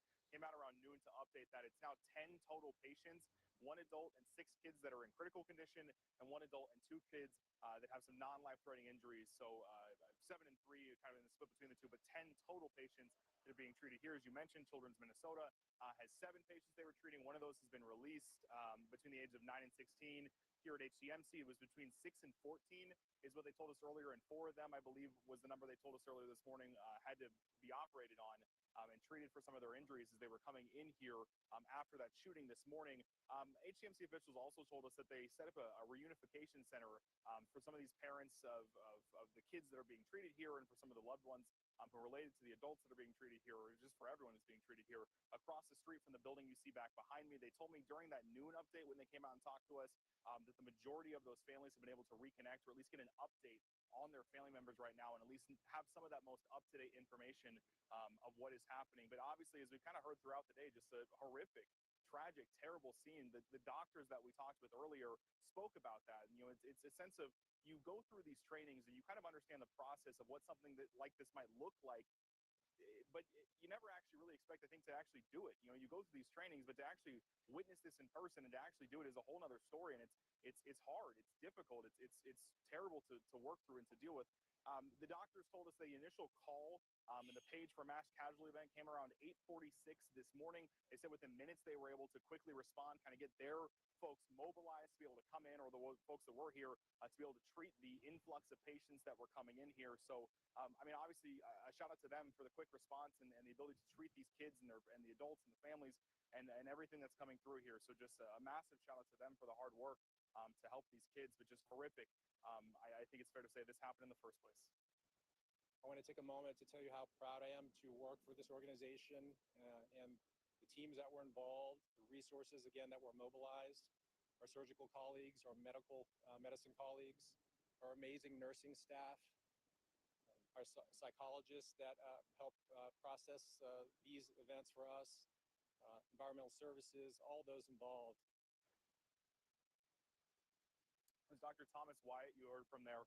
And as he said, it's a gratefulness to the folks who helped. But I mean, these are difficult situations. You're talking about kids as young as 6 years old. I mean, any age affected by this is tragic, but obviously young children affected by this as well. Hennepin healthcare officials told us they'll be releasing information online through their online newsroom throughout the remainder of the day. It doesn't sound like as of right now there's any more plans, in-person media availabilities, but I'll be checking with them to see if there are any updates, see if we can speak to them as you know, patients are treated and released here hopefully soon, guys. All right, Ian, thank you. Thank you, sir. We did just get an update too, real quick, from Plymouth Police Department. And this is something that we typically probably wouldn't report because it was an unsubstantiated threat to the school this morning. But considering what happened in Minneapolis, I think it is worth reporting. And essentially, we have staff that have kids in that district area too, but they had to close schools down today because of an unsubstantiated threat. But the Plymouth PD is saying that they received word about a vague and unsubstantiated threat regarding a school in Plymouth this morning. They say upon receiving that report, staff notified both Wayzata Public Schools and Robbinsdale area schools. Upon further investigation, police have no reason to believe that there's any credible threat to any schools in Plymouth. But they're going to maintain regular police coverage in Plymouth, and they're continuing providing extra patrols in those schools. But this is based off of what happened this morning in Minneapolis. So even if it's unsubstantiated, even if there's any threat, you have to take it seriously. And I'm sure parents in the district want to Mandate, know yeah, as for much sure. information as possible. You mentioned a prayer vigil earlier. Annunciation saying that there will be a prayer vigil tonight at 7 p.m., but that is actually going to happen at the Holy Angels Gym, which is at 6600 Nicollet Avenue South. So they are holding a prayer vigil at 7 p.m. in the Holy Angels Gym. Let's go back out to the scene now where Jessica Hart is standing by. She has been there all morning. I know things are slowing down there, Jessica, but what do you have and what do you know? Yeah, Rita, things have slowed down quite a bit within the last hour or so. We've actually seen some Kowalski workers come out here and bring some food out to these first responders who've been at this scene investigating all morning.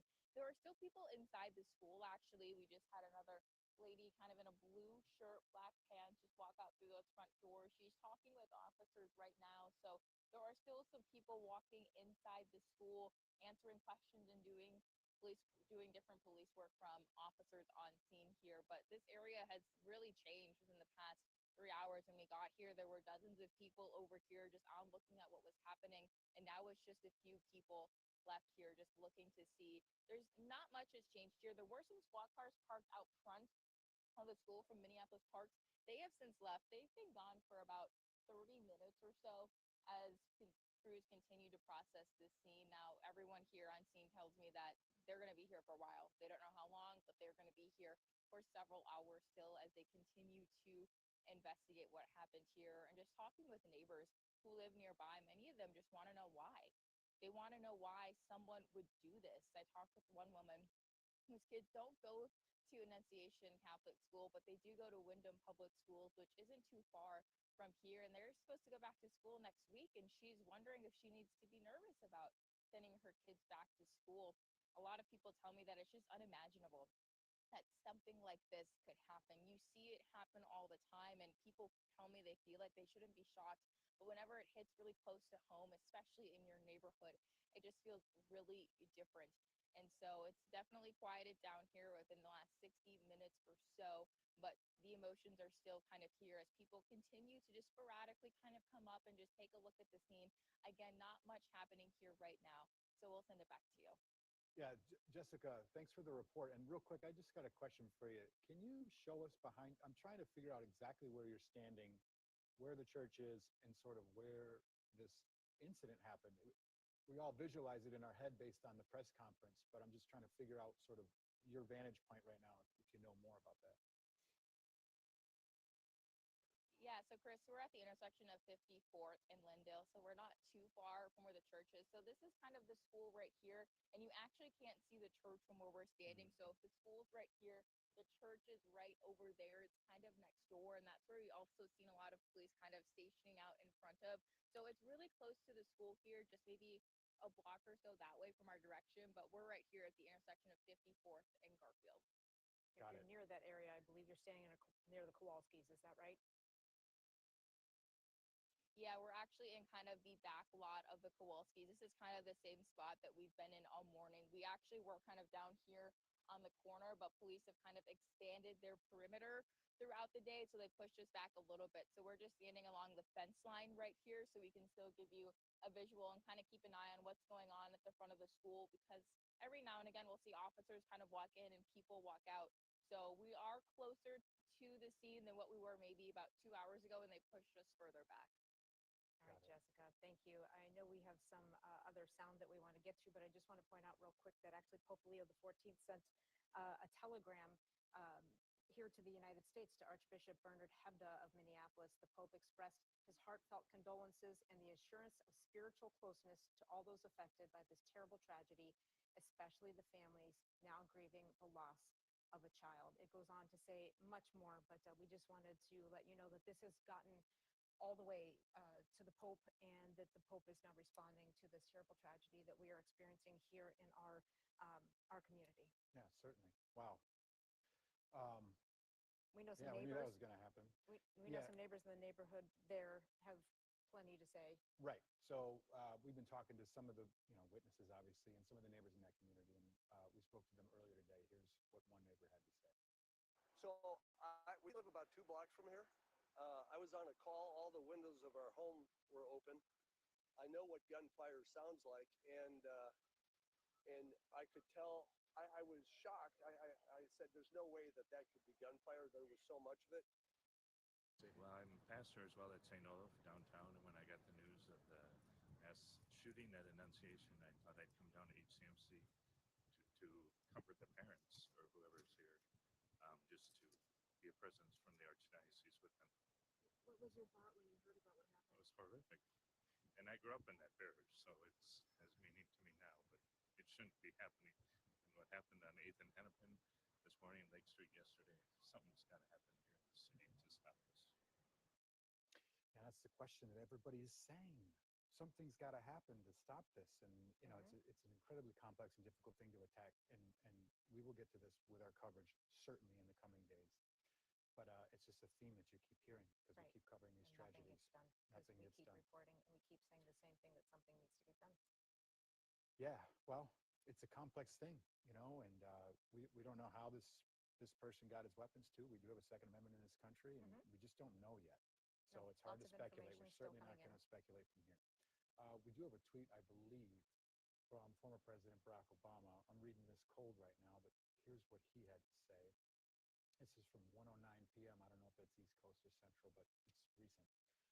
He said, "We can't allow ourselves to become numb to mass shootings." That's something we've been talking about this morning. Quote, "What happened today in Minneapolis is heartbreaking.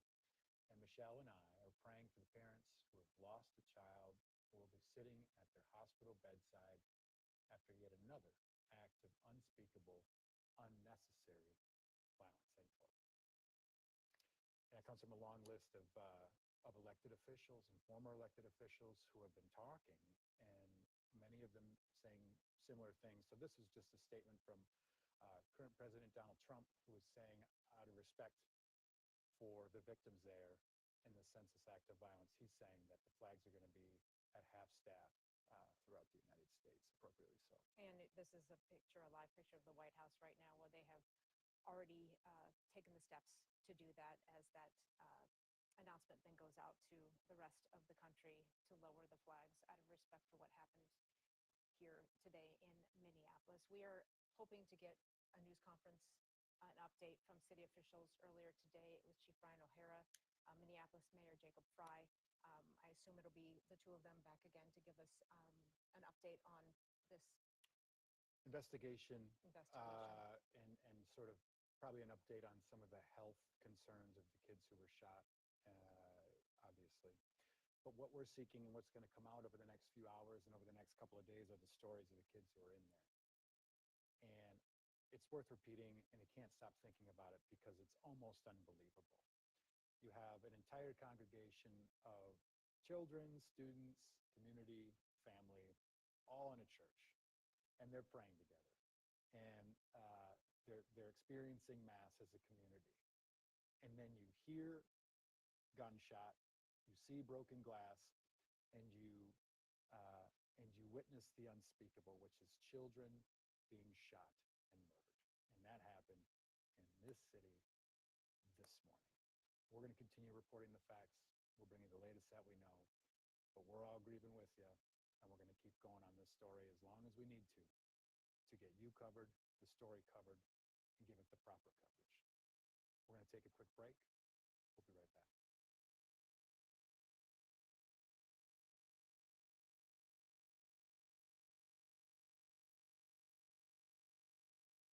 Ages 8 and 10 were killed and 14 students were hurt after a gunman opened fire at the Annunciation Church. They were attending an all-school mass for the K-8 school that is connected to the church. The service was commemorating the start of the school year, which just began on Monday.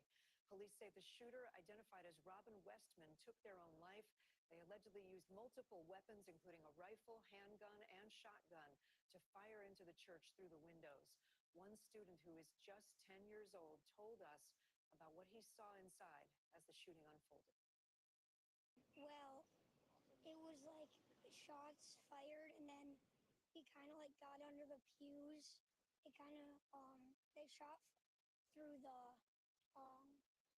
stained glass windows, I think, and it was really scary. What did you do after that? Well, we waited like 10 to 5 minutes. I don't really know, and then we went to the gym, and then the door's locked just to make sure he didn't come, and then we waited in the gym for more news, and everyone was okay. Or most people were okay. My friend got hit in the back. Did he go to the hospital? Yeah, he went to the hospital. What went through your mind when you saw that? I was super scared for him, but I think now he's okay. NBC News correspondent Adrian Broadus joins us now. Adrian, it's so hard to even hear that. In addition to the 14 kids who were hurt, we should mention there were also 3 adults who were hurt. What do we know about their conditions right now? Yeah, those 3 adults who were injured, bringing the total to 17 people shot, as you mentioned, 14 of them children. The state of the injuries is still unclear. We are expecting an update within the hour from Minneapolis police, but based off of what we heard from hospital officials earlier this morning, we heard from folks with the Hennepin County Medical Center. That is a level 1 trauma center there in Minneapolis. 11 of the 17 patients went to that hospital there, 4 of them requiring surgery. The spokesperson saying the ages ranged from 6 to 14 years old. At least 7 who showed up at the hospital were in critical condition upon arrival. And when we heard from the chief of police earlier today, he said the shooting happened outside of the church. The shooter fired through the windows of the church, striking people who were sitting on the pews. And that 10-year-old who we heard from saying he hid under the pew, talked about training for active shooter situations.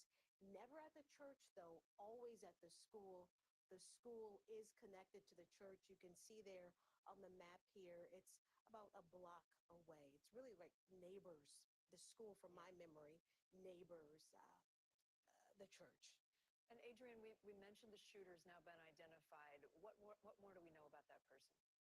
Yeah, top senior law enforcement officials have identified the person as Robin Westman. Now, earlier in the day when we did hear from police, they said the suspect was in their early 20s with a limited criminal history. NBC News has confirmed with those law enforcement officials that the suspect left behind multiple videos posted online with writings that reference suicide, quote, extremely violent thoughts and ideas, plus an apology to their family, and a handwritten sketch of the interior layout of a church. Now, it is unclear if the church in that sketch was the church where this horrible crime took place this morning. Adrian, you've spent hours reporting on this. We've seen parents reuniting with their children. Just such a traumatic event. I wonder what more are we hearing from people who were involved this morning? You know, Kate, I've been trading text messages with friends and family who live in Minneapolis. I used to live there 7.5 years. One friend said she heard the gunshots, but she thought it was construction happening in the area. So she loaded up her children and took them off to camp. For the students there, this was their first week of school. My friends describe this as a wonderful neighborhood. It's known as Tangletown. It's on the south side of Minneapolis, but there's a Starbucks right across from the school. It's a place where a lot of students go after the school day. There's a grocery store right down the street there. Folks are just shocked and, quite frankly, terrified. One woman telling me she's still rattled and cannot believe what happened this morning, letting me know that her children are okay. It's been a rough few days for folks there in Minneapolis, not only members of law enforcement, the first responders, as well as the doctors at the hospital. Before we found out about this shooting, they were already investigating another mass shooting that happened where 7 people were injured and 1 person was killed. Police have said those crimes were not connected. But watching the chief of police talk today, Kate, really struck me. I've interviewed him multiple times. We've seen him brief the media, but he was almost grasping for his words as he was overwhelmed with emotion. And even the mayor, Jacob Fry, we've heard from him, we've interviewed him. He was almost furious as he described what happened there today. And this comes less than 3 months after State Senator John Hoffman and his wife were shot. They're still recovering. And State Representative Melissa Hortman and her husband were gunned down in their own home. So a lot of healing there needed in Minneapolis. For sure, Adrian, thank you. We know President Trump has also ordered flags at half-staff in memory of the victims, and we're told that he's been in touch with the governor of Minnesota as well. The Nevada governor now says the state has been the target of a massive cyber attack. It began early on Sunday, causing state offices and agencies like DMVs to close for a 3rd straight day this week. The governor's office also says the attack has closed down some state phone lines and websites. NBC News correspondent Steve Patterson joins us now on this story. So, Steve, what do we know about who or what or why this attack happened? Yeah, Kate, just to be clear here, as you mentioned, government services like Health and Human Services was impacted. Some websites were taken down. IT services went offline for a little while. The DMV, as you mentioned, still shut down. Very annoying, but I want to say the Nevada state government confirming that no personal data was impacted, right? That was sort of the worst case scenario, that your tax data, that your social security number, which lives in some of these databases, could have been impacted. But yeah, the scariest thing about all of this is we have no idea who did this. At least the Nevada state government isn't saying. We know they have a criminal investigation that is now open. We know the FBI is working on this. We know CISA, which is the cybersecurity agency, also investigating what happened here. We just simply don't know who did this. Kate? And Steve, obviously it's had an impact there in Nevada. Could this happen? This is maybe the big question, right? Could this happen in other states as well? Do we know? Yeah. Part 2 of the scariest thing about this is it already has happened in other places. Just recently, earlier this year, St. Paul, Minnesota, similar target of a cyber attack. There's a few famous cases. Oregon in 2020, a whole county went down to a cyber attack from there. The 911 dispatching in Baltimore went down in 2018, very famous case. The point is, this can happen anywhere. Just like a city is susceptible to a bomb, so too is the cybersecurity of any place that is connected to the net. It's just about staying in touch and staying ahead of the cybersecurity measures.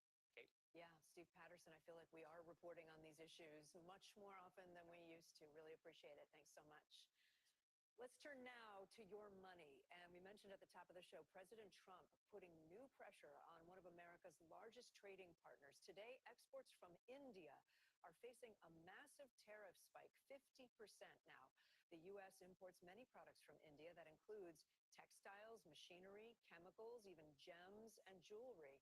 India has also become a major manufacturing hub in the last decade, producing more consumer electronics. Notably, Apple assembles iPhones in India, but smartphones are exempt from these new tariffs. Let's bring in NBC News senior business correspondent Christine Romans with us. Christine, good to see you. So why are these tariffs, remind us, going up to 50% today, and what kind of impact could they have on all of us on the prices? That is a big, big border tax, 50%, the highest in the region, and it matches Brazil, the other country with a 50% tax. It's because the president says that India is buying Russian oil, and that is helping fuel Putin's war machine in Ukraine, and he wants them to stop buying Russian oil. Notably, China is the biggest purchaser of Russian oil, and this tariff is actually larger than the tariff that's on China right now.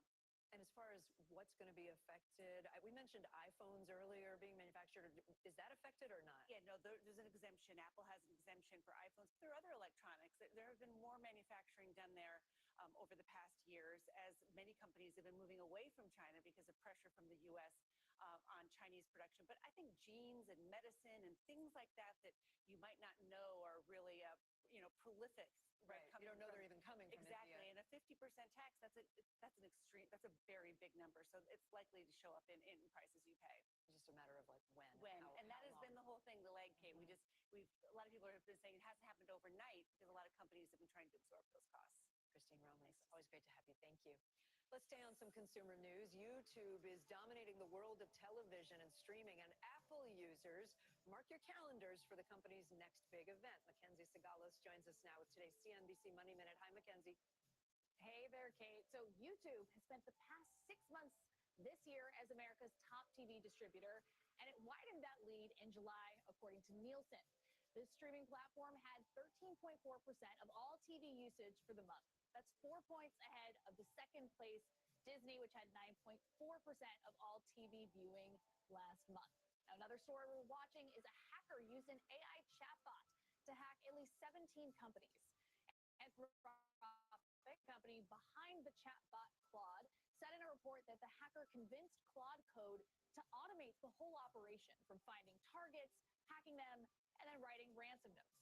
Anthropic didn't say which companies were targeted or how the hacker was able to take advantage of the chatbot, but noted that it added more safeguards to Claude Code. And Apple is holding a launch event next month, which it says will be awe-dropping. Apple is expected to release new iPhones, as it usually does in September, just in time for the holiday shopping rush. This year's model would be the iPhone 17. Analysts expect to see updated processors and specs, including a new slim version that trades battery life and cameras for design and a lighter weight. Okay, I'm good with my 13. Thank you, Mackenzie Sigalos. Thanks. Still ahead, Cracker Barrel reversing course, bringing back its beloved logo, how the chain is explaining the move, and other changes still in the works. That's coming up on NBC News Daily. My oldest daughter, Camilla, she came out fighting. 2 days old, she had to have open heart surgery. All of a sudden, she's on, 5 different medications. Me and the pharmacist got so tight. She said, GoodRx can save you a lot of money. Saving that extra $200-300 a month. You do the math, the money we're able to save with using GoodRx, we're able to do all these extra activities. She can hit hard, too, for a little skinny thing. So it puts less stress on our household, and it puts less stress on our pockets. Hey, starting your business? Swift Filings has helped form and protect over 600,000 new businesses, such as bakeries, golf coaches, and even pet psychics. No matter the business, get the support you need. Swift Filings. Start strong. Stay compliant. Grow with confidence. Make the bunny circle over and under. Get one bunny. Did you just do it? Yes. You did. Let me see. I gotta look. Your work thrives on a schedule. You prioritize family time. You make time to chase your dreams. There is one simple thing that improves all of your priorities: better sleep. Sattva wants to inspire the world to prioritize sleep with a selection of handcrafted luxury mattresses made and assembled in America. Because the quality of your sleep helps shape the quality of your life. Work smarter, love stronger, and dream bigger. Sattva, unlock the power of a great night's sleep. I was so fed up with dating that I went into it with very low expectations. Can we play while we're talking? Talk? Yeah. Oh, that's okay. fine. We met when we were 17. He worked at an ice cream shop that a mutual friend took me to. Who is this guy that's looking at me like he hates me? He's kind of cute though. My way of flirting is just to stand there and look cool. Nothing came out of that until 10 years later when I shot my shot on Hinge. Taking over the helm of a 75-year-old broadcast, it's a great responsibility. The best reporters in our business know how to listen. And when you listen, you get the truth. For NBC News, I'm Tom Yams. That's what we do every night.